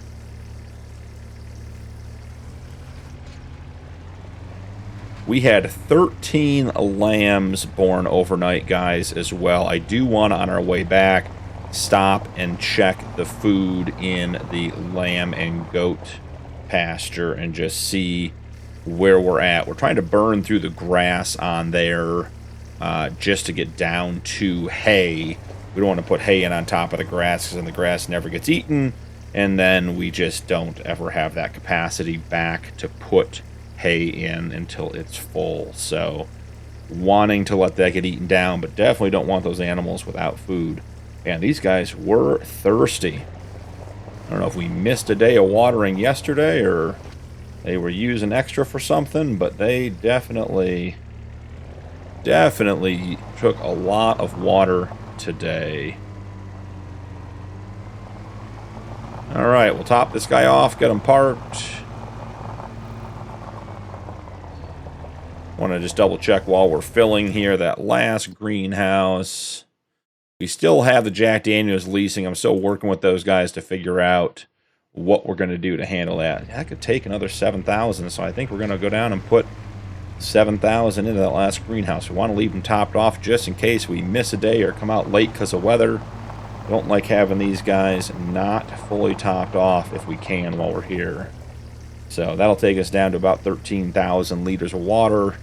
We'll get the tanker topped off and ready for tomorrow's escapades with watering the greenhouses. Alright, nice and easy. And then we'll check in on the lambs and sheep and goats on our way home. They certainly look happy and healthy, but we want to check and see the status of their food. I did cut in a little drive on the back side of the farm, back by the sheep enclosure, just trying to get better access to other parts of the farm. And we have such limited access because we're so tight with our barns and everything else. So I'll show you guys that too. And the new Case Magnum is out there doing work, guys. Looking good doing it. Okay. So down here, we'll check in on the sheep, and then you can see that little path I cut up there to the right. That gives us access to the back side of the chicken coop. Let's see what we got inside today. So they have 19,000 liters of food left, and there are 108 animals. That is good news. I think we started with over 50,000 liters of food, so with 108 animals, they're definitely starting to eat more. We'll leave that for another month or so and check how that's going. We've got a pallet and a half of wool, which is great. And I don't think we have any milk being produced yet. Let's jump in and just see what it says about the sheep barn. No goat milk yet, but let's see. We should come in and check the animal info and see if our goats are pregnant, because they should be. I would assume there are a couple of pregnant goats in here. Let's see. That's a goat ram. Let's see, start with the adults. This one's too young. Okay, so yeah, this one's 2 months pregnant with 2 babies, 2 months pregnant with 2 babies, 2 months pregnant with 2 babies, 6 months pregnant with, or actually, I think it's actually only 3 months. I think the gestation is only 5 or only 6 months, so they're halfway there. Yeah, we got a bunch of, there's 80, so that one may even give birth next month. So we're going to have a bunch of baby goats on the farm as well, which is exciting. Close the gate up so they can't get out. Let them keep eating. And I think we should start having a little bit of goat milk next month, which will be perfect timing. Get that stuff sold as well. So our little path leads up here back behind the chicken coop. Gives me easy access to get the Brantner trailer back in its spot. We can sort of sneak through here and go ahead and get the beast parked in the garage. So I think overall that's going to be about it for this episode. We'll get the baling done in the field as well, but I don't think we're going to take on any new tasks. Let's check the time-saving stock check and just make sure we don't have anything that's due or in April. So anything that says May could be ready to sell. Don't really have anything in May. Whiskey is July, and the price of whiskey is pretty high already. We have $2,174 per pallet. It only goes up to about $2,400, so that's not bad. Sunflower oil, we are also getting closer to the best-selling month. It says it's March. I swore it was June. We may have missed the best month for our sunflower oil, which is worth 50 grand. That'd be disappointing. Rice oil is also June. Its price is going up as well. And then we have our canola oil, which is not great priced until December. So that is just resting where it is. Now we do have 33,000 liters of corn stalks of barley. That would be worth turning into flour at a mill. So I did want to show you guys the corn stalk. So it's different than the regular straw, which is down here. So we have 169,000 liters of straw and 360,000 liters of corn stalks. So the corn stalks are used exclusively for animal bedding, and we will keep our straw to be making TMR at a later date. So I'm bummed that we missed the sunflower oil, guys. I swore that was a summertime sale, but I must have just misread that. So that's on me. But we'll make it through either way. So I guess the question is, do we want to take the barley down to a grain mill and have it turned into flour and then send it to a bakery over and make some bread to sell? Why don't we take a quick look at the map and see what we can find in way of productions? Let's see, tip stations. Let's get everything else off the map so we can have an easier time finding stuff. That's the winery. The flour mill is down here. The canning factory, Rocky Mountain Ethanol. We will be going there. Our oil plant that we own. The spinnery. The cement factory. I imagine that's, yeah, the dredging boat. So is there a bakery? Carpentry. That's going to be the Yingling. That's going to be the Jack Daniels. Let's see. That's the dairy. Montana Bakers. So there is a baker as well. So we could go ahead and... this one right here? Yep. Let's tag this place. Let's grab our Volvo and run our barley down there. and see about getting some flour made so we can get some bread made and make some money. Because, guys, we are down to 113,000. So we have about 2 months worth of... Oh, we were disconnected. About 2 months worth of payments we can afford to make on our loan. And then we are going to be coming up short on money, which is going to be a tough spot to be. So let's try to get these productions rocking and rolling as quickly as possible so we can keep the cash flow positive. Go ahead and roll back our tarp. We may have to straighten up on this one a little bit. That's a bit of a tight corner for us.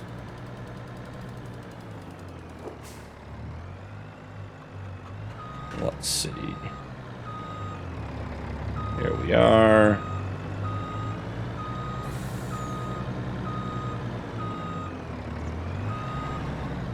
Gotta love those little wood blocks there on the walkway. They get us every time. Let's see. Come on, kick it around here, trailer.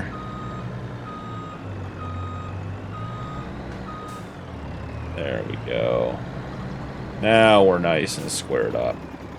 Barley, 33,000 liters coming our way. There's a chicken in the hopper. Probably not a great place for a chicken to be. Let him get out of there. Alright, maybe we'll pull a little in-cab driving for our trip down there. Nope, did I hit? Not the world's biggest trash can. Must hit the mailbox. Having a hard time with the truck and the trailer today, guys. Maybe we do need to go out of cab here real quick. Interesting, the in-cab view is so much brighter than the cab overview, so interesting. We know we're not making that corner, so we're not even going to bother trying. We'll come out here, hang a right, and head back down.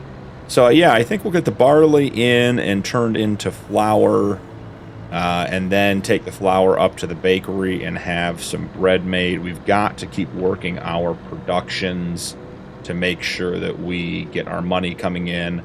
I'd love to be buying a field this year. Sorry, postman. I'd love to be buying a field this year, but we've got big loan payments due, and we are going to need a lot of money coming in. So I'm bummed we missed the oil mill, or the sunflower oil sell time. That was just an oversight on my part. Certainly could have used that $50,000. We'll make up for it next year by the time we get there. Just hopefully don't need the money between now and then. So I will see you guys down at the mill in just a minute.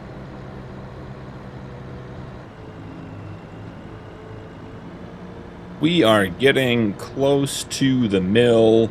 We're back behind the ethanol plant. I think it's right up here on the right. Pardon me, folks. There we go. Yeah, I think we're just up here at the stop sign to hang a hard right. So, a quick look. And pull on into the oil mill. Sorry, guy. Okay. So, before we get our barley dropped off... Ooh. What happened up here? Came in crooked, apparently. Before we get everything dropped off, let's run on over and talk to the guys about getting a lease on the mill. I will be right back. Well, that was easy to take care of, guys. About $700 a day. And we are good to dump our barley, and they will start producing our flour for us. So let's get all of that added in. We can check on the production here. We have barley set to distributing, and it is 30 barley to 22 flour. So we'll let that run for a couple of months until we are out of barley here, and then we'll come pick it up and go from there. So I'm not sure if we can get out down here, but we're going to give it the old college try. See if we can't get around the back side of the building. Oh, way better than the Jack Daniels facility. Way more room to turn around, so. All right, guys. Well, I think we're going to call it here for the episode.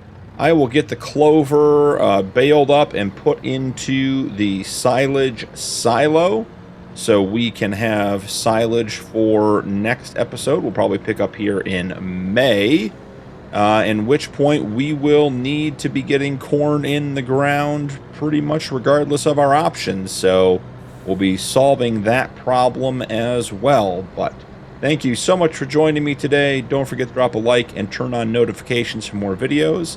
And I'll see you in the next one.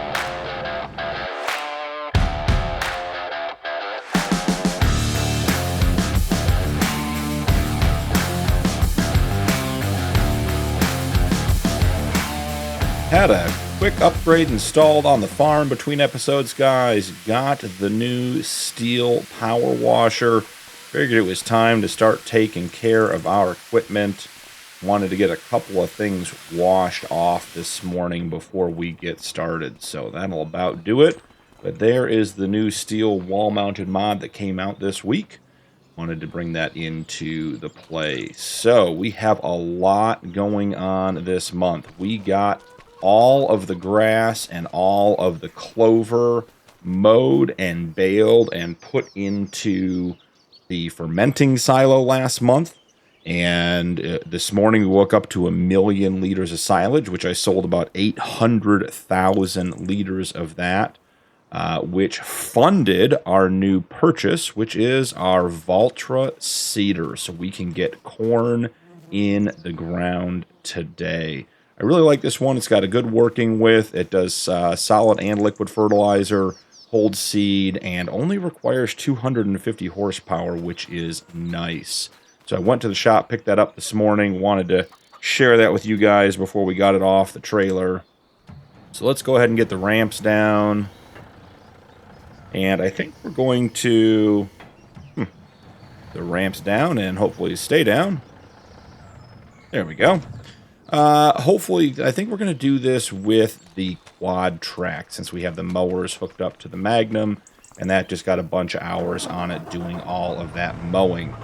Now, we did have the Crone windrower and the Crone baler with bale collect on it.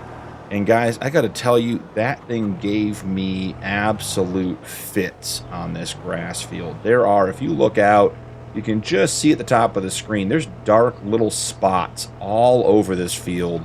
It was missing just an absolute ton of grass. I had to go back.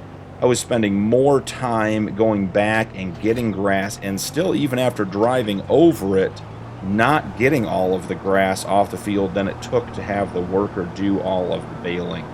So I'm not sure what's going on with that, but it was not what we wanted. So what we went ahead and did was a little bit of farm ingenuity and talked to the guys up at the shop, and they have Crone makes a baler with the bale collect and the windrower built in. So I talked to them about how the pieces we have would work that way, and it looks like they did work it out where you can get everything connected up. So real quick before we go ahead and drop seed in here, I want to show you guys down here, we are now running the connected windrower baler and bale collect, I'm sorry, system on here, which has worked so much better. I'm not sure why having it on the front of the tractor was so broken, but I did the grass field the old way and the clover field with that new setup, and it worked so much better. So let's see, do we have anything here? Let's see, herbicide, seed. So we do have, we're going to need to go to the store and get some solid fertilizer. I should have picked that up on my way in this morning. Either way, let's go ahead and get the seed out of here. Big bag of seed, that'll work. And get the 2 smaller ones out, or the 2 full ones out. Let's go ahead and get those filling up. And I will run to the shop and be right back when we have some seed. See you guys in a minute. Guys, I said we're going for seed, but I meant fertilizer. But in the end, we got seed and fertilizer. Went ahead and stocked up a little bit to try to keep the farm moving. We are burning through a lot of fertilizer right now on our grass and clover fields, which I'm hoping to get switched over to manure here in the very, very near future. Just need a manure spreader to come up in the sale or find a good deal on one. We did have one in there, but we just didn't have the funds for it. So let's go ahead and get the quad track pulled out with the new seeder, and let's go ahead and pull right up alongside the trailer, and let's get things filled up. So I am still really enjoying the, I believe it's Loki's fill all mod or bulk fill mod, where you just click once and it just fills everything up. A very, very nice mod. In this situation, we're, you know, obviously 4 or 5 bags of fertilizer in and have not had to click over to keep using or to keep filling on each individual bag. So now we pull up a little bit, let it reset, and then I think we come back and get the seed. Let's see how that goes. I don't know if it's too high to register. No, it is not. Seed is filling up as well. Had him paint the tanks, the seed tanks on here, case red. That's a nice look with the red, white, and black, just like the case. So I enjoyed that little detail that they did for us up at the shop. Head over to our field. We're going to put this guy on a worker. We have a bunch of other tasks to do today. I got some stuff started this morning before heading up to the shop and getting our seeder, but wanted to have everything ready for you guys. So here we go. It's set up here, heading into the corner. As you guys can see, we did not find a rock picker. Figured we'll just have to deal with that in the next one. Thinking 3 headlands, all square corners. Let's go ahead and, yeah, want to make sure we have lots of room to turn around. So let's go ahead and start that course. Okay, and then we have cedar, so we need a new folder called planter. We are on field 54. So planter, save course, field 54, and away this guy goes. I mean, I think this is probably going to go pretty well. There aren't really any obstacles. There's a tree down at that end. We'll see if he gets by that. But for right now, let's go make sure the GPS is all set and good to go here. I'm not sure that we actually set this case up for field work and speed and everything. Oh, we did. Perfect. So he is all set. Looking good. Planting corn. Yep. Excellent, excellent, excellent. Okay. That is good to go. And then we have the roller we can come back with afterwards. So next on the agenda for today, we are starting to get a significant number of animals in our husbandry, which is great. Specifically our cows, which means we have finally produced a reasonable or usable amount of manure. When we had like 600 liters of manure, it was not very helpful. So I got a couple of tractors over here this morning and was in the process of loading when they gave us the call about the new planter being ready, and I wanted to get that picked up so we could have that on the farm first thing this morning and get that going. So this is a little bit of a tricky manure heap because of the angle of the ground, but we're going to get it done. And let's get a better view of what's going on here. Okay, there we go. Maybe even in cab might be easier. Let's see. And I think we were about 2/3 full, so 5 or 6 of these is going to do it. Let's see what in-cab looks like in the old Versatile.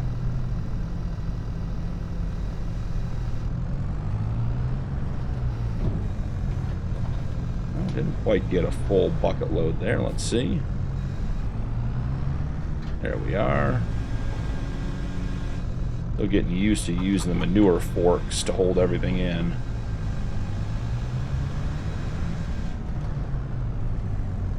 We do have a skylight there. That is nice.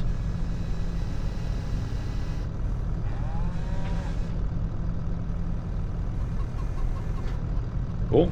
That is working nicely. I don't know that I have a lot of experience using a manure fork, particularly one this small, but it is nice the teeth actually bite down and matter. So let's see, it's going to be this motion. Yep. Just getting used to it on the old Farmstick. Okay, let's see. And then release the forks, and away we go. So we are getting close to being full here. I think maybe 1, maybe 2 more of these. You can see just the angle that we're at to get access to this stuff. Oh, we're tipping it out. Tipping it out. Don't want to put it back in. That hill is making it hard. It's rolling us forward, whether we want to or not.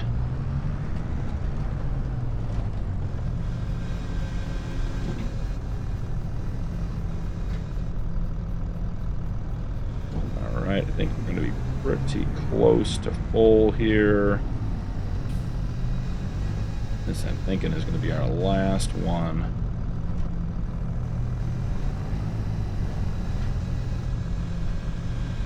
Well, didn't get much on that one. Could be hitting the bottom of the manure heap, too. There we are.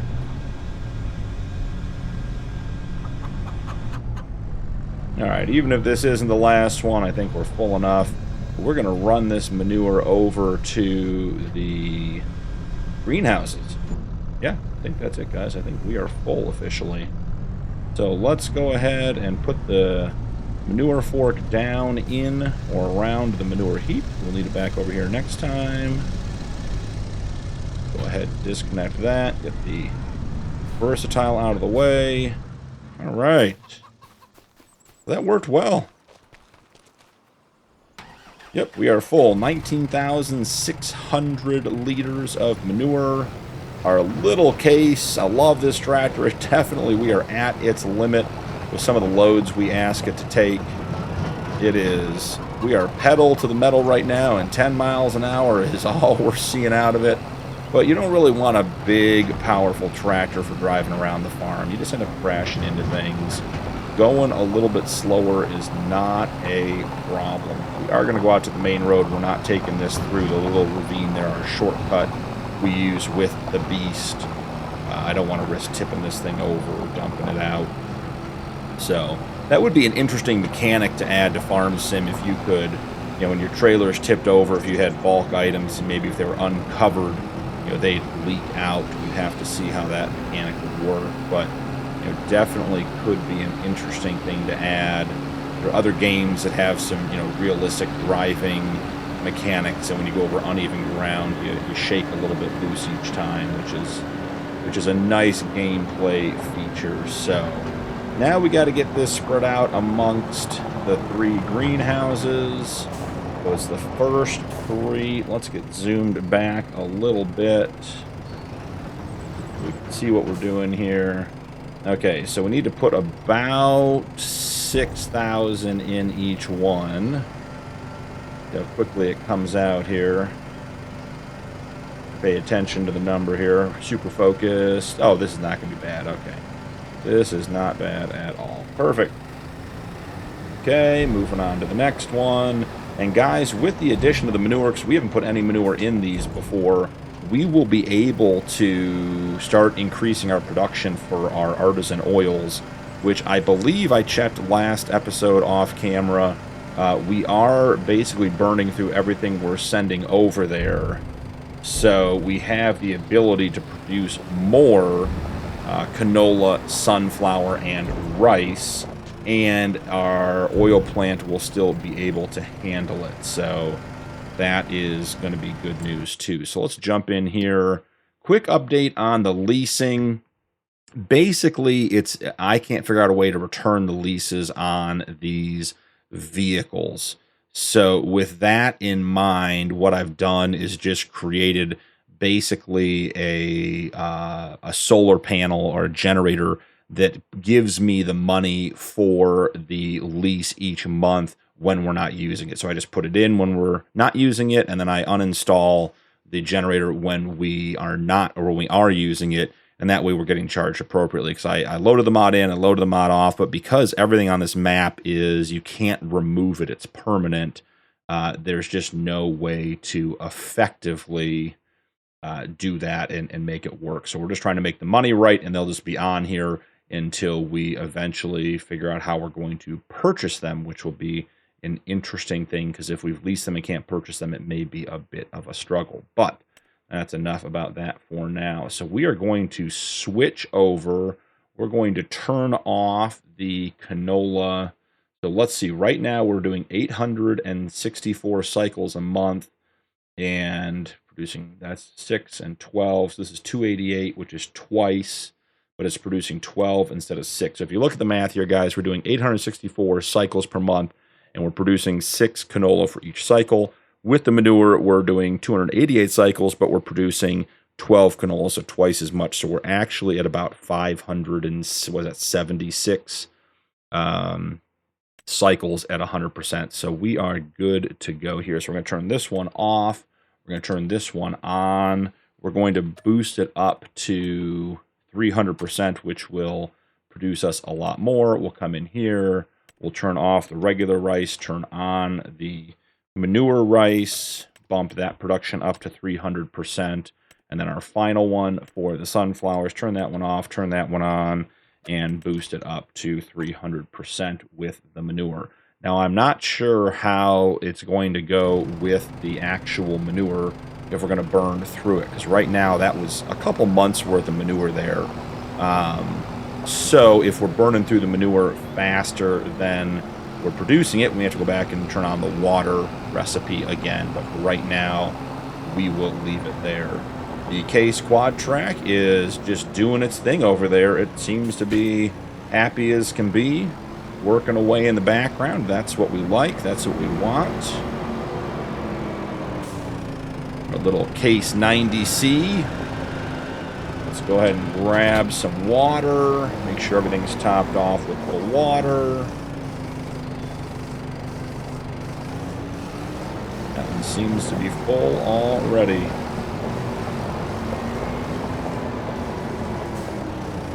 Okay, so yeah, we're taking this a little bit in, which is great. All we need. Make sure everyone's moving along. I did bring a load of wheat over from our last warehouse, or our last greenhouse here, and top off the chickens this morning. Just keeping everything moving. That warehouse is working great, which is allowing us to use our barley for the flour. Now, that is an interesting point because our barley has all been turned into flour. So if you take a look at our production, we have no barley left in the production. We're at all zeros. It did send a little bit of rice over. It is sending that over there. So I guess we'll turn on rice production. I'm not sure why wheat was on. Must have bumped that. And then barley, we don't have any more, so we'll turn that off. And maybe we'll produce a little bit of rice flour on the side as well. So we're going to run down and pick up the flour. And we're going to try a little trick that worked in Farm Sim 22. I haven't tried it in Farm Sim 25. It's a little bit cheaty, but it's, you know, it's just for fun. So we'll see if it works on the productions on this map or in Farm Sim 25. Maybe give us just a little bit of extra cash. So we'll have to go see. But anyways, our goats and sheep are doing well. Last time I checked, they were down to about 9,000 liters of grass, eating quite a bit every day. We have over 100 animals in that pen now. So I expect that we will be putting hay in there soon, which is great. I've got a whole bunch of hay. I think it was like 73 or 74 bales of hay we have over in our bale shed. So, just waiting for that. And our chickens, we have almost our first pallet of eggs, which is always the big hurdle when starting out on your farm. We are up to 224 chickens. I think we had 30 or something born this morning. So they are starting to produce quite quickly. So let's go grab our truck and trailer here. We got to get the seed and the fertilizer put on the racks real quick. And then we're going to run down to the grain mill and pick up our flour. Man, this was not a good setup for this turn. Gonna have to snap this trailer around tight to get it where we need it to be. Probably gonna have to do a pull-up on it. Yeah, we're jackknifed down the trailer. It's not gonna give us any more. Okay, here we go. And while we have the trailer here and the case, Squad Track is out in the field, we could get a quick wash on the trailer because it is dirty. One more pull-up here, guys. Told you the little downhill into these doors, for whatever reason, maybe it's just a me problem, it probably is, but it just makes it a bit of a struggle for me to get everything lined up. I feel like they don't quite react. The trailer doesn't quite react at the end right where I want it to. So let's jump out. We could even give the truck a quick wash as well. So, oh, are we doing it the other way now? Yeah, I don't understand why power washers constantly switch which button you use to turn them on. Sometimes it's X, sometimes it's the left mouse button. I don't know why that changes. When I was washing earlier, it was one, now it's the other. But hey, gets the job done. Looking good, getting clean. Come up here, got to be careful we don't get out of the reach of the power washer. Does not have a very long reach, but that's okay. Yeah. Clean truck, looking good. Not a big deal on the farm, but doesn't hurt to have it either, so. Alright, so I'm gonna head down to the grain mill and grab our flour, and then we gotta drive it up to the bakery. So I will see you guys down at the grain mill.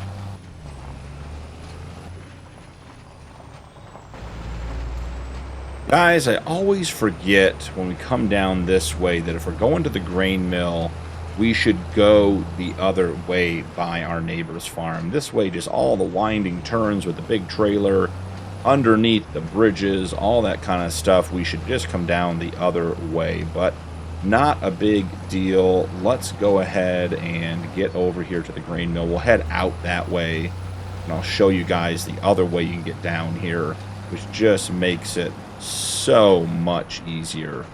So, that road construction down there, and I believe the pickup for our stuff is going to be back here. So let's go ahead and, oh, that looks like one of ours. Maybe there's, let's see, barley. Now let's turn it to storing. Yep, let's get everything popped out. Yeah, right here at the back. Oh, that is quite a long row of flour. I did not expect there to be that big of a pickup area, but hey, no complaints. And do we have more in here is the question. It says we have another 21,000 liters, guys. That would be a lot of flour. Here it comes.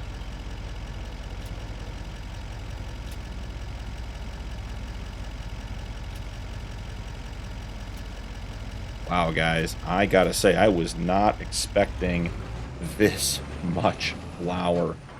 Wow, that is a lot of flour. Okay, well, we have rice still in there, so let's turn everything back to distributing so it doesn't... Don't want the rice distributing or selling or storing. There we go. That's the word I'm looking for. We want it all distributing. Okay. Man, guys, look at that. That is an absolute boatload of flour. All right, well, I'll see you guys up at the bakery, which is down by the shop. So I got a little bit of drive ahead of me. I'll see you guys down there. I forgot, guys. I told you I'd show you the other way out. So here we are. We came in from the left over there, which is sort of the back way. If you head out to the right over here and just drive through the old man in the crosswalk, you come down here and look at this nice, straight, wide open road. Got the ethanol plant on your right. But this is, oh goodness, we didn't strap down our load, guys. This is bad. All right, let's get out here. What happened to our pallet of flour? We got a pallet of flour down. Watch out. All right, let's just get this guy back on the trailer. Probably should have been put up here anyways. And then this other one, I think the last little bit of our auto load is just past where the last strap will hold it. So let's see. Yeah, that we hooked that last one.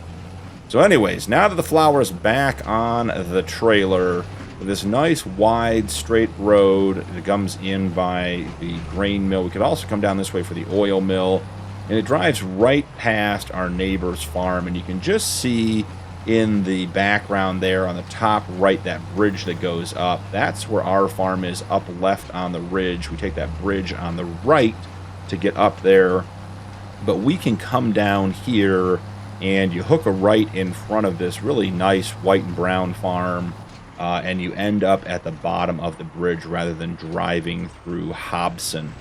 Which is a nice town and all, but just has lots of turns and narrow roads and bridges and shopping malls and all that kind of stuff, which is not designed for what we are looking for.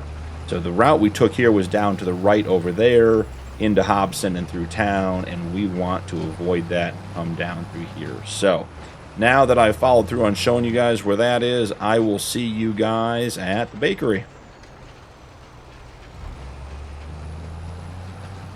Guys, I just had an interesting experience and wanted to correct something I said earlier. We were coming up the hill from the flour mill, and you guys can see I got a full tank of gas. I started flashing, and my gas was dropping, or my fuel was dropping very, very rapidly. So I was like, hey, you know what? We're going to drive by the farm. I'll just swing by and fill up since we have that nice fuel tank right by the farm ready to go. And as I told you guys previously, it was full when we bought the farm. So I pulled in and I filled up, and I was charged $355 to fill up with gas. So the gas tanks on this map are not full. They are just like gas stations where you can use them and they charge you, which is very, very interesting. The other thing is I have fuel consumption on high, and you guys can see I filled all the way up, and from the farm to town carrying this heavy load, you can already see how much fuel I've burned through. So just absolutely guzzling diesel over here. So let's see where this is. The bakery right there. And I did not set up for this turn very well. Let's see what we can do. Not hit the building and let's not hit people. At least as much as possible. Alright. Well, we clipped the building. Well, let me get the interactive zone markers turned on so we can figure out where this stuff is going. And I will be right back. Alright guys, welcome back. This is the second attempt at this. So I tried the old Farm Sim 22 trick of selling the flour to the bakery first and then trying to buy it, and it didn't work, which is perfectly fine. I was going to refund the money if it worked anyways, but I wanted to see if that old Farm Sim 22 sort of sneaky little move worked or not. So I had to reset, but we are here now.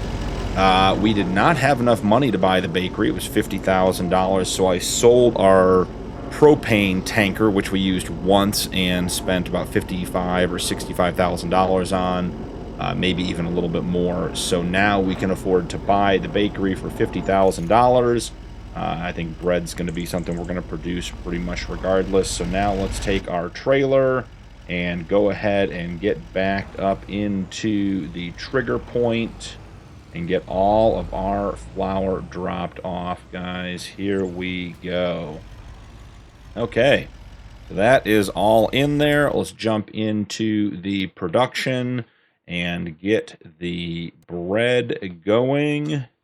And we will bump that up on the production scale. We want that distributing. We want all of this distributing. So if we come back and build anything. Pasta, what is the recipe for pasta? Flour, eggs, and butter. So we could make pasta eventually, guys. That would be really fun to do too. All right, so that's going to be pretty much it for this episode.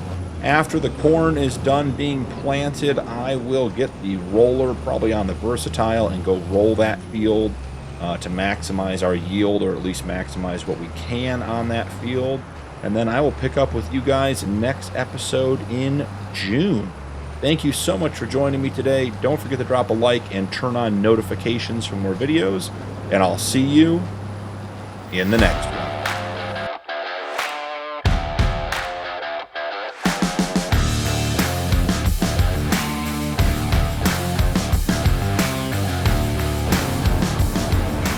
We are in June and we have barley that is ready to harvest, guys. So let's get in here and let's get attached to our header and get over to our barley field and get to work. We also have a bunch of stuff to sell today. We got some running around to do. So head this way. I think we're going to take the wide route on this turn. There's no way with the dual front tires and the header on the back we stand any chance of making this intersection if we have to turn through it. So we're going to go straight on through and see our corn is coming in beautifully from yesterday's planting. Looks like we're going to have a good yield on that. We had some exciting news on the farm this morning. We had our first 3 calves in our dairy barn. I think we had another 12 or 13 sheep and the assorted 20 or 30 chickens, which seems to be pretty much our normal at this point. So the animal, livestock, husbandry aspect of the farm is coming along really, really well. I did put about 150,000 liters of silage into the dairy barn and 70 or so thousand liters into the water buffalo pasture, just to sort of finish off what we had and get it done so they were good to go through the end of the year at least. So let's get on to, actually let's see if we can load the course here. Harvesting. We have 50 and 54. 50 it is. That's the one we want. Clear current course. Load course. And let's have you start at the first waypoint. Gonna fold up apparently and drive a little bit and then unfold again. Never understood that for the AI workers, but that's the way it works. Just want to make sure we're putting down a straw swath here. Making sure everything is in order. We are putting down a straw swath. Excellent. So, he is off and running, and we'll leave him to harvest the barley field. Heading back to the farm, we'll take the shortcut through the little ravine here. I need to come put some water into the greenhouses. I did bring a second load of manure from our dairy barn and put it in the greenhouses last night just to try to boost us up a little bit. So, big news, guys. Our first big production sale is here, and it is all of this, I believe, 64,000 liters of Jack Daniel's whiskey. So, where is the best place to sell that? Let's check and see. It's at Applebee's, and the price is above the peak price, so we are going to take it and sell it now and make ourselves some money. Looks like also our rice oil is going to be ready to sell this month as well. Go ahead and get out of the barn, or out of the shed, and head this way. So we'll go down and get our rice oil from the oil mill. I'm not sure exactly where that's going to sell yet either, but we'll get all that done. And then there are a couple items in the sale that I'm excited about. We're going to pick up once we have some money, because as you can see, with our monthly loan payment, which is still, I believe, $35,000 plus the productions, plus the interest, plus all of those things, we are down to $4,500 in the bank. We may have timed our productions just about perfectly to get some income here on a month that we really needed it. So we'll go up to Applebee's, where we're going to sell this, and I will bring you guys back in when we are at the selling point. See you in a minute. We are pulling into town, and it's telling me Applebee's is back down behind the shop. So let's see what we can find back there. This is a very heavy, very top heavy load. Had an incident on a corner after you guys left me that we'll just call it crash counter +1 at this stage. So let's see what we find in the way of a sell point. So let's pull in here. Let's get the straps off, and oh boy, this could be bad, guys. We could have Jack Daniels all over the place. Okay, so we know it's not going to be on the corner. So let's go ahead and throw the straps back on. Is it at the back of the store? Let's see. Doesn't look like it. Throwing the straps back on. Oh boy, could be on this side. Probably should have turned interactive zone markers on, but I'm not a huge fan of having those on. Okay, we're going to turn that, put the straps back on for the corner. Was it right here in front the whole time? Let's see. It was right here in front the whole time. We did not need to be driving around in circles. $153,855. And guys, look at that. Money burning a hole in our pocket, and we're right next to the shop where we know how to spend it. I'm going to run in and pick up those 2 sale items real quick, and I'll bring you back once we have them and I can share them with you. So I'll see you guys as soon as we're done in the shop. Well, guys, here are 2 new pieces of equipment. We have a Samson manure spreader that I am super excited to be able to stop buying fertilizer, start getting our grass and our clover fields done. And then we have a row planter here. This is actually the Kinsey rebranded case for the farm, but it has just a great working with and will be a great addition to the farm. We're going to go ahead and sell that Valtra that we picked up the other day because that one was on sale for about half the price. So where are we going from here? Well, neither of those things will fit on this trailer. We're going to have to bring the Volvo up to get that stuff done. So let's take a quick look before we pull out here and just see where we are with the time-saving stock check. Rice oil is $21.46 at the Hobson General Store, which is just about $10 more a pallet than the max price, which makes our rice oil worth about $70K if we sell all of it. So let's head down to the oil plant and pick that stuff up. I did want to show you guys, we do have 13,000 liters of bread, and the bakery is, we still have 14,000 liters of flour left over. So we are in good shape on that. And it's 90 flour to 45 bread. So we're going to get about 7,000 more liters of bread, which will give us about 20,000 to sell at the end of the day. And let's see, that's worth almost $2,000. So that'll be worth $40,000 to sell as well.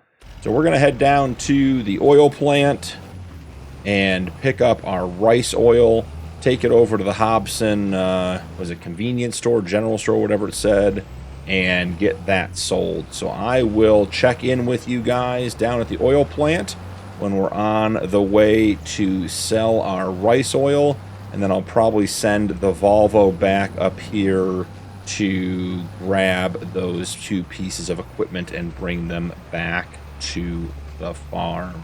So once again, guys, I'll see you shortly. Back at the oil plant. Let's grab this rice oil and go sell it. So jumping in here, we'll go to the production and the oil plant. Our rice oil we want to set to storing. Yep, there it is, popping on out, looking good. I think we have about 30,000 liters, which equates to 30 pallets as well. So let's see if we can't get this trailer a little closer over and pick up that other one over there. Snap it around. All right, here we are.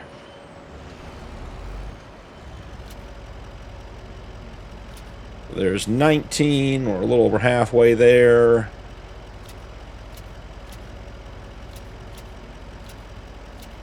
You know, and I keep saying I'm going to adjust the rear of this for the auto load because the last 2 pallets just don't get a strap, even though I think there's a strap in there. I think it just doesn't reach for some reason.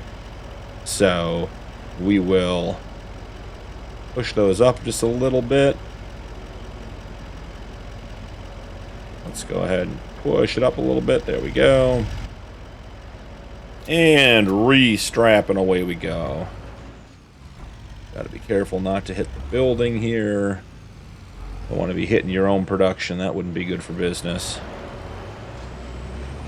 All right, so 33,000 liters of rice oil. And before I forget, let's jump into the production and put that back to distributing. And while we're down here, I wonder, let's get up to the stop sign. I'll just pull over for 1 sec.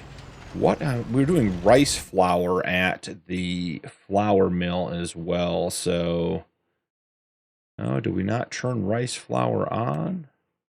Oh, we turned on long grain rice flour, guys. That's on me. Well, let's go ahead and get that cranked over. I don't think it's going to produce too much to begin with, but we'll find some use for rice flour later. I'm still intrigued by the pasta recipe with butter and egg and flour at the bakery. We may have to give that one a try. I did see that we got our first full pallet of eggs. Took only 11 months or whatever, it's been 10 months, but we finally got it. We've got like 300 chickens in there, but they are producing eggs, which is really good news as well. So we could, with a little bit of butter from our dairy, which we will be getting milk from the cows now that they're giving birth, we could do all of that. And I thought okay, there's the sell point. See, I thought the sell point was right back here. $68,687. That was a very good day of selling goods and making money for us. And man, oh man, do we need it. So let's head back up to the farm. Let's see how the harvesting is going on our barley field. We're going to need to grab all that straw. I got to figure out how to make TMR now that our cows are giving birth. There's not a lot of them. And if you're familiar with our other series, the Realistic Cattle Ranch Challenge, we have like multiple barns and calf huts and pastures and pens for all of our animals so that we can capture milk and feed the right feed and all this kind of stuff. We're not going to do any of that on this series. It's just going to be a matter of adding straw to our silage to make TMR, which is fine because it'll just end up bolstering the amount of feed we have in total. And as we discussed previously, the corn stalk bales that we get from our cornfield are not useful for any other purpose than animal bedding. So realistically, we can just use those for the bedding. And guys, I did not have my caffeine this morning, apparently. Yeah, we set the harvester loose and didn't give him anything to empty into. So that's me just not paying attention to what I'm doing. I was excited to sell the Jack Daniels. And, you know, he's been sitting there looking for something to empty into. So let's head back up to the farm. Let's grab the quad track and get up here with that to get him emptied. And after that, we can grab the Volvo and hook up the big end dump trailer to capture all of that. So I'm just going to dump this truck and trailer right here in the grass to keep things moving, because I just was not paying attention to what we were doing this morning. So jump out. Got a worker up there sitting there costing us money, and he can't do anything because he's got a full grain tank. So let's jump into some in-cab since we're on the farm. Pardon me, chickens coming through hot and fast. Okay, here we go. I am so happy we got the quad track. I was debating if the Magnum was going to be enough on our first episode when we bought all of our big tractors and most of our equipment. And I was like, you know, it's 435 horsepower. The quad track, you know, has its purpose, but we have a big tractor. We could save a couple $100,000 and not have to have this huge tractor we can't use very much. But between the plowing and the planting and the grain cart, you know, we definitely are getting our use out of it. And this is just the right tractor for all of those jobs. So let's get him on the field. I think we'll actually just go ahead and empty the harvester manually the first time so he can get back to work.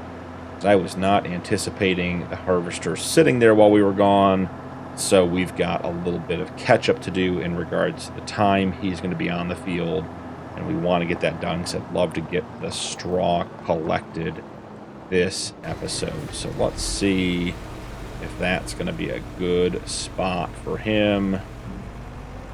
We might actually have to kick out a little bit, guys. I put the long pipe on the harvester, and it looks like it is sticking out quite a bit. Got room for a bigger header if we ever needed one.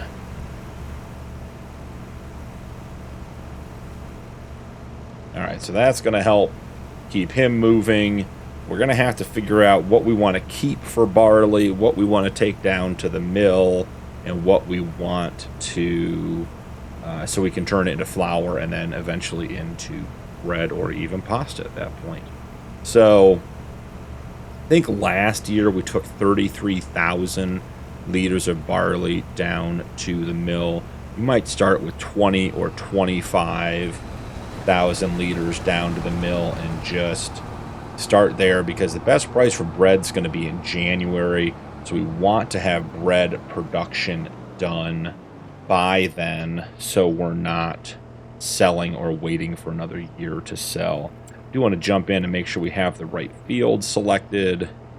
That is the number one problem with the grain cart on horseplay, is it frequently does not switch to the current field when it comes time to empty. So we're going to cut through the sheep pasture here, trying to keep everything moving. We might even just end up over there with the Magnum and the baler and just start baling up behind him as well, just to keep things moving since we're doing all the field work over there today. So let's see. Yeah, I got to take the Valtra seeder to the shed and unload the fertilizer and seed, and then take that down to the shop and get that sold. So we've got about $100,000 in that piece of equipment still invested that we're going to be getting back. So we're going to have well over $200,000 when this is all said and done, which is great. But with our monthly payments being about 50 grand, realistically, we need to keep some of that money so we have a chunk of change to carry us over winter when we don't have a lot of productions to sell and goods to make money on. So we'll have to just keep all of that in mind. Yeah, so now the harvester's moving. He's much happier. We're going to go ahead and put the Volvo right here on the field edge. And get that all the way open. Love the rolling animation on that. One more trip through the ravine.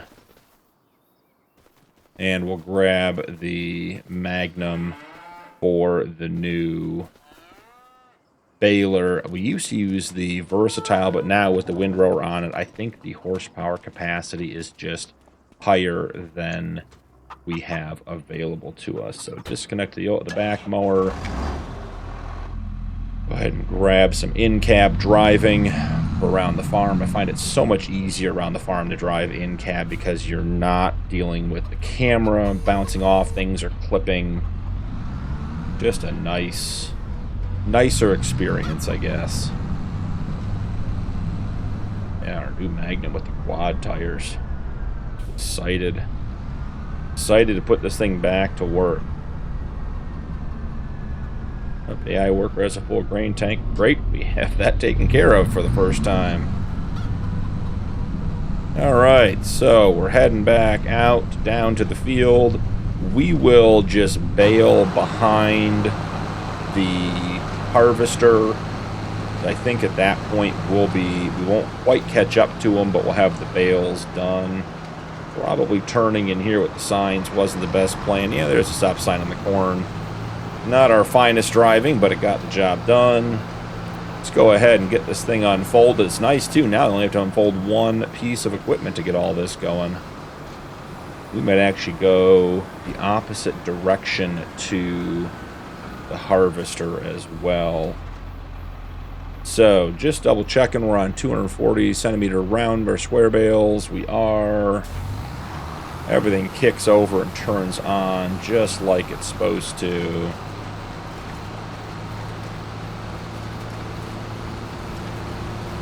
And we will do some baling. So I'll probably throw this on a bit of a time lapse.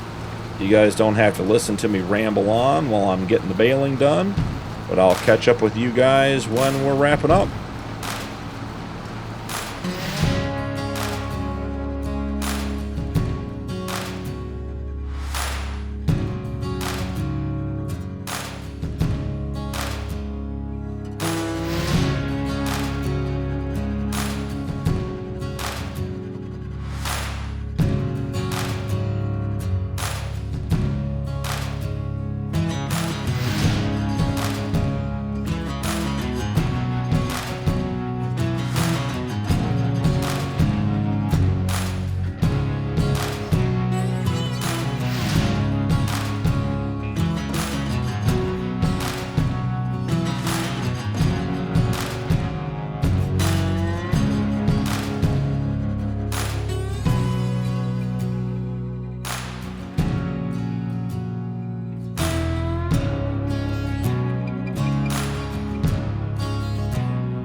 Well, guys, that'll about do it for this episode. We got the whiskey sold. We got the rice oil sold. We got our barley field harvested and baled. Got a little cleanup to do around the edges, but overall, we're in good shape, so we're going to call it there. Thank you so much for joining me today. Don't forget to drop a like and turn on notifications for more videos, and we'll see you in the next one.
We are in July, and I am collecting the bales off of our clover field.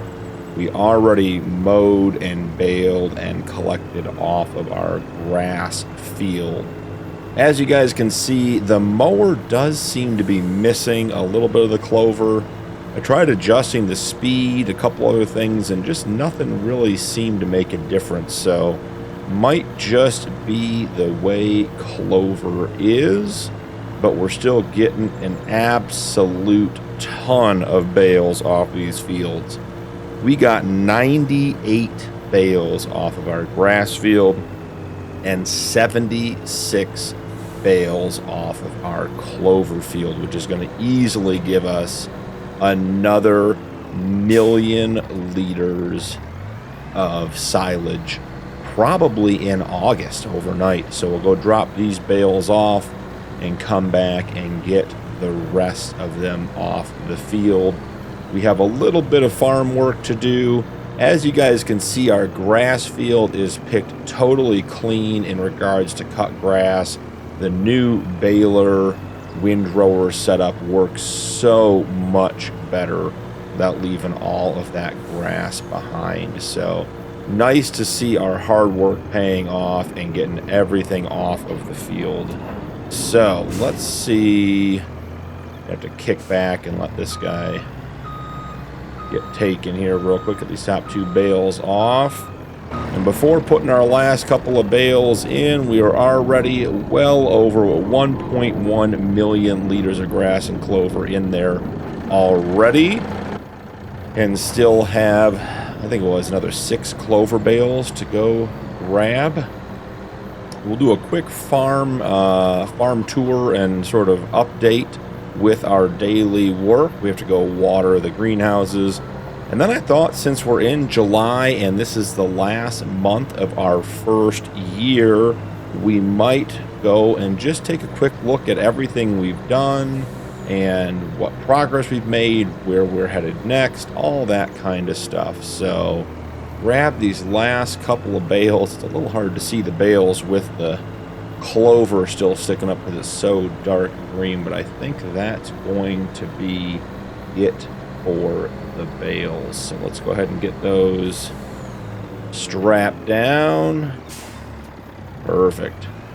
So we've been on the farm for a year, and you know, if you remember, our goals for the 555 challenge are 500 acres, $5 million in the bank, free and clear, no loans obviously, and 5 or more productions. So how are we doing on those goals? Well, let's take a quick look while we're parking up the truck and trailer. So first off, we own 58.47 acres, which is about 1/10 of where we need to be. And I included a little bit for that expansion we put on the barley field you guys saw at the beginning. I was looking at the field while I was doing the mulching and thought to myself, you know, there's just this flat space over here. Why are we not using that to grow more crop? Because we're waiting to use the barley for both whiskey and for flour, so we know we're going to be using more of that. So acreage wise, I think that's where our primary focus is going to be for the upcoming year, is trying to acquire at least 1 more field. I'm hoping for 2. It is definitely challenging with our loan in place because of how much we owe, but we have finally gotten a couple of productions up. Our animals are starting to produce things like milk and wool that we'll be able to sell and move on from there. So as part of our farm update, we do have 5 pallets of wool we got from the sheep. There's another partial down there from this morning that we'll pick up when it's full as well. But we're starting to make some progress. So other updates on the farm, and as far as our first year progress goes, we are at 76 cows, 19 water buffalo, 137 combined sheeps and goats, and guys, I just can't tell you how many of each there are. I'd have to go in and count, and I'm just not going to do it. And 300 34 chickens. So we are making progress. I do want to, with you guys here, go ahead and we're going to quickly sell these 2 pallet shelves that we have. If we can, let's see, can we even click them anymore? Are they just inside the building and we've committed to owning them the whole time? I'll try one more thing. Yep, they're inside the building, so we're committed to owning them the whole time. Well, I was going to get rid of them because down at this end of the farm, we put in my favorite cold storage. I figured the whiskey might be okay being stored in the shed, probably not too unrealistic, but when it came time to storing milk and eggs, I thought having those on a hot shelf in the shed was probably not going to be a good option. So we built our cold storage. We have our first pallet of eggs in here, many more to come. We can also store the whiskey in here and our other productions until they're ready to go, or like the wool, they can go into the shed. So, other quick bits of information. I'll take a quick look at our loan. So we still have, we took a $5 million loan at 3.5%. Our monthly payments are $50,100.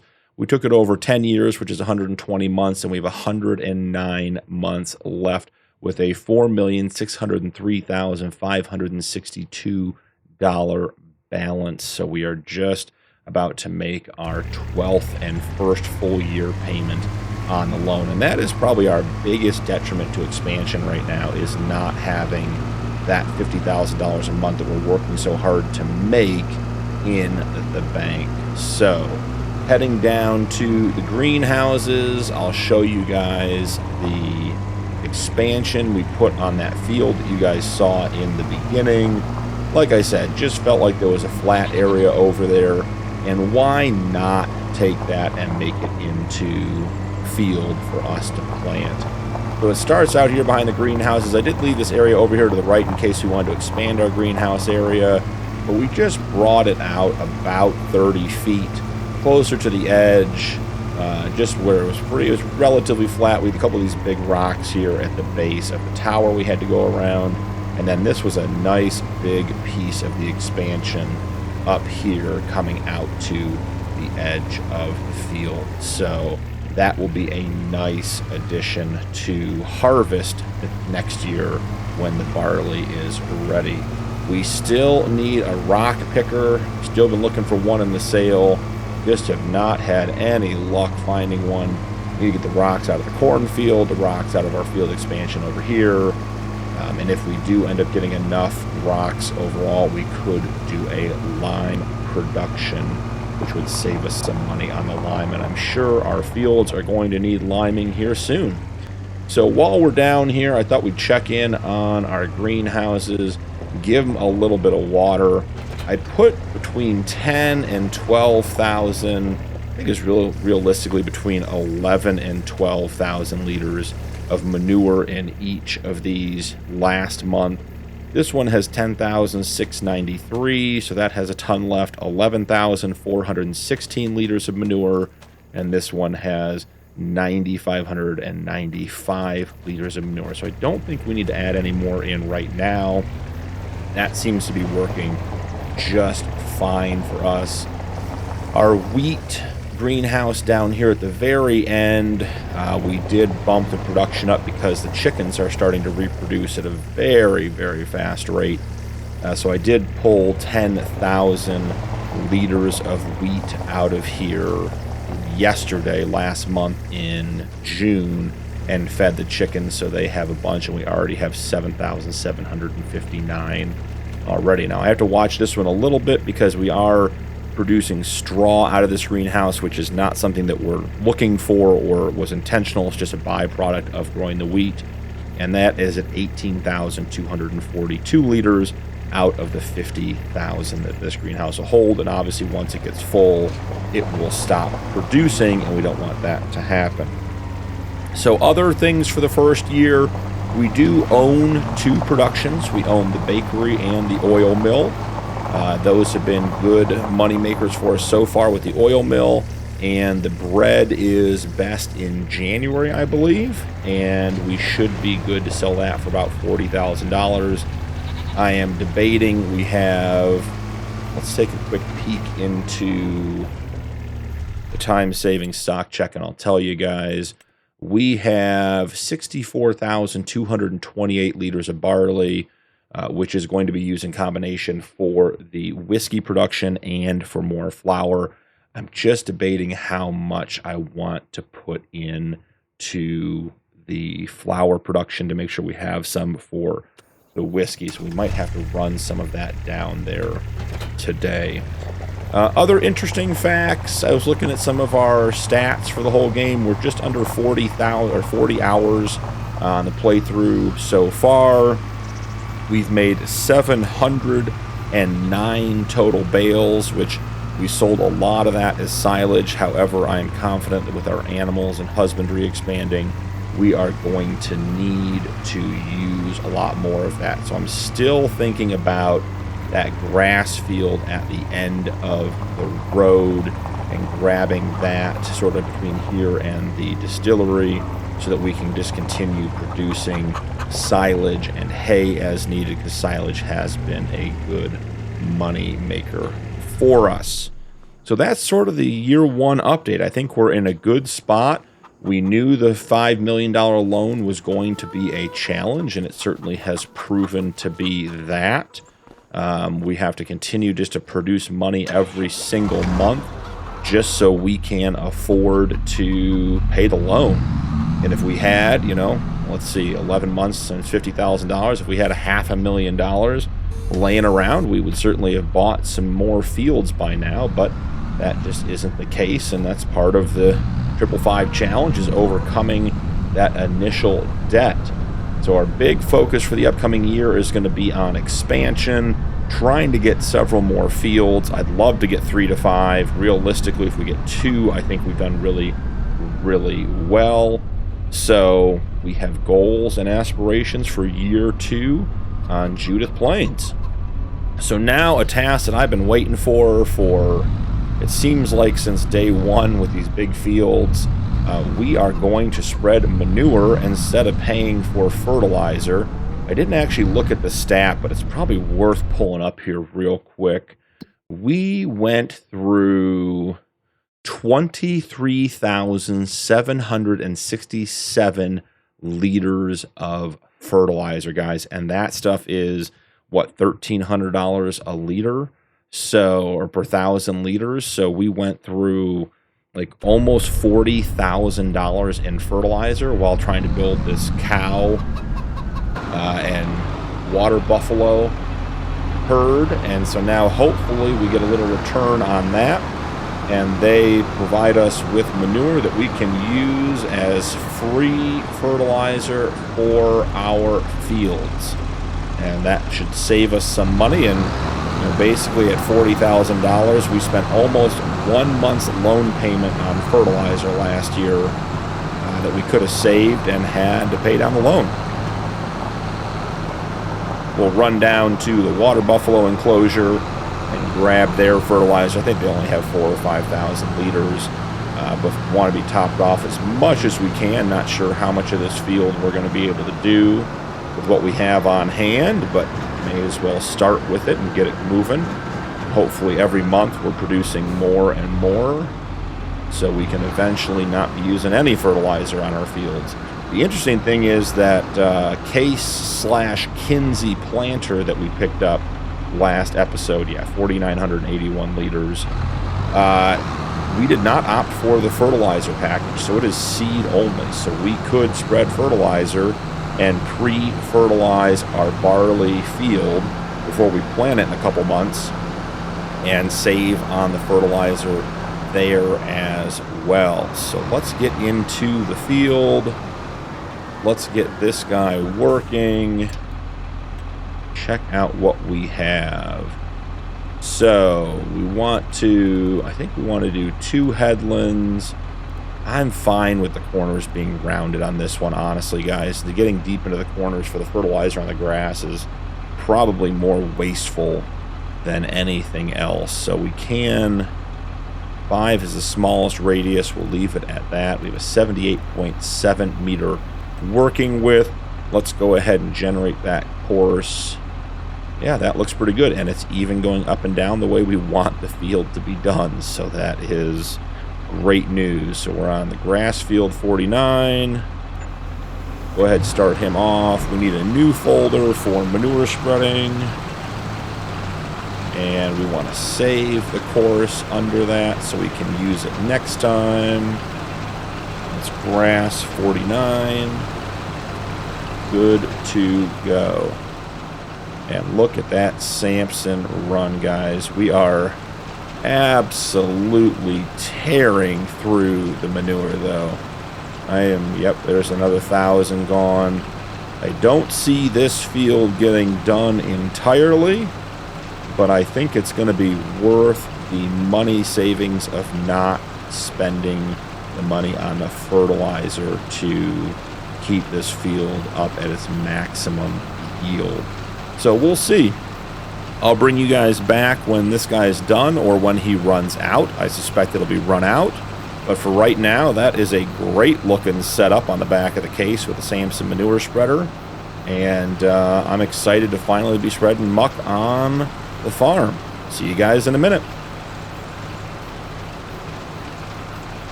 Well, guys, we made one headland and just pulled out onto our second headland and burned through, what was that, 19,000 liters of manure. So not as far as I was hoping we'd make it, but hey, we got some fertilizer on the field and we're making progress in the right direction. I think we will send the Versatile out in the clover field with the fertilizer spreader. I'd prefer not to waste the fertilizer or use the fertilizer, but since we've already paid for it and it's sitting there in the spreader anyways, I think we may as well get that field yield all the way back up and make sure that we're continuing to maximize our profits with our goal of buying new fields this year. We can't afford to be running low yields on our field, particularly when it's silage that we're making from the clover. And we know that has been a big moneymaker. I think we made about $140,000 or $150,000 on silage our first year. So definitely a major source of income. Probably right up there with the whiskey as our top producers for year one. So with that in mind, I will go ahead and grab the Versatile and get them set up on the clover field. And then we may, I gotta check and see if there's anything else we need done this month. We should be good with feeding the animals. We water the greenhouses. Seems like maybe we just need to head into August after this and begin year 2 on the farm, guys. So let's see what happens after this, but I might just bring you back in August. I'll see you guys when this is done. We got the fertilizing done on the clover field, and I thought, since we have our new cool storage building, why not bring our bread back from the bakery? Otherwise, I was happy to leave it up there till it was time to sell it, but why not gather our supplies back here on the farm and enjoy having them here, be able to keep track of them, and who knows, maybe we'll head back up to town and sell. Maybe we'll head down to the south end and we'll be halfway there anyways, but I thought it was at least worth driving up there and bringing the bread back to utilize our new building. So here we come. Now, getting in here, I love this map. My only real complaint is some of the buildable space on this map is tough because you can't sell the buildings and everything's on a hill and you don't own the common ground. So we had to sort of wedge the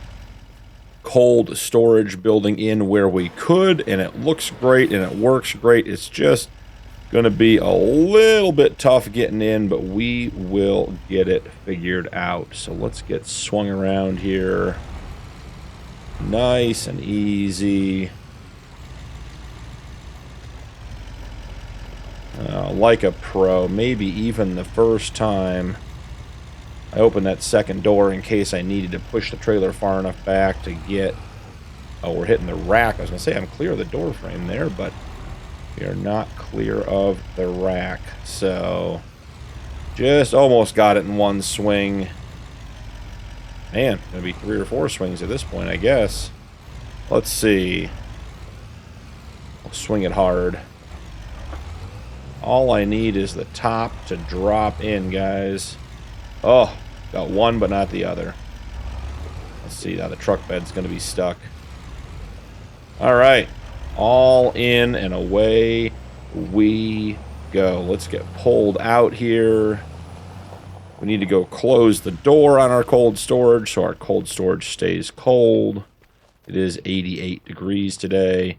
And there you go, guys. Bread and eggs all in the cool storage, ready to sell when the time is right. So at this stage, I think we are about done. I do want to run down and check on the sheep and the goats, see how they're doing in regards to food and what their production is, and if we're getting new baby goats, because I'm getting notifications that we are getting lambs, but I haven't seen a notification for a baby goat being born yet. And I don't know if that's just because it's being crossed over and all the animals are being counted as lambs or what. So let's scroll down to the bottom here.